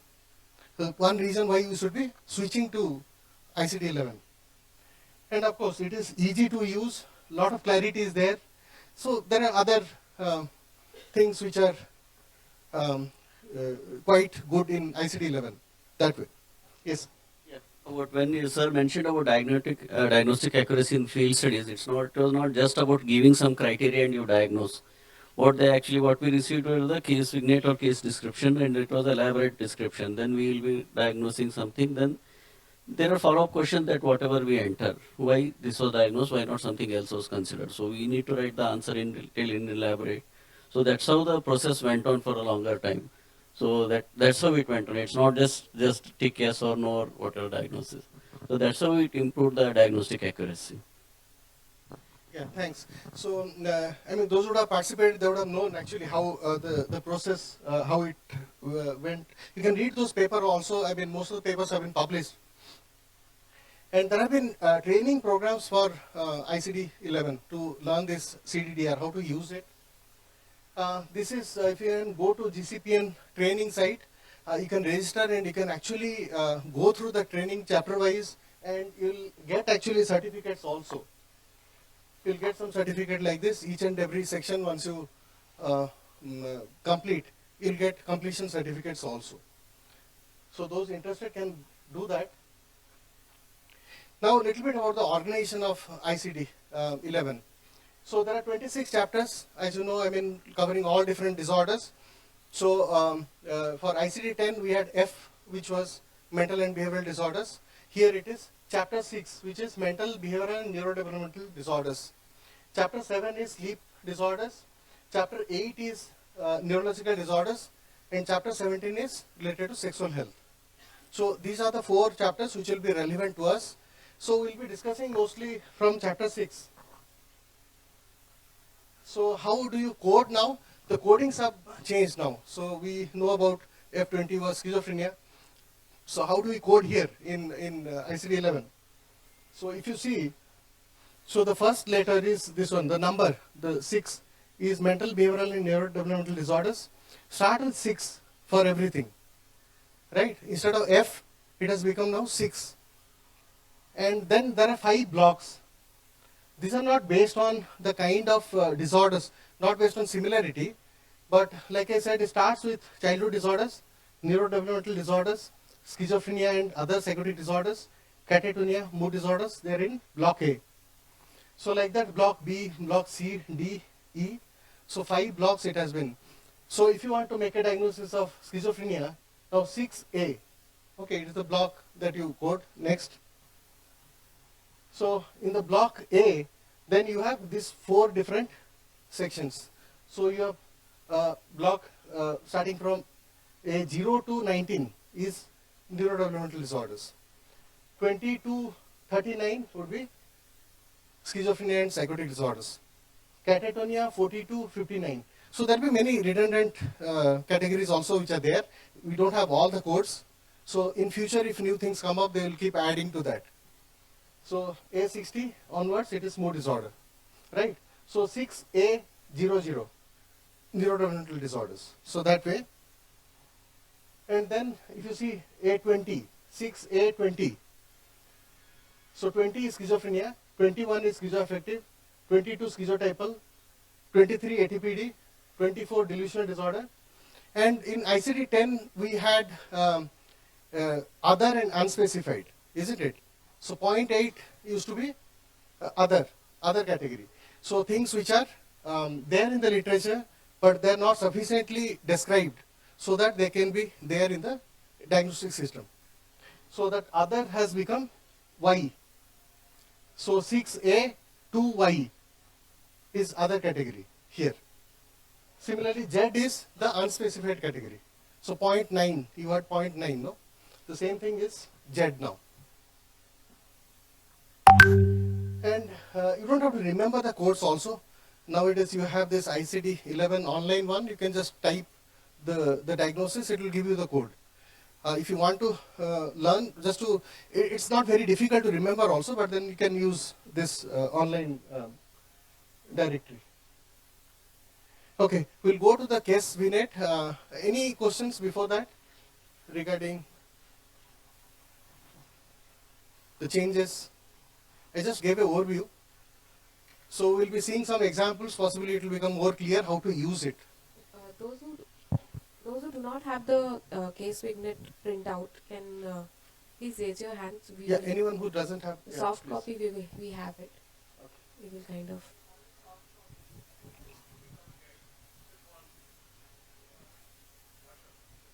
So that. Yeah. Yes, please. So the only first case minute, can you just have a quick look at it? Maybe take few minutes, just read it. It's a very simple case, but just to get an idea about how to use ICD-11.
initially the nosology was very simple, right? F10, 11, 12.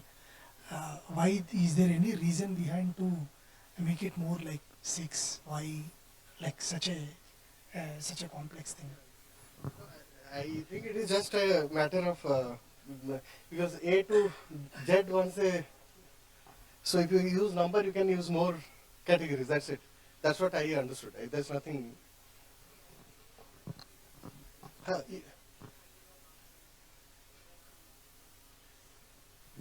No, okay, the here, is there an odd number also? No, 2040. No, they have kept actually, there is some redundancy. So if you have more categories, they can fit in. Yes.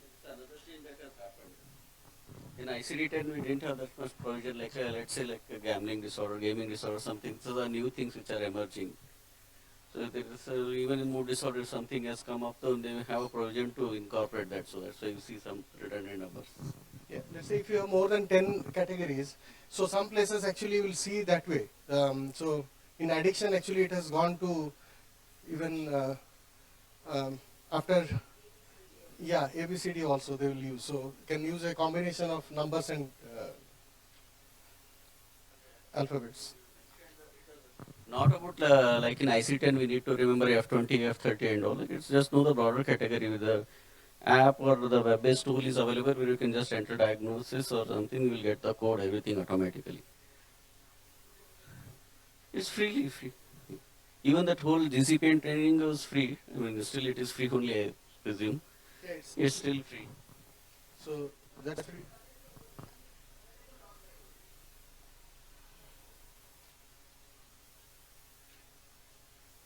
The soft copy of CDDR is free. I don't know whether it is still available as a book form like how we had in, but you can download and you can print it.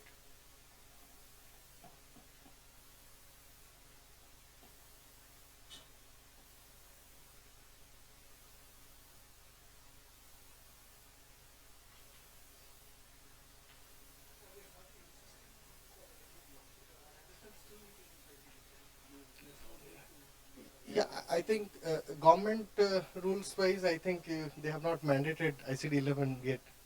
But yeah.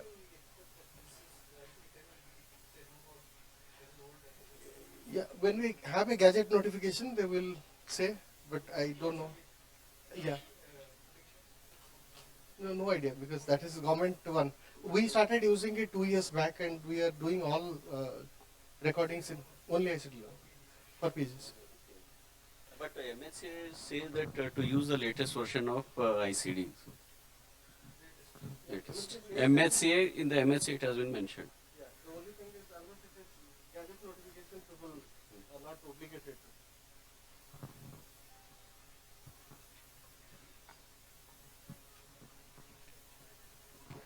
Yeah. Actually, if you see, even the sexual health, they don't call it disorder also. They call it sexual health problems. So they thought it is more of multidisciplinary rather than only belonging to domain of psychiatry. Same with sleep. So that is why they have made a separate category.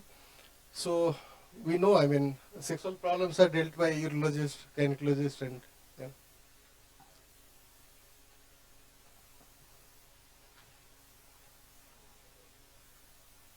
Yeah. If you had a quick we will go to the discussions. Okay, so we'll start with, so this case, as you can make out, it is basically psychosis. So first case. So we'll go through the essential features. So can someone point out the essential features of diagnosis? What is the diagnosis? Which psychosis? Schizophrenia? Okay, so which are the essential features that you could identify? So now in ICD-10 we had criteria ABCD, EFGH, I also. So out of ABCD you should have one very clearly defined symptom, or EFGH two clearly defined symptoms, lasting for 1 month to make a diagnosis, isn't it? So that was the diagnostic criteria. So those were the essential features in a way. So now here, so which symptoms you could see as essential features? Which should be there? Yeah, delusion or persecution are there, yes. Auditory hallucinations are there. Catatonic features are also there. Yes. Disorganization. Which disorganized feature? Poor self-care. Yeah, poor self-care, can we say it as a disorganized? So which is the disorganized? So you can take, see, I mean, there is a, that way actually DSM is little simpler, isn't it? It defines disorganized behavior or speech. Yeah, so which are the features? So what is included in that? So very odd behavior or sort of formal thought disorder, isn't it? So there is no mention that way, right? So you're right actually identifying, so fearful, suspicious, found talking to self, okay, conversing with another person, so almost delusions, hallucinations, those are there likely. Okay, standing in one place, so catatonia, so persecutory delusions, auditory hallucinations, posturing, okay, these are there. And of course, black magic and all those things you already pointed out again. Referential delusions. Okay, auditory hallucinations, these are all you identified. So these are the essential features in this case, isn't it? Some more symptoms. Again, some catatonic symptoms, psychomotor symptoms, what we call them. Okay. Now, if you look at the diagnostic criteria, the essential features which have been described in CDR. So here there are total 7 symptoms. Okay. Rather than 8 symptoms, there are 7 symptoms which have been described. And first 4 are the core symptoms, like your ABCD criteria, isn't it? So which is the first symptom here? Delusions. Persistent hallucinations. Not just hallucinations, but persistent delusion, persistent hallucination. Distinguishing from something which is fleeting, isn't it? Then disorganized thinking, which is formal thought disorder. Experiences of influence, passivity, control. These are the core features. Now, which was the first symptom? What is the A symptom in ICD-10? Yes, thought alienation. Now, why that has come down? That is not there initially. No? First, they are talking about delusions and hallucinations. Yeah, any reason why these have come up in the first, second? So any symptom which is there first means is more important, isn't it? Yeah. So in the previous version, in ICD-10, which symptoms are given the most prominence? Yeah. Schneiderian first rank symptoms, isn't it? Thought alienation phenomena. Now you have seen so many cases of schizophrenia, isn't it? So how many patients you actually elicit thought insertion, thought withdrawal? How many patients you actually elicit hallucinations and delusions? Most of them. Okay, so they made it very simple. Actually, if you see, ICD-11 life has become very simple actually. Okay, if you're using it, so you rely more on simple features which you actually elicit, right? So Schneiderian features have been given less importance.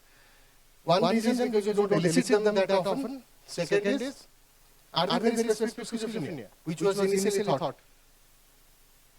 Which other condition you can see first rank symptoms? Any psychosis. So depression and psychosis, mania and psychosis, you can still have. So they don't have that diagnostic significance. Okay, so that's why they have been downgraded now in ICD-11, right? And even two symptoms have been combined into one. Okay, so we had 8 different symptoms in ICD-10. Now we have 7. So you need to have one out of these 4.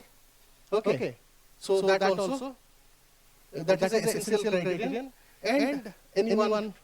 So you need total two symptoms, lasting for same duration, 1 month. Right?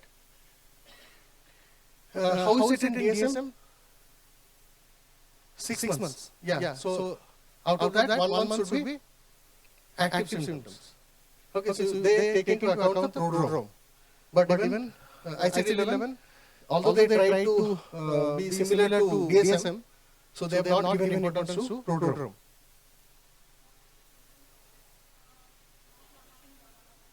Yeah, less than 1 month. So because of treatment, whatever. So irrespective of treatment, if the symptoms are less than 1 month, you don't diagnose schizophrenia.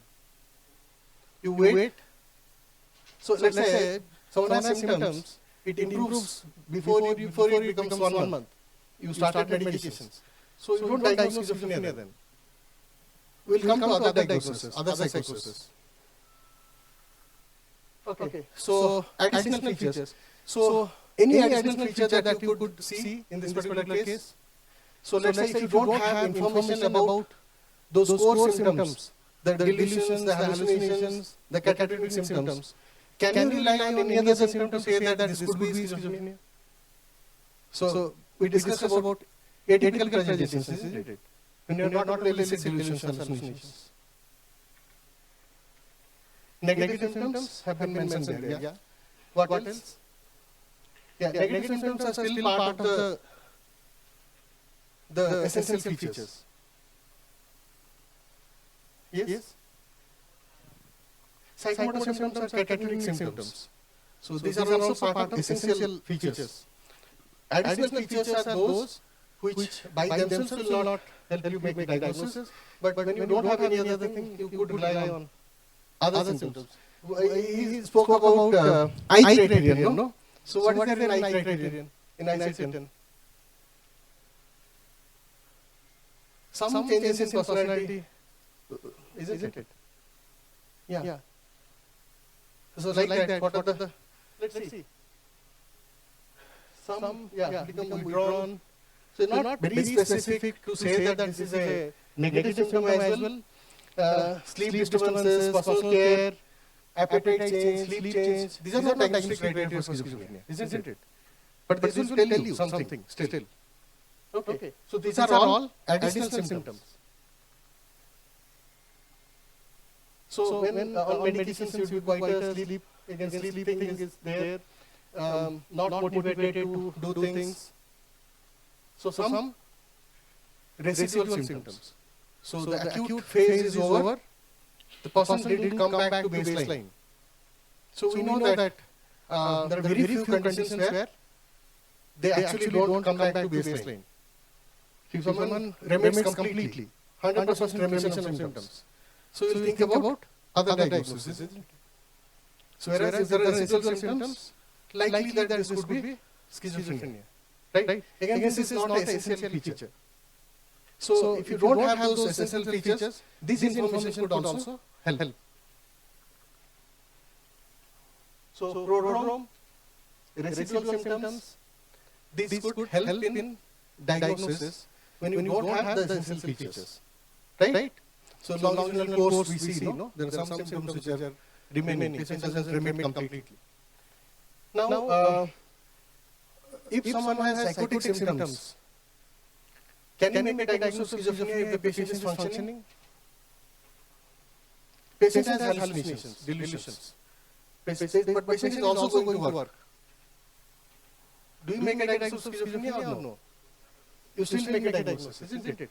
Yes. So many of our schizophrenia patients, we know that they can function also. So this is not an essential criterion for diagnosis. So for psychiatric disorders, we talk about the symptoms plus impairment to make a diagnosis, isn't it? So what is a clinical syndrome which requires treatment? There should be impairment. Impairment, isn't it? If there is no impairment, then how are you making a diagnosis? So for psychotic disorders, we don't require the impairment criterion. But for other conditions, let's say mood disorder, if you have depression symptoms, but someone is functioning well, you actually don't make a clinical diagnosis. Right? So just presence of symptoms, we don't make diagnosis of disorders, isn't it? OC symptoms. Symptoms can be there, but there is no impairment. So it's not a disorder. Right? So but this is not true for psychotic disorders. So schizophrenia you can still diagnose even in absence of impairment. Okay, so in this case, what distinguishes this from normal condition? We discussed about how to distinguish delusions, hallucinations from normal. So people can have some persecutory ideas, some referential ideas, need not be delusion, isn't it? We know that these kind of thoughts are widely prevalent in population. So many normal people who don't have psychosis also can be little suspicious, isn't it? Part of personality or whatever. Similarly, we discussed about hallucinations, fleeting kind of hallucinations can be there. So these are features which we need to look at. So here like some beliefs which are accepted in the community. Obviously those are, we need to distinguish, isn't it? So this is how you distinguish. What are the differential diagnoses here? So this patient, we give a negative history, so patient doesn't have any history of substance use. There are no other medical illnesses. So what have we ruled out? Any substance-induced psychosis or any organic psychosis. Okay, this is something again, a change has happened in ICD-11. We don't use the term organic disorder anymore. Right? We'll be talking about primary disorders and secondary disorders. Okay, there is no disorder which is organic, is nothing which is functional. Okay, it can be either primary or secondary. Right? So we'll do away with the term organic. Okay, so secondary psychosis. Right? Investigations were all normal, of course we ruled out medical conditions. The last line if you read. Yeah, so does this patient have depression? Is it there? Secondary depression. Okay. So does the patient have depression? Duration is not there, symptoms, all symptoms that is necessary. We'll be discussing about depression. Ravindra will talk about depression again, syndromal ones. What changes have happened. So patient has some depressive symptoms, but not a disorder. Isn't it? So it's not a syndrome. So you distinguish this one from depression with psychosis, isn't it? And of course, how do you distinguish between depression with psychosis and schizophrenia with depression? Yeah, chronology. So which one started first? Isn't it? So typically a person who develops depression and psychosis will have depression for a long time, then develops psychosis. Okay. So what about schizoaffective, schizodepressive? The course. Okay, so you distinguish based on the course. We'll come to that one, the course part. But what other features when we say it is schizoaffective? Equally predominant and both start at the same time, almost together. Both the symptoms begin together, isn't it? So that's how we distinguish. So in this case, we don't have that information. So those disorders we distinguish. Okay. So now one major change that has happened to schizoaffective disorder. So how would you diagnose in ICD-10? You said both the symptoms should start together and both would be prominent, isn't it? Both would be almost syndromal level. Then this is schizoaffective, right? Now let's say, I'll give you an example. Let's say someone who has bipolar disorder. Okay, so had manic episodes, had depressive episodes.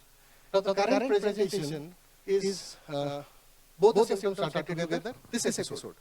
Both the symptoms started together and both are equally prominent. What is the diagnosis in ICD-10?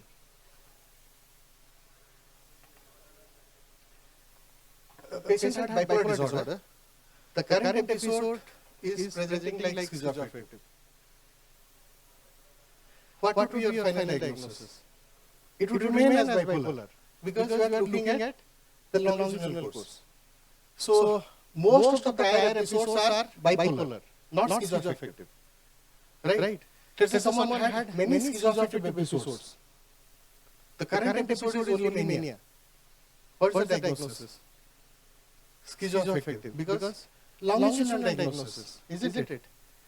Now, some changes has happened in ICD-11. So how do you diagnose now? If the first example that I gave, patient had bipolar disorder, the current episode presenting with schizoaffective.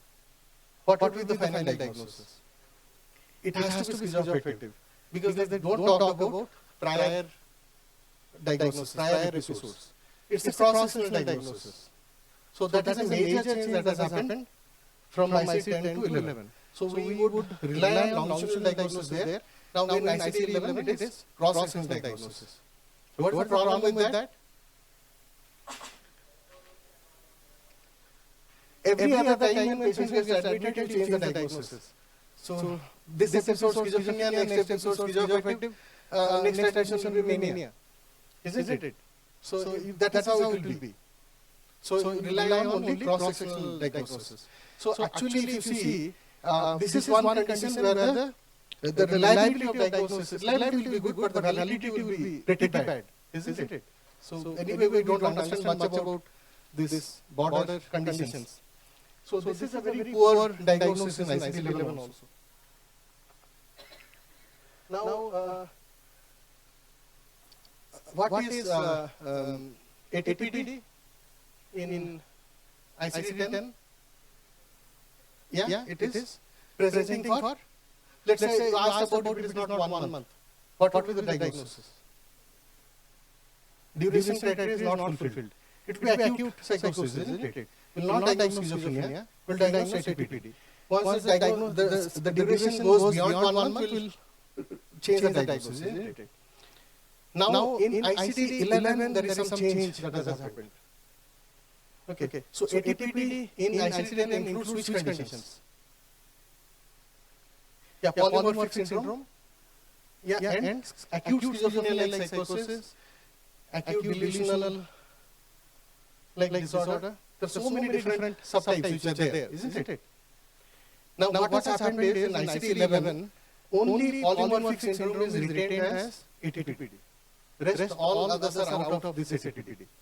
Okay, that is another change that has happened. Okay, psychotic mood disorder we discussed. Okay, the course features. So what is the course of this illness in this patient?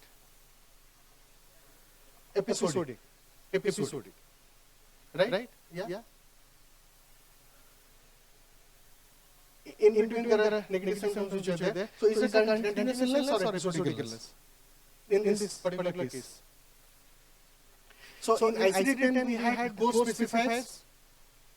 So we had continuous, we had episodic, remittent, episodic with stable deficit, episodic with progressive deficit. So when we say continuous, it means which symptoms? Positive symptoms. When we talk about deficit, it means negative symptoms. Okay, so remittent means there are no positive symptoms. Okay, so with stable deficit means there are some residual negative symptoms. Right? Progressive deficit means negative symptoms keep accumulating. Right? That's how we were using ICD-10. Now what happened to ICD-11? Let's see. So of course the first episode when the onset was there are many episodes which were there. So we talk about onset, acute onset or insidious onset and episodic course or continuous course. Okay. So how do you use this specifier now? So we talked about 6, 8, 20 which is schizophrenia. Now the first episode, 6 at 20.0. Okay. And if it is currently symptomatic, 6 at 20.00. Right? If it is multiple episodes, in this case, 6 at 20.1. And if it is currently symptomatics, 1-0. Okay, like that, you'll have this combination, you can use it. So first episode, multiple episodes, continuous, then other episode unspecified, when you don't have information. So currently symptomatic, in partial remission, full remission, unspecified. Okay, so you use this way to code it. Okay, cultural features. We need to be aware about different cultural manifestations also when you make diagnosis.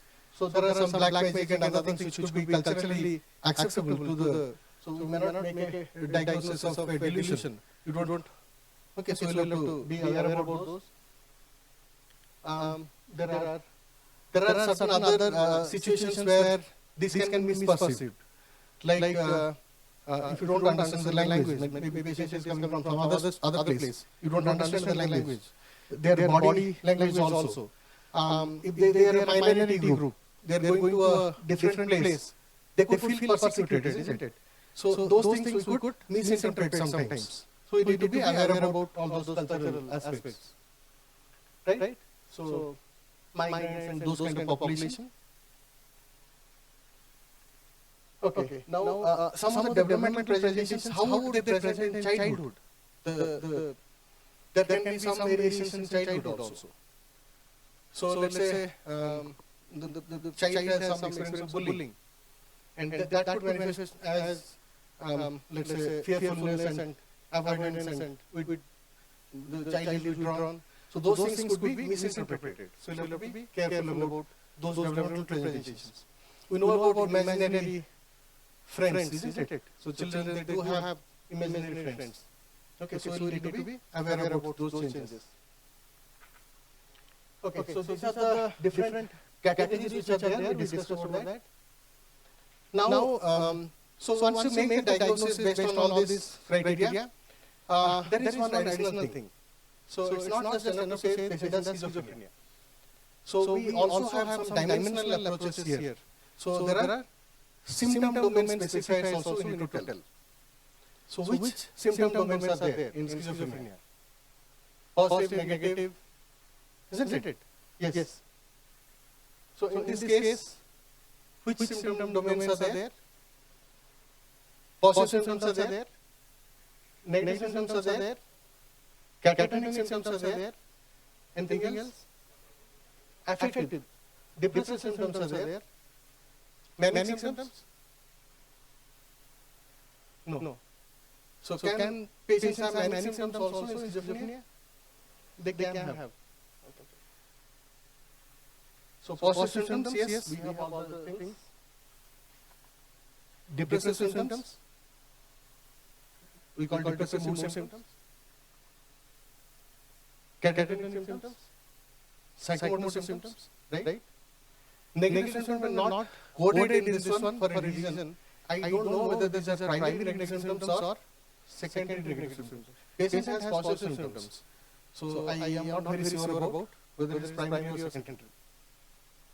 Okay, so these are the 6 categories that you can code for. Positive, negative, depressive mood symptoms, manic mood symptoms, psychomotor symptoms, and there is last one which is cognitive symptoms. Now, the first 5 are very evident. How do you make impression about cognitive symptoms? Which cognitive symptom will see in schizophrenia? Yeah, frontal lobe abnormalities. So clinical evaluation, what do you see? And do you see any cognitive symptom in schizophrenia? Attention, concentration. Actually, it is very difficult to actually characterize the cognitive symptoms which are present in schizophrenia in routine clinical examinations. Soft signs, again, not cognitive symptoms per se. Soft signs are slightly different. Yeah, theory of mind. So you need to actually do certain psychometric tests actually to actually identify cognitive symptoms. This is not dementia. You don't have severe memory and other attention and all those symptoms will be seen in dementia, delirium, which are prominent cognitive symptoms. In schizophrenia, the cognitive symptoms are very subtle. isn't it? So unless you do actually tests, psychological tests, standardized tests, more, let's say tests which will be more sensitive to pick up minor abnormalities, you will not be able to comment on this particular specifier, right? So yes.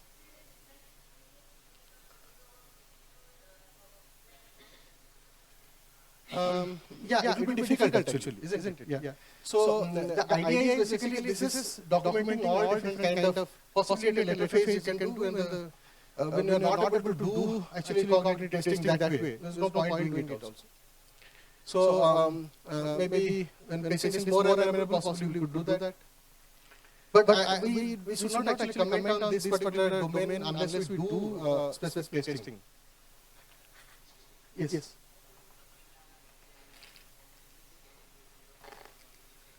Yes.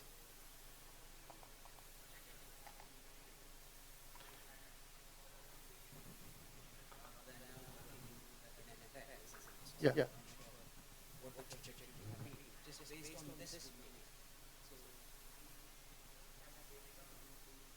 Regarding yes. Correct. So this is based on, I mean, the VNet of course doesn't have that information at all. We have not added any information. But of course, I mean, you're right. I mean, if you need to know about all those, no? Because when you do a cognitive test also, you have to know about his educational level. Then only you can choose a test also. So the interpretation and all will depend on that. Of course, we have not provided those details. This is basically what we generally elicit. So I'm just discussing some points. Just wanted to highlight that we should not actually diagnose this particular symptom specifier unless we do psychological tests, is what I, yeah. Right.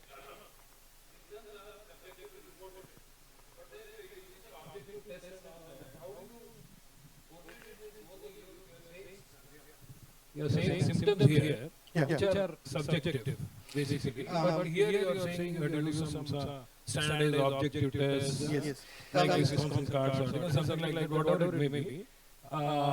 In such a case, how will it really not a symptom? And then how does cognitive symptoms here become a diagnosis here? 6, 8, 25.5. I'll answer. The first part I'll, basically, how do we make a diagnosis of, let's say, dementia? Patient can complain of memory problem. How do you say the patient has actually memory problem?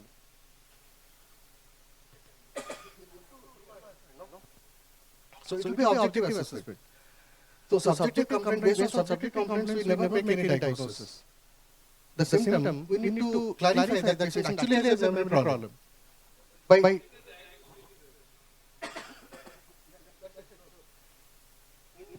dementia also, we'll do a clinical diagnosis only. I'll do a test at least, no? I mean, MSc, I mean, you have a cognitive test. So unless we do an objective test, based on someone's complaint, I don't say that that person has memory problem, isn't it? So same way. So here it would be even much more subtle. So we will not be able to actually, do we see actually memory problems in schizophrenia? I mean, gross memory problems is what I mean.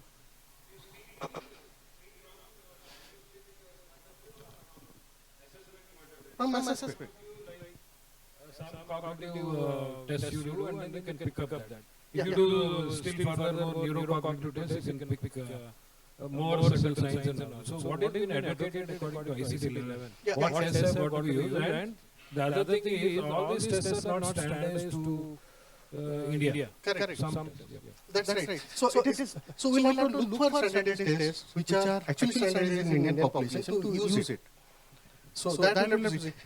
What I'm saying is bedside tests, memory test, executive function test, all those may not actually pick up abnormalities in patients with schizophrenia.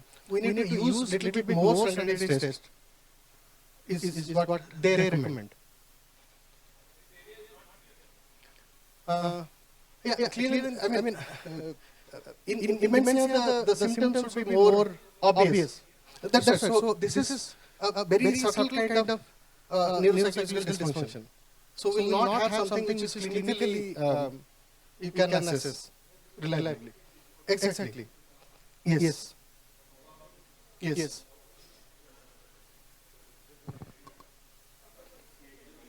Correct. Yes. Yes. So, yes, we'll have to give more. So, the second question that you asked is the diagnosis now is schizophrenia. Okay. So, these are additional diagnoses. Now, this is not a disorder. So, we talk about category and dimensional. So, these are dimensions. Additional codes. So, this is a symptom domain specifier. All psychotic disorders. Yes. Yes, I'll tell that. Yeah. I'll give a final diagnosis so you'll get to know. Possibly, it will be clear. So now, you'll have to also code whether it is mild, moderate, severe. These domains. So how do you do that? If you see just one or two symptoms. Okay, only one or two symptoms are there. You say it is mild. If it is 3 or 4 symptoms, so in schizophrenia we know that there are 7 symptoms.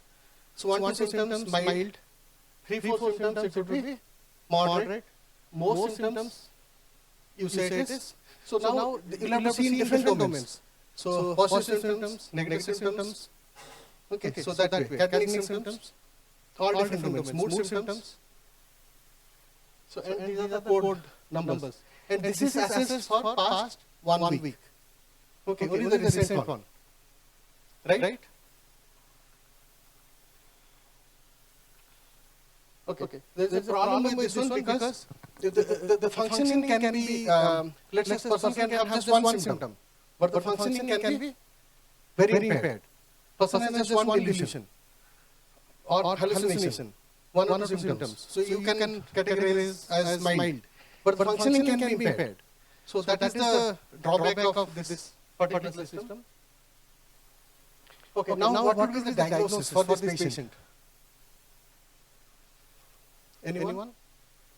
So schizophrenia? 20.10, schizophrenia multiple episodes, currently symptomatic. You all agree with that? Now what would be the additional diagnosis? There are positive symptoms, severe. Okay, so this is the additional code that I will make. Depressive mood symptoms, moderate. Psychomotor symptoms, moderate. Okay, so this is the full code for that particular patient. Right? So it looks little complex, but then this is more comprehensive. You're looking at the category as well as the dimensional part. Okay. Yes. So right. So we'll see that now. Okay. So now let's say we had this description about mood symptom, depressive symptom. Right? I added some other features. Okay. So whatever case period that you had, the yellow one is something that I added. And I changed the duration also. Okay. Now what would be the possible diagnosis here? Okay. So this becomes whatever was the prior diagnosis, whether it is schizophrenia or not, doesn't matter. The current presentation is schizoaffective. So this should be the diagnosis. So now the depressive symptoms have become much more severe. The duration criteria is also fulfilling. Right? Okay. Now if we have this, I took up the past history in the same case minute. What would be the diagnosis now?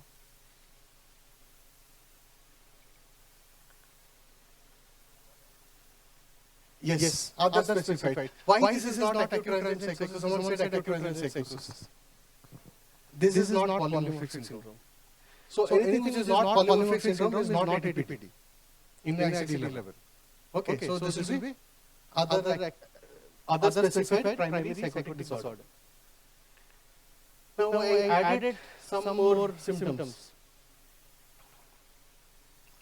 So patient had some symptoms, I added some more symptoms. Now what is the diagnosis? Yes. Catatonia associated with another medical disorder. Sorry, mental disorder. So why I didn't diagnose before? So you need to have at least 3 prominent catatonic symptoms to say it is catatonic disorder. One catatonic symptom or 2 catatonic symptoms will not diagnose this. Right? Okay. To summarize, so schizophrenia subtypes are no longer there. So we had all those subtypes. So there is no confusion. There is all those subtypes. Those didn't have a lot of validity. FRS we discussed. They have been de-emphasized in ICD level. Schizoaffective is a cross-sectional diagnosis now. Right? ATD includes only polymorphic syndrome, not the other ones. Delusional disorder includes acute delusional disorder and shared delusional disorder, which were there as separate disorders. Folia 2, isn't it? Shared delusional disorder. That has been included under delusional disorder. Right? And we have symptom domain specifiers, and catatonic syndrome can be a separate diagnosis. So if in this whole section, if you have to remember, if you remember this much, these are the major changes. Any questions?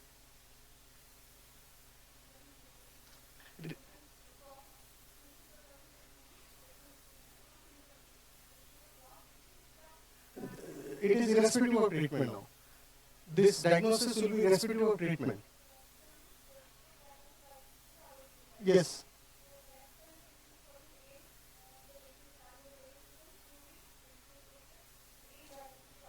Yes. Yes, never be schizophrenia. So we know that acute, recurrent presentations of acute psychosis are there.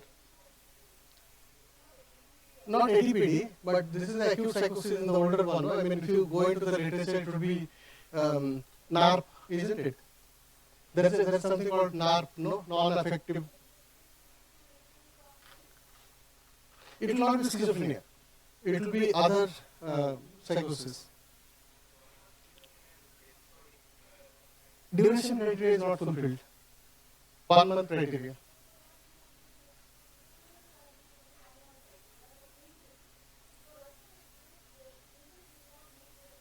Right. Once a person meets the criteria for schizophrenia, rest episodes, even if it is 1 week, you.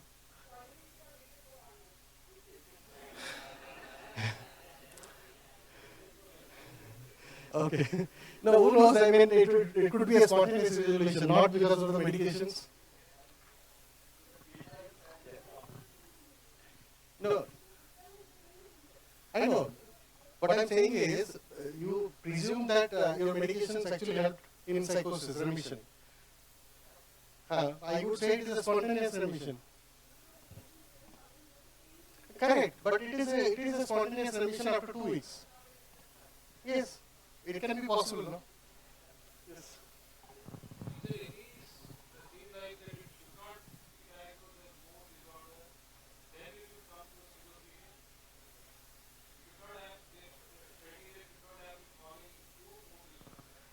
No, that is not an exclusion anymore. Now you can have 2 different diagnoses. You can have schizophrenia with mood disorder also.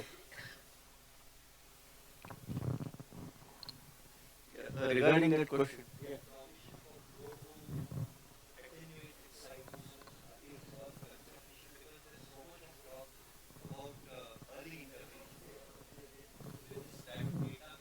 Yes. Yeah, in ICD we include only the ones which have been very clearly defined. So in literature we know, I mean there are a lot of information about prodrome and ICD we don't diagnose actually. Yeah.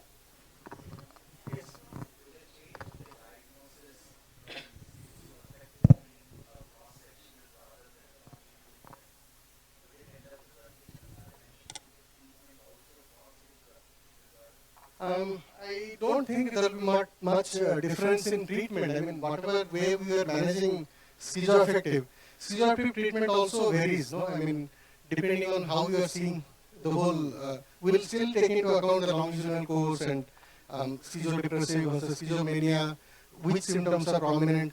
So your medication choice will be, I don't think at this point of time it is affecting the treatment per se, but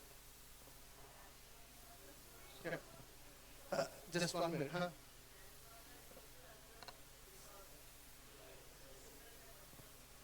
Yes, then we'll have to specify the other medical disorder. Here in this case, mental disorder. We'll have all those diagnoses, schizophrenia, domain specifiers, in the end, catatonia.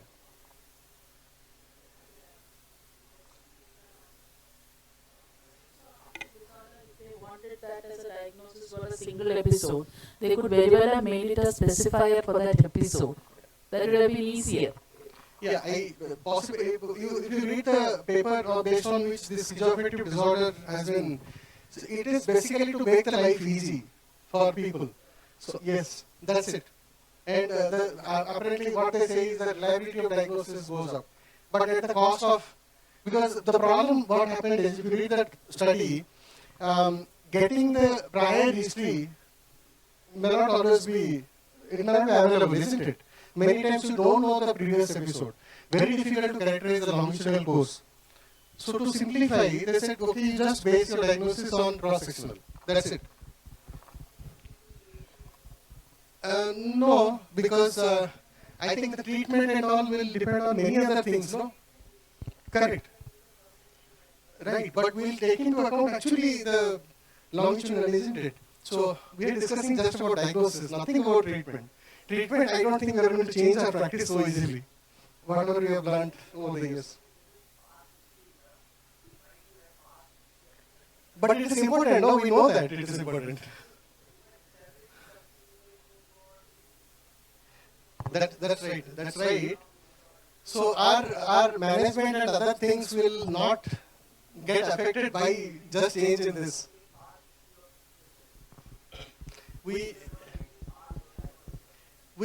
Past diagnosis, past history is very important because you have to plan your management based on. But we'll have to think about long-term treatment, isn't it?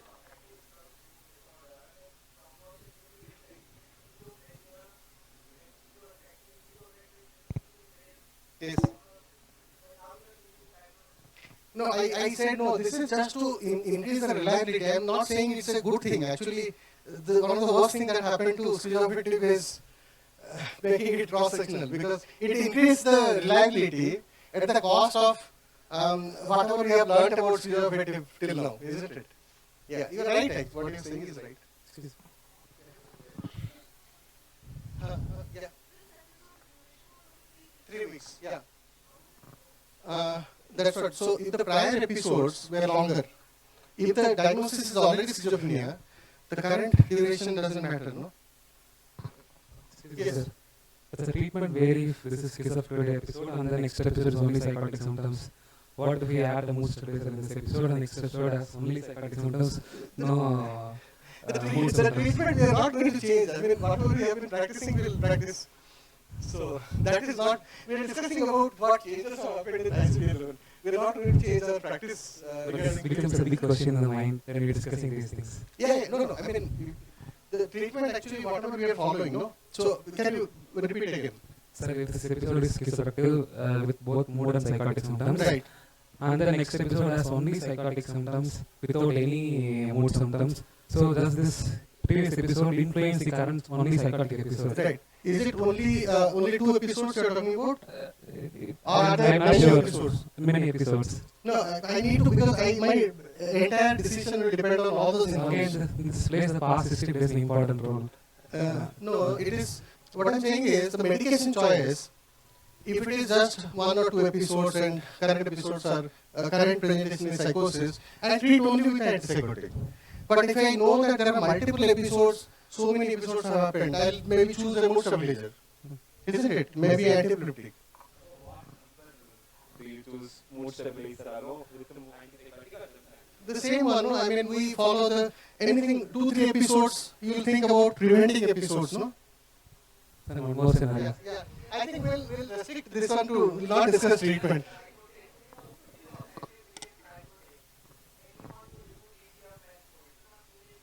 We're not discussing management. You continue with your treatment. let's stop here, because otherwise we'll not want to cover the other ones. We can discuss maybe outside. Okay. I have 2 questions. In this case, we have got since last one day that patient was having posturing, and on examination mute and negativism. Should we encourage catatonia in this case as a separate disorder? Yeah, there are three symptoms are there.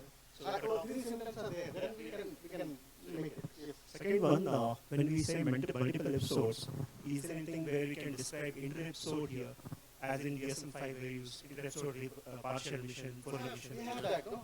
Episodes and currently symptomatic, impartial That's remission. Those. So they also have separate codes. Yeah, I saw, no? Just let me go back. Yes.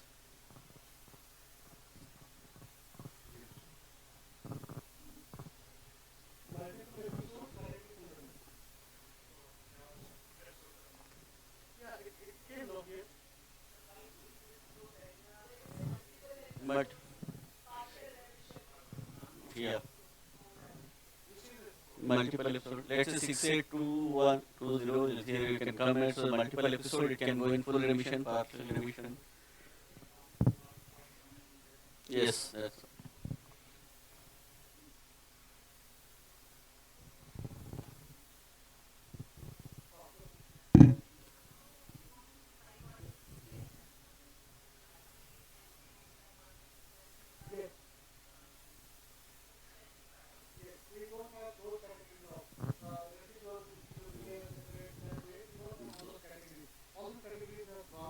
So if you have depression now, patient has schizophrenia. So schizophrenia in remission plus now depression.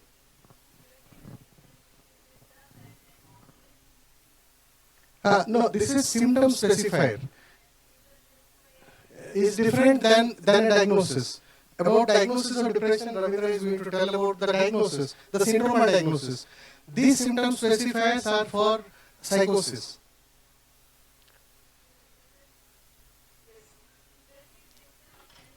Moderate. I'm not talking about moderate depressive disorder. This is the symptoms level which are there, which are of moderate severity. In psychosis, this is not depressive disorder. Depressive disorder is different. That he is going to cover now. What we are discussing is the symptom domain specifier, the dimensional things which are there in along with psychosis. So this is different. And this becomes moderate if even someone expresses suicidal ideation, it becomes moderate. So that way.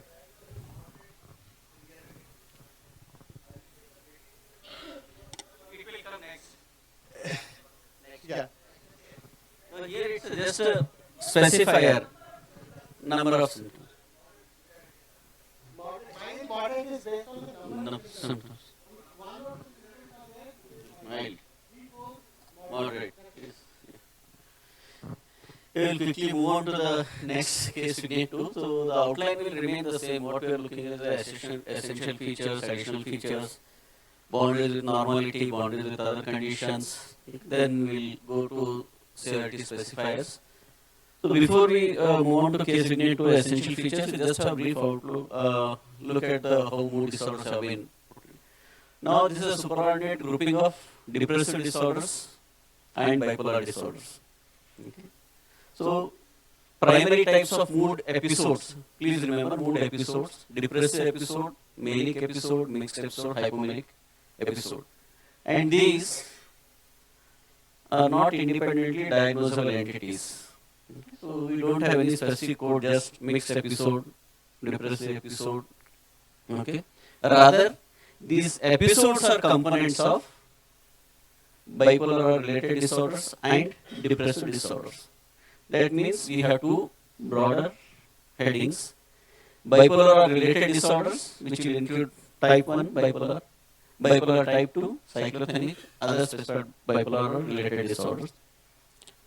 Second group is depressive disorders, which will include single episode depressive disorder, recurrent depressive disorder, dysthymic disorder, and other specified disorders. So these are the broader subheadings. As Professor Samir sir was mentioning about new thing that has come in here is type 2. ICD-10 didn't have, right?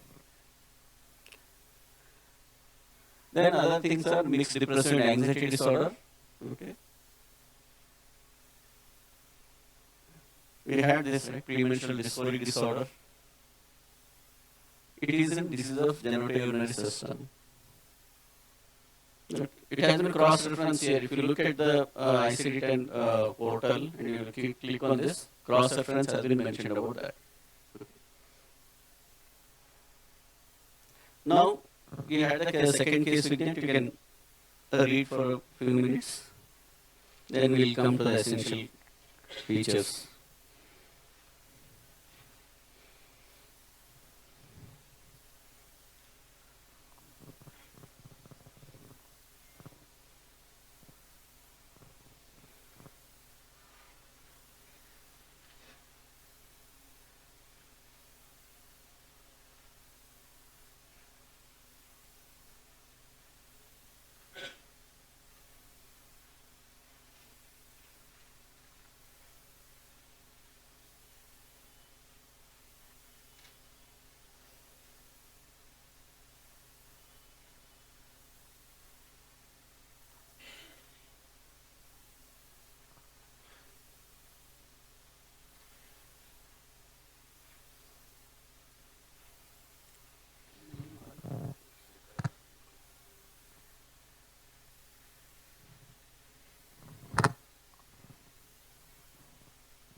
I think we can start now. Yeah. So the exercise will remain the same.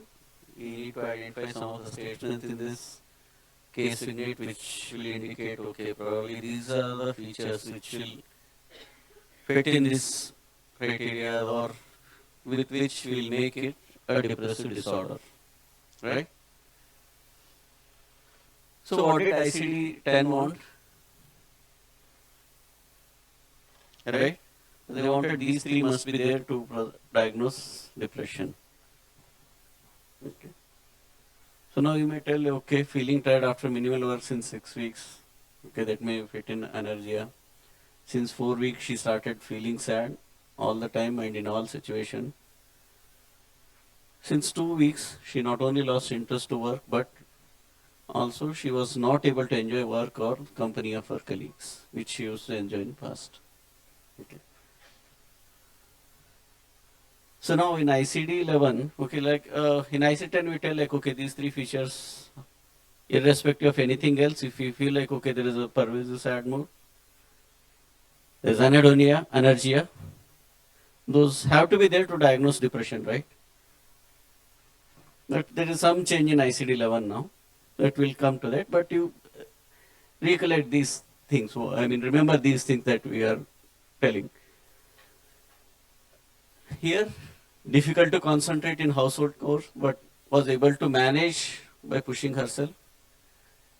Difficult to contribute in deciding. Sexual desire had come down. Okay.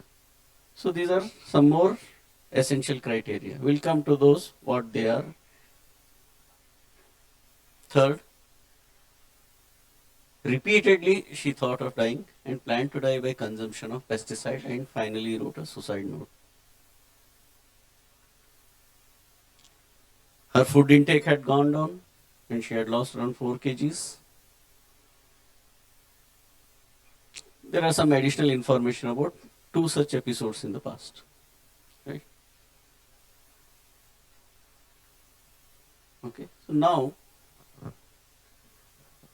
ICD-11 divides, okay, the symptoms into clusters. That is the change that has happened. If you look at ICD-10, it was pervasive sad mood, anhedonia, anergia, hopelessness, helplessness, etc. Some other things you will get, right? But now we have 3 clusters, okay? And there should be 5 of the following characteristic symptoms, which should occur most of the times of the day, nearly every day. It should last for 2 weeks. 5 for 2 weeks. Further, 1 from the affective cluster must be present. Right? These clusters are, one is affective cluster, cognitive behavioral cluster, neurovegetative cluster. Right? I'll go back on the slide, then you will get to know. Okay. So they mention that 1 must be there out of these 2. Plus 4 other symptoms from other clusters also fine, or 2 from here and 3 from somewhere else, still we will be able to diagnose depression. So, in the absence of any other information, how will you diagnose depression?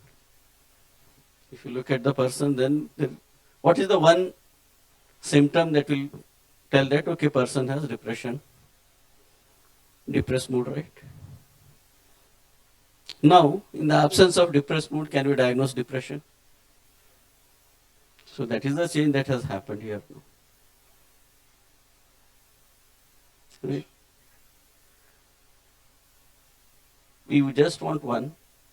In the absence of, even when the person is not reporting depressed mood or anything, the person will have other these things. So must, okay, if the person just comes with reduction in sexual desire plus 4 other features, then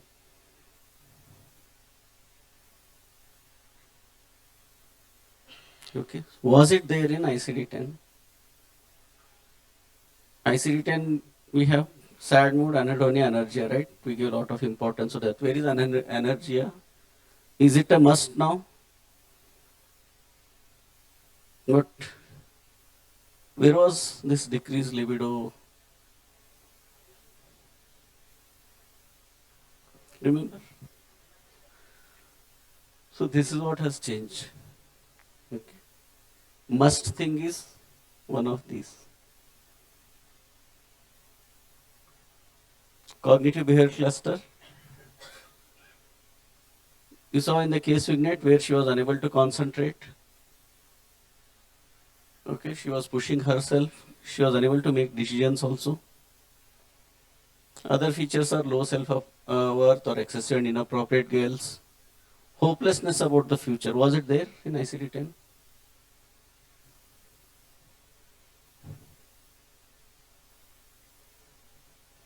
Was it there, sir? Where? We know like depression when we have studied hopelessness, helplessness, worthlessness, guilt, sin, nihilism, we tell so many other things. Okay. Then other thing that has happened is you look at the term. It's not that one death wish or anything. Recurrent thoughts of death, recurrent suicidal ideation, or evidence of attempted suicide. So this was not there. Neurovegetative cluster, you see there are disrupted sleep. See either there is either a delay in onset maintenance or terminal insomnia or excessive sleep. Change in appetite, it can be either reduction or increase in appetite, accordingly weight loss or weight gain. Psychomotor agitation or retardation. Here reduced energy, fatigue, etc. have come down. So their significance from being a must has come down to being one part of neurovegetative cluster. Right. So in the case vignette, you will see these are the things that were happening. So here this was there, recurrent thoughts of that. Even she wrote a suicidal note. Weight loss, reduction in appetite. These. Right. So is this clear? The change that have happened in the essential criteria of depression. So in the absence of depressed mood also still we are able to diagnose a depressive disorder. Now what can be additional features?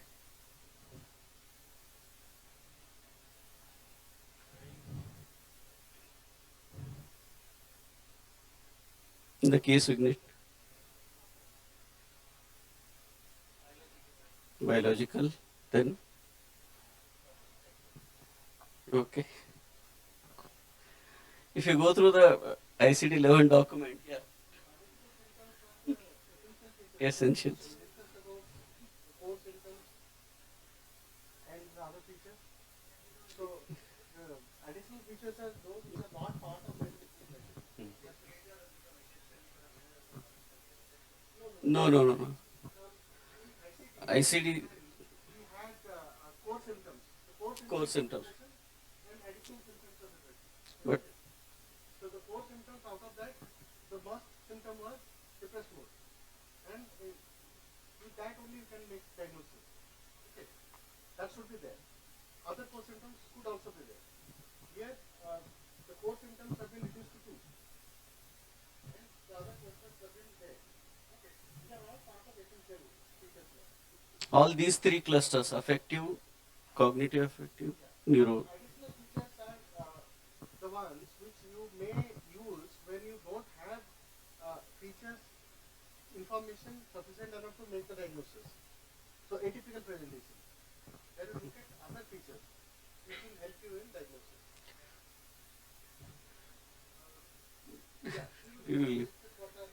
So if you look at the additional clinical features in depression, we just, because we haven't provided the hard copy of those criteria, the workshop in which format which we are doing, this would have been easy.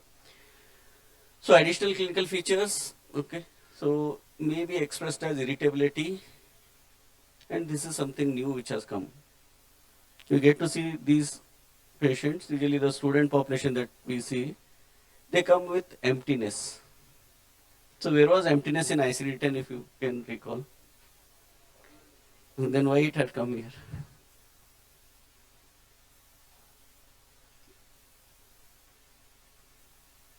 What is this emptiness then?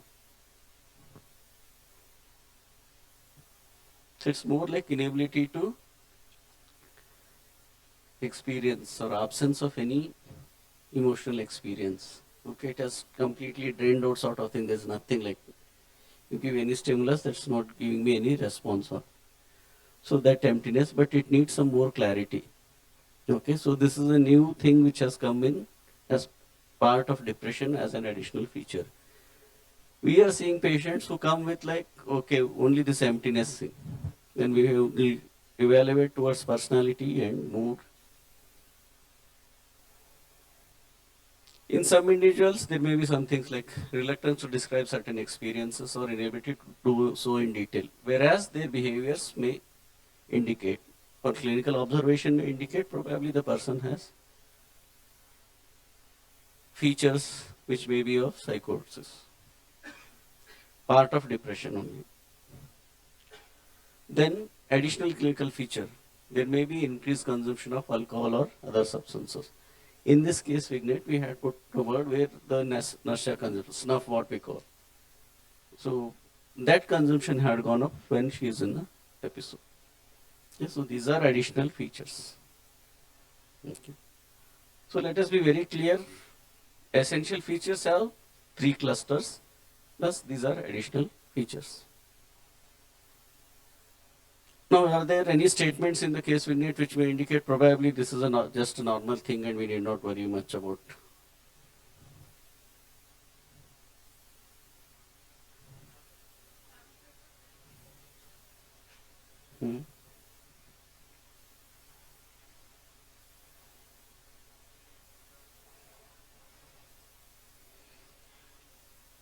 Okay, so you would be tearful remembering her mother and felt it would have been better if your mother was there with such a time. Whose mother died 6 months ago.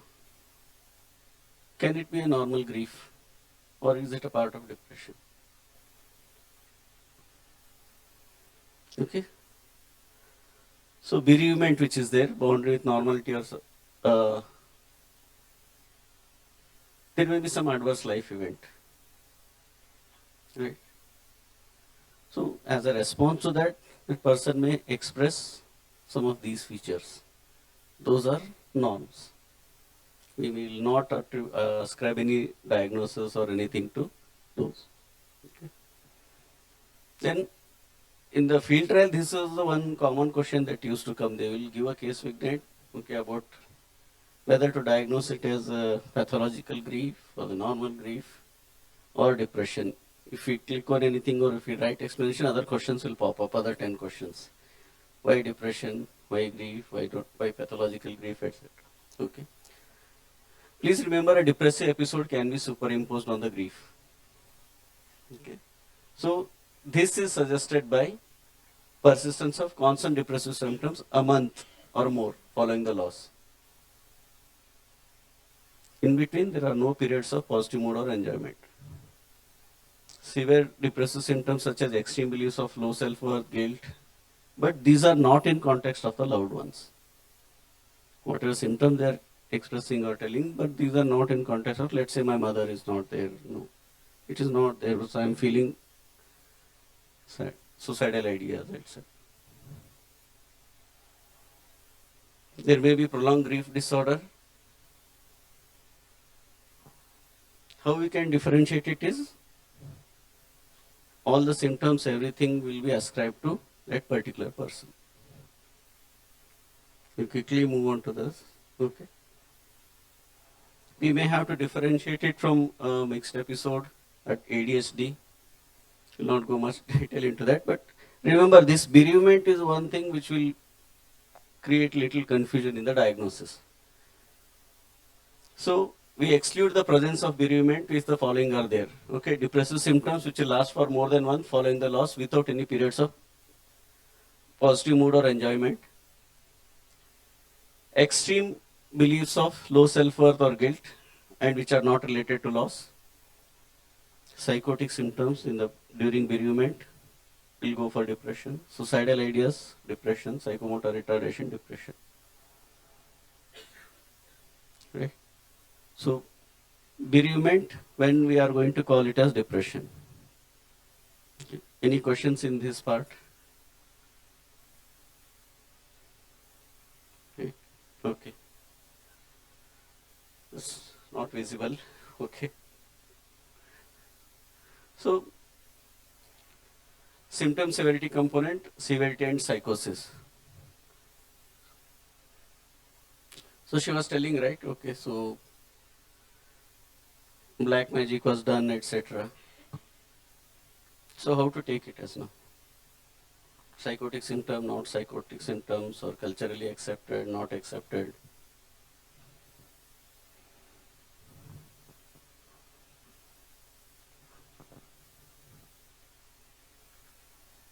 Okay. So now here it will be presence of psychotic symptoms will lead to which diagnosis in ICD-10, right?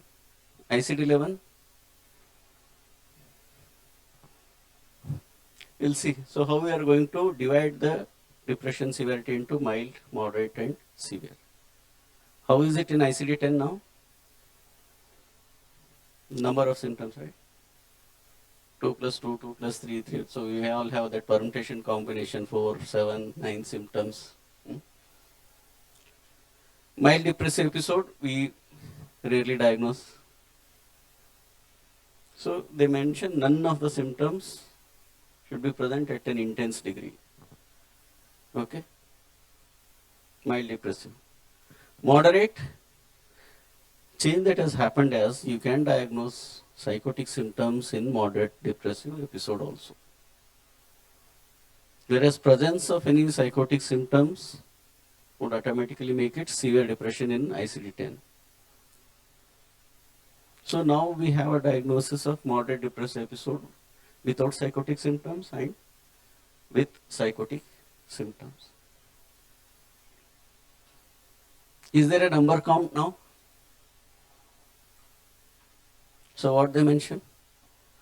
Several of the symptoms should be present up to a marked degree with considerable difficulty in functioning in multiple domains. That will make a person with moderate depression. Now with the same thing, there should be delusions or hallucination during the episode. This will make moderate depression with psychotic symptoms. So when will it become severe? Most of the symptoms to a marked degree with serious difficulty in continuation of function in most of the domains. Again, with or without psychotic symptoms. So what to do in such cases? Right. Moderate, they mention several marked degree. Severe, many or most symptoms. So how many symptoms are there when we club 3 clusters? 11. Okay. So how are you going to divide them? Many, most, arbitrary.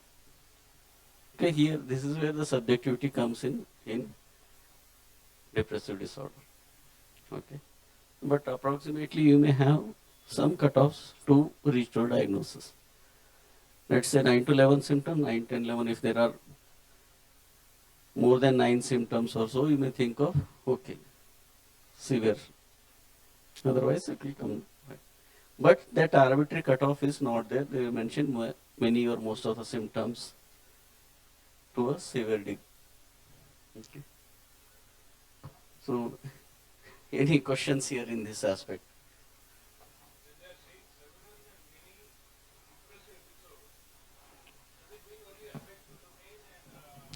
All three, club all three. Affective domain is a must. One from it is a must to diagnose depression. Other, there may be, let's say affective domain 1 are there are 7 from other. Okay.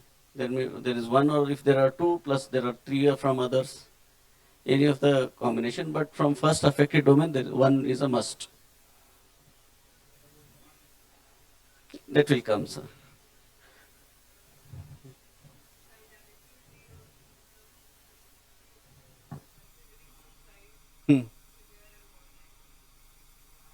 No, suicide, because it's not.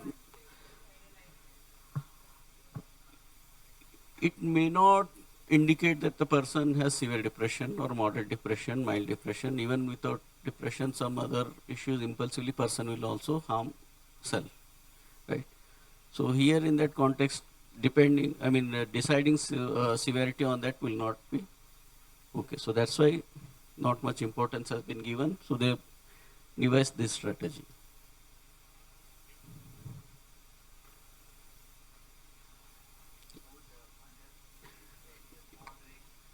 Hmm.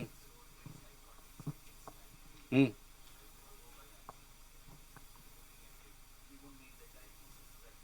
But still we get to see some patients with moderate depression with psychotic symptoms.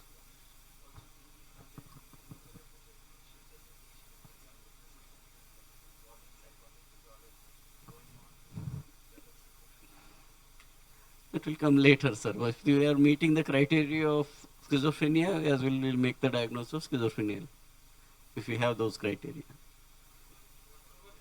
Yes, sir.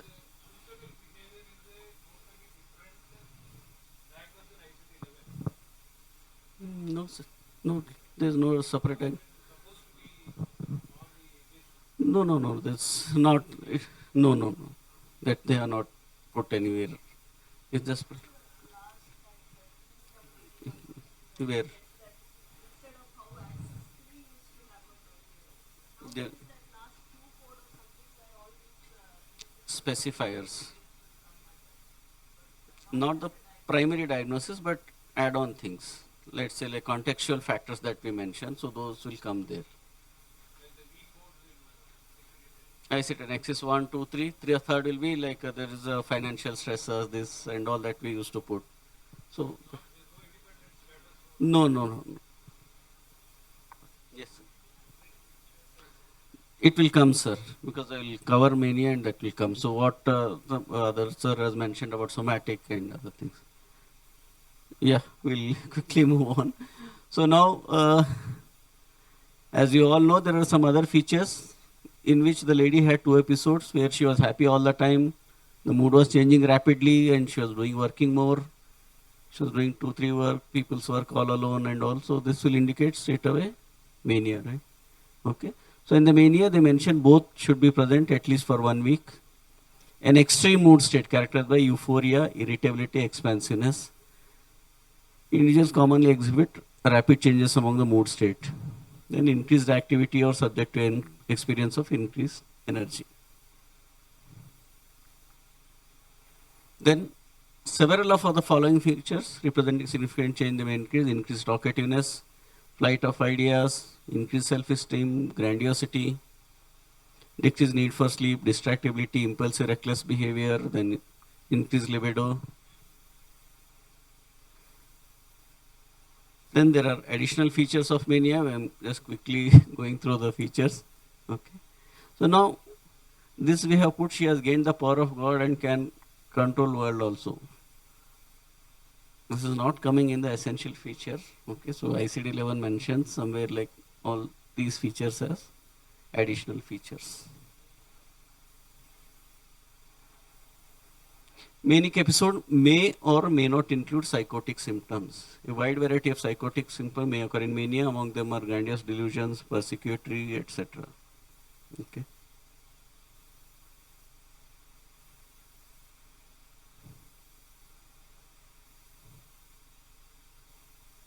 So in the schizophrenia, ma'am was asking like person has come 2 weeks, then we treat, then subsides, then what? Okay.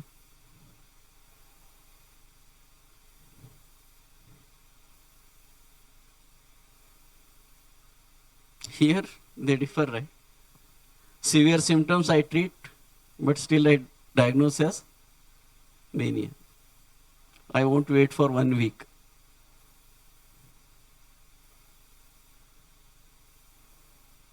In schizophrenia, you mentioned 2 weeks I treat, then this thing here. Symptoms are severe, I had to intervene within 3 days. Okay, I'll give ECT or do something, it will subside. But still, they consider it as a manic episode. All this is text is from the ICD-11, their website. Okay.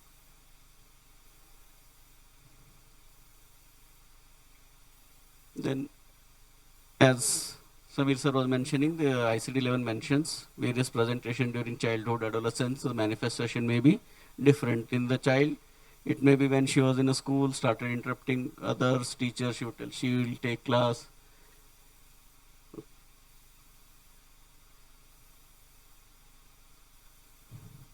So nothing, not much difficulty in diagnosing these conditions. Mania, probably the easiest diagnosis that we can make.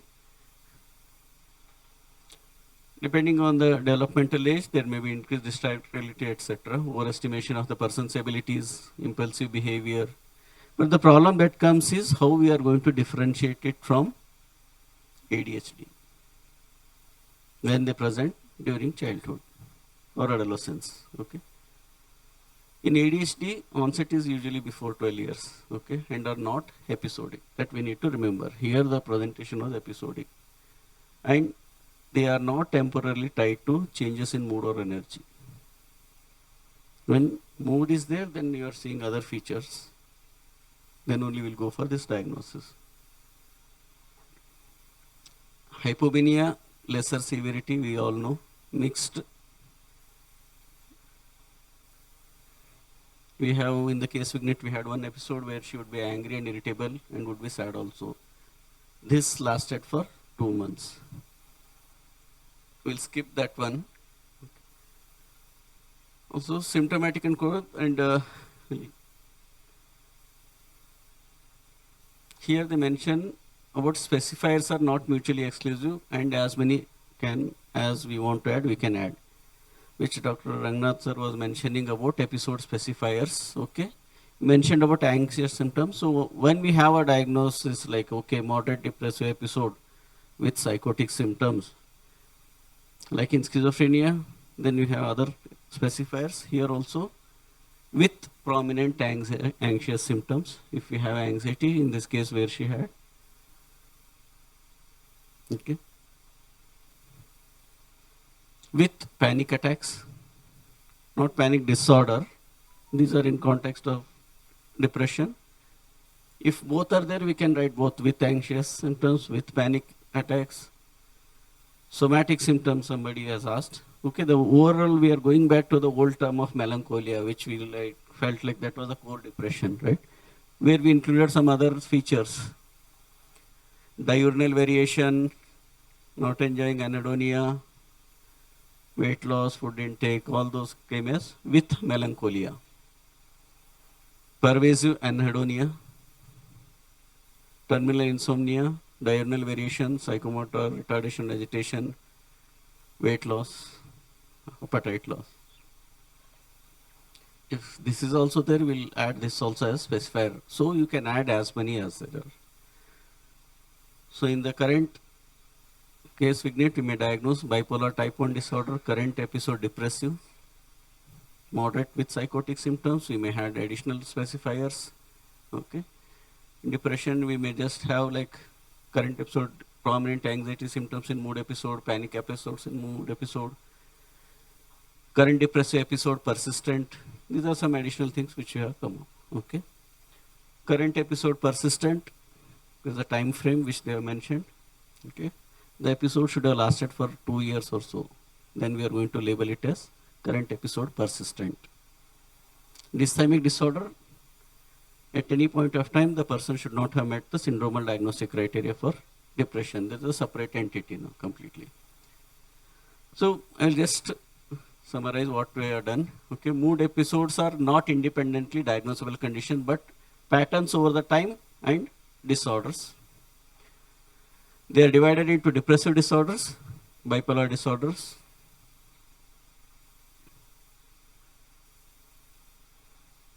depressed mood, no longer an absolute requirement for a depressive episode. 5 out of 10, here 4 out of 9.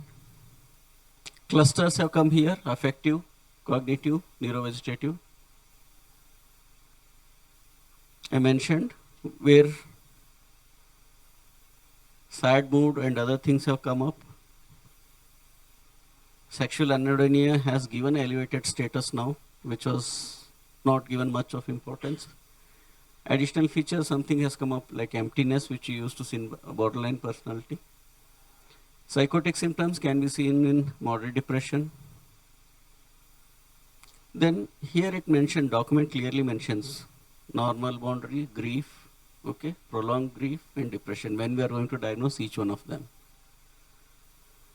Severity qualifier, both have come here. Just skip to that, okay. Additional features or the specifiers have come, anxiety, panic attack. Also there is a seasonal pattern which it was not there in the case unit, we have not put. Usually I think we have diagnosed less seasonal patterns.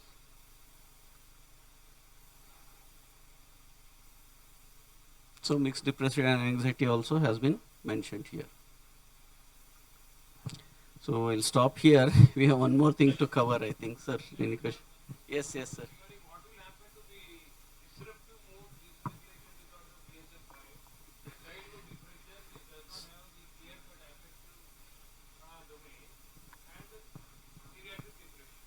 So neurodevelopmental, the chapter that they mentioned about these things, disruptive mood, regulation, this, yeah, they mentioned some of these things. Separate, it is not that. That part is just depression is depression. That's it. But that word is not there. Depression.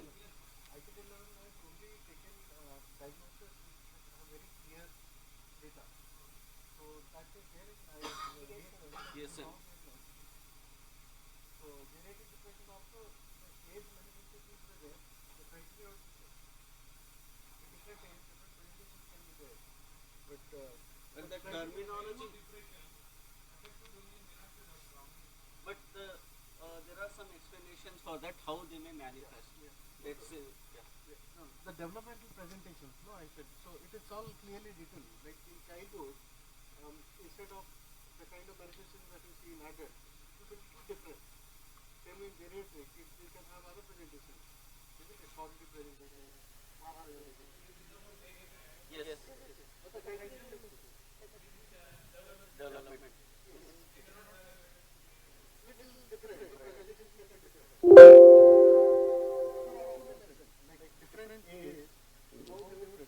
The document has all the details. The child at that age may manifest with some irritability, some it has that comes up. So they want to equate and they have given the duration for them also to try to do.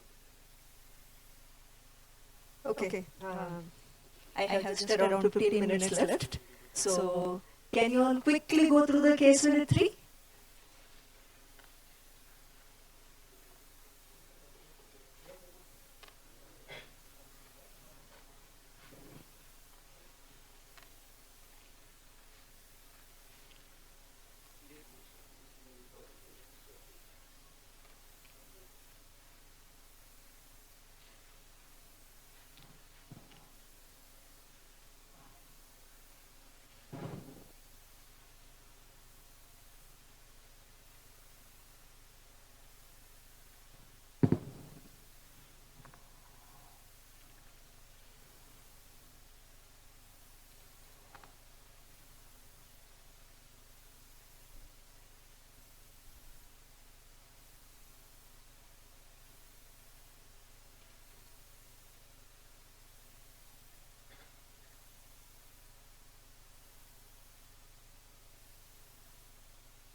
I think we'll start. Anyone wants to give me the diagnosis? One diagnosis is very clear.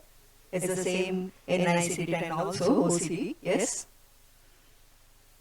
Any other diagnosis that you're thinking of? Okay. Is it excoriation disorder?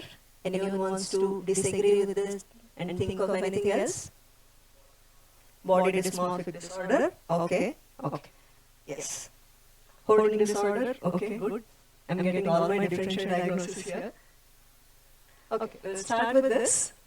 So, OCRD is a new group that has been introduced in ICD-11. It's been removed from the neurotic, anxiety and stress-related disorders. Quite a few new entities if you look at it. So, body dysmorphic disorder, where was it earlier? Was it there earlier in ICD-10? Yes? No?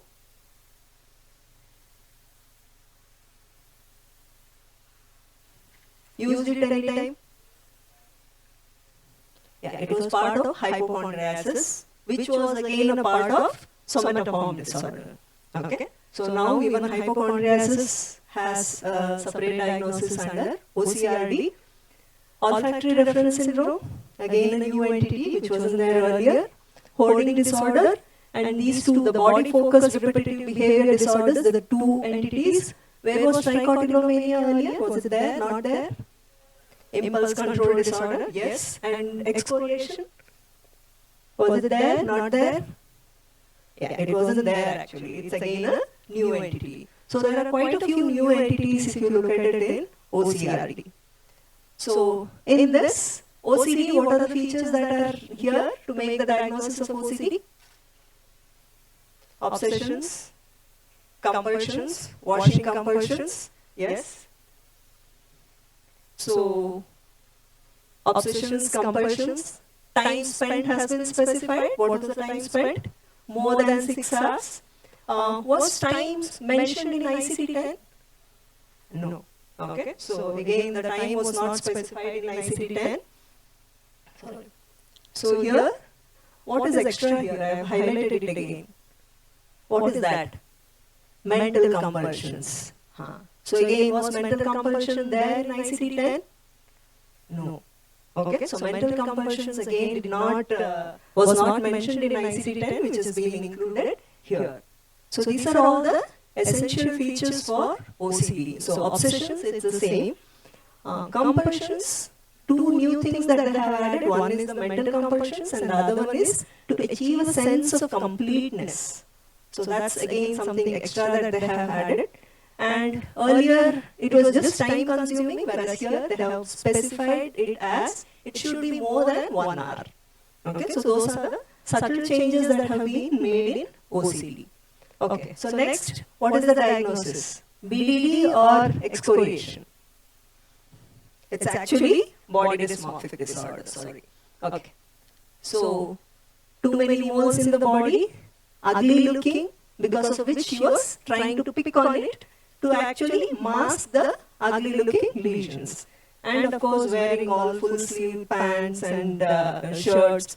Some referential idea that people are talking about her, moles and disfigurement, and so perceived defect, self-consciousness about that perceived defect, camouflaging and avoidance.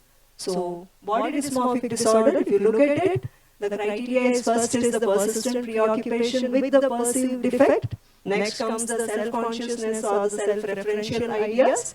And out of the next three,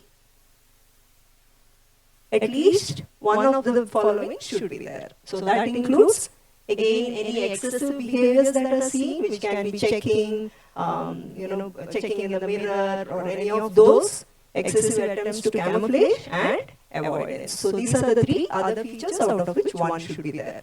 So this is BDD.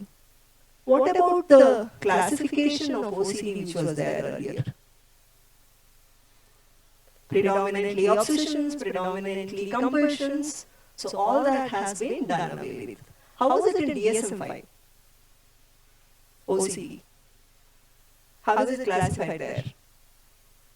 Is there a classification there? No, even there they have an inside specifier. And even in ICD-11, they have come up with inside specifier. So what do you think about the inside here? What is the inside for OCD? What is the inside for BDD? OCD, she has a fair to good inside, yes. BDD? BDD doesn't look like she has an inside, yes. So, for OCD, most occasions she feels that baseless, except for when she is most anxious that she believes those thoughts. Okay, whereas in BDD, she was mostly sure that these thoughts were actually right. Okay, so this is where, okay, both OCD and BDD, the inside specifiers look similar. So OCD, fair to good inside, because most of the time she knew what it was, except for during that heightened time of anxiety. So only then she was believing the thoughts. So even then you call it as fair to good insight. Whereas in BDD, most or all of the time she believed the thoughts, so it comes under the poor to absent insight. So if you look at the coding, 0.0 is good insight and 0.1 is poor insight. Okay. So next, additional features. As sir had mentioned already, so any additional features that have been specified in the case minute that you can think of?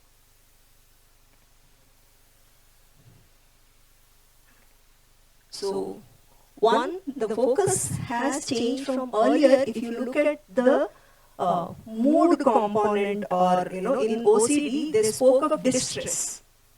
Okay? Now it is not restricted only to that. So range of affect has been included. So it need not be only distress. It can be disgust. It can be anxiety. So any of these mood experiences the patient can report of. One. The second one, avoidance. Earlier avoidance was not given much importance, except for the motor compulsions. Avoidance did not have any role. So mental compulsions and avoidance also have been given importance here. So range of affect, which can include disgust, incompleteness, uneasiness, doing it just right, avoidance. So all these have been included in the additional features. Okay. What about the BDD additional feature? One thing that they have specifically mentioned is the examination of the perceived defect what the patient reports of. If you can't examine, someone else should examine and you should collect the report. Okay, so that's one thing that's been mentioned. Okay. Boundary with normality. Anywhere you felt that, okay, this can be considered as normal? There was something where the parents mentioned, no, this was there earlier also during her childhood, but we did not feel that it was anything abnormal. Okay? Yes. How much time she was spending, so time consuming, dysfunction. So these all become the boundary from where you say, okay, this is abnormal. Whereas, in the last part, they felt that she was being cleaner and more hygienic and were not bothered. This was during her childhood because there was no dysfunction. She was doing well in her studies. So that was normal, but later on she's developed dysfunction and the time has increased, it becomes a disorder. Of course, the developmentally normative preoccupations have also been mentioned, especially the age-related. So now we'll come to the differential diagnosis. We got a few differential diagnoses for BDD, excoriation and all that. What about OCD? Any differential diagnosis there? One was the coding disorder. Anything else that you can think of? OCPD, okay.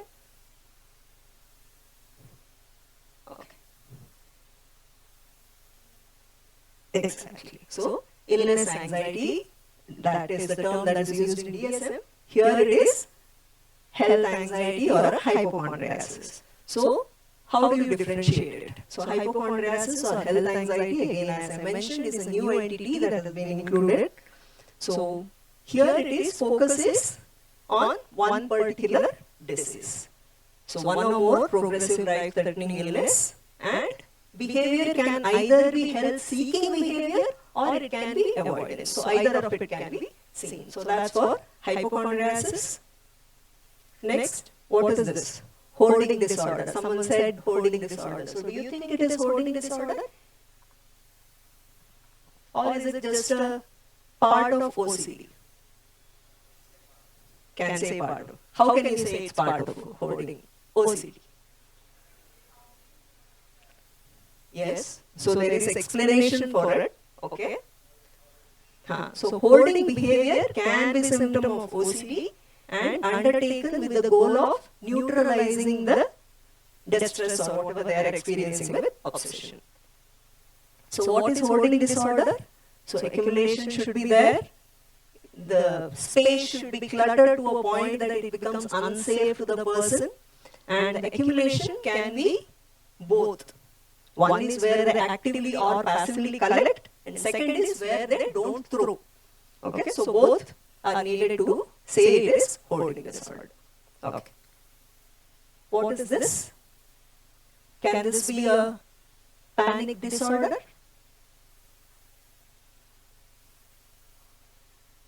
So it's a panic attack. Okay. So when it is triggered by obsession, then it becomes a panic attack, because panic disorder we need spontaneous. But whenever there are these attacks, they need to be coded extra. Okay, so with panic attack, a specifier will have to be added. Okay. So here, I think we already had a discussion whether it is excoriation disorder. So is it an excoriation disorder? But here it was done to camouflage her perceived defect. So it doesn't become an excoriation disorder. Excoriation disorder doesn't have a cognitive component. It's just a repetitive behavior. Okay? So what is the criteria? So recurrent picking, unsuccessful attempts to stop or decrease the behavior, skin lesions which result because of the picking behavior, and of course the distress. Okay, so there is no cognitive component here. Can it be a delusional disorder? We have no persistent delusional disorder. Can that be the diagnosis here? Because she doesn't have insight.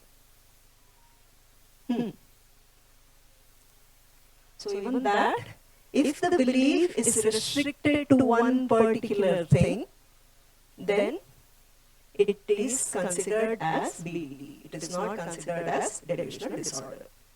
Okay? So this is coming back to the first slide, OCRD. So this has been divided into two. The first 5 disorders have prominent cognitive component in it, because of which they have an additional specifier of with insight or without insight. Whereas the last two, the body focused repetitive, doesn't have a cognitive component, so there is no insight specifier there. So this is how the diagnosis will be. OCD with where to put insight. So 6B2 0 is OCD, 0.0 is insight part. 6B2 1 is the BDD, and 0.1 is the insight part. And the extra specifier that I spoke of with panic attack has an extra specifier. Okay. Very quickly I'll rush through the anxiety disorder. This panic attack I already discussed. So anxiety, again, a few extra entities. Separation anxiety, selective mutism, where were they earlier? Yes, childhood. So if in the earlier scenario, if there was extra mention about this would sometimes happen spontaneously also without trigger, repetitively, then you will probably think of panic disorder. Okay? So what is extra in anxiety disorders? So the whole classification system of anxiety disorders, of phobic anxiety disorder, you had that in ICD-10 if you remember, phobic anxiety and other anxiety disorder. That has been removed. Anxiety disorders are all clubbed together under one, and they are mainly titled based on their focus of apprehension.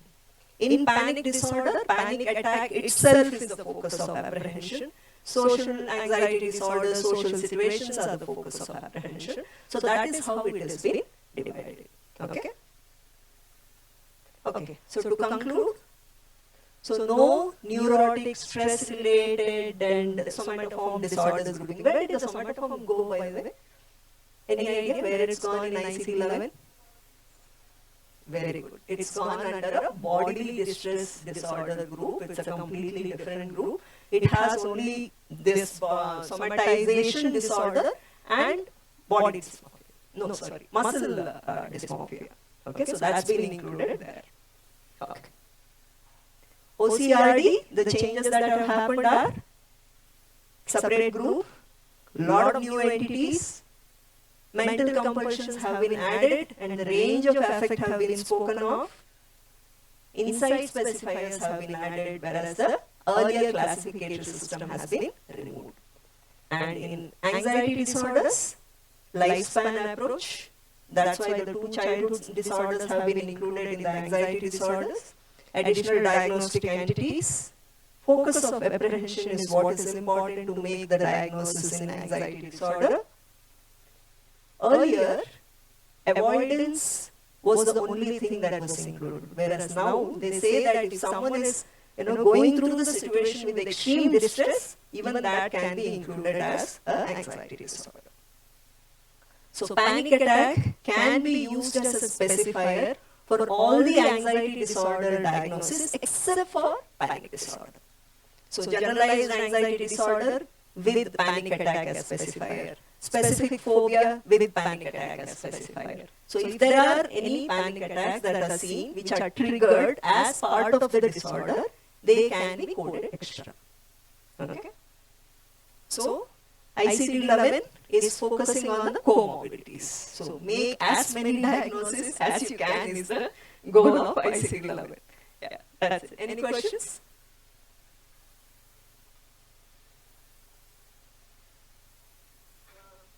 If no questions, post-test.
with that, we conclude this highly informative workshop on ICD-11. On behalf of the organizing committee, I would like to extend a heartfelt thanks to our esteemed speakers today, Dr. Sami, Dr. Ravindra, and Dr. Suma, for sharing their expertise with us today.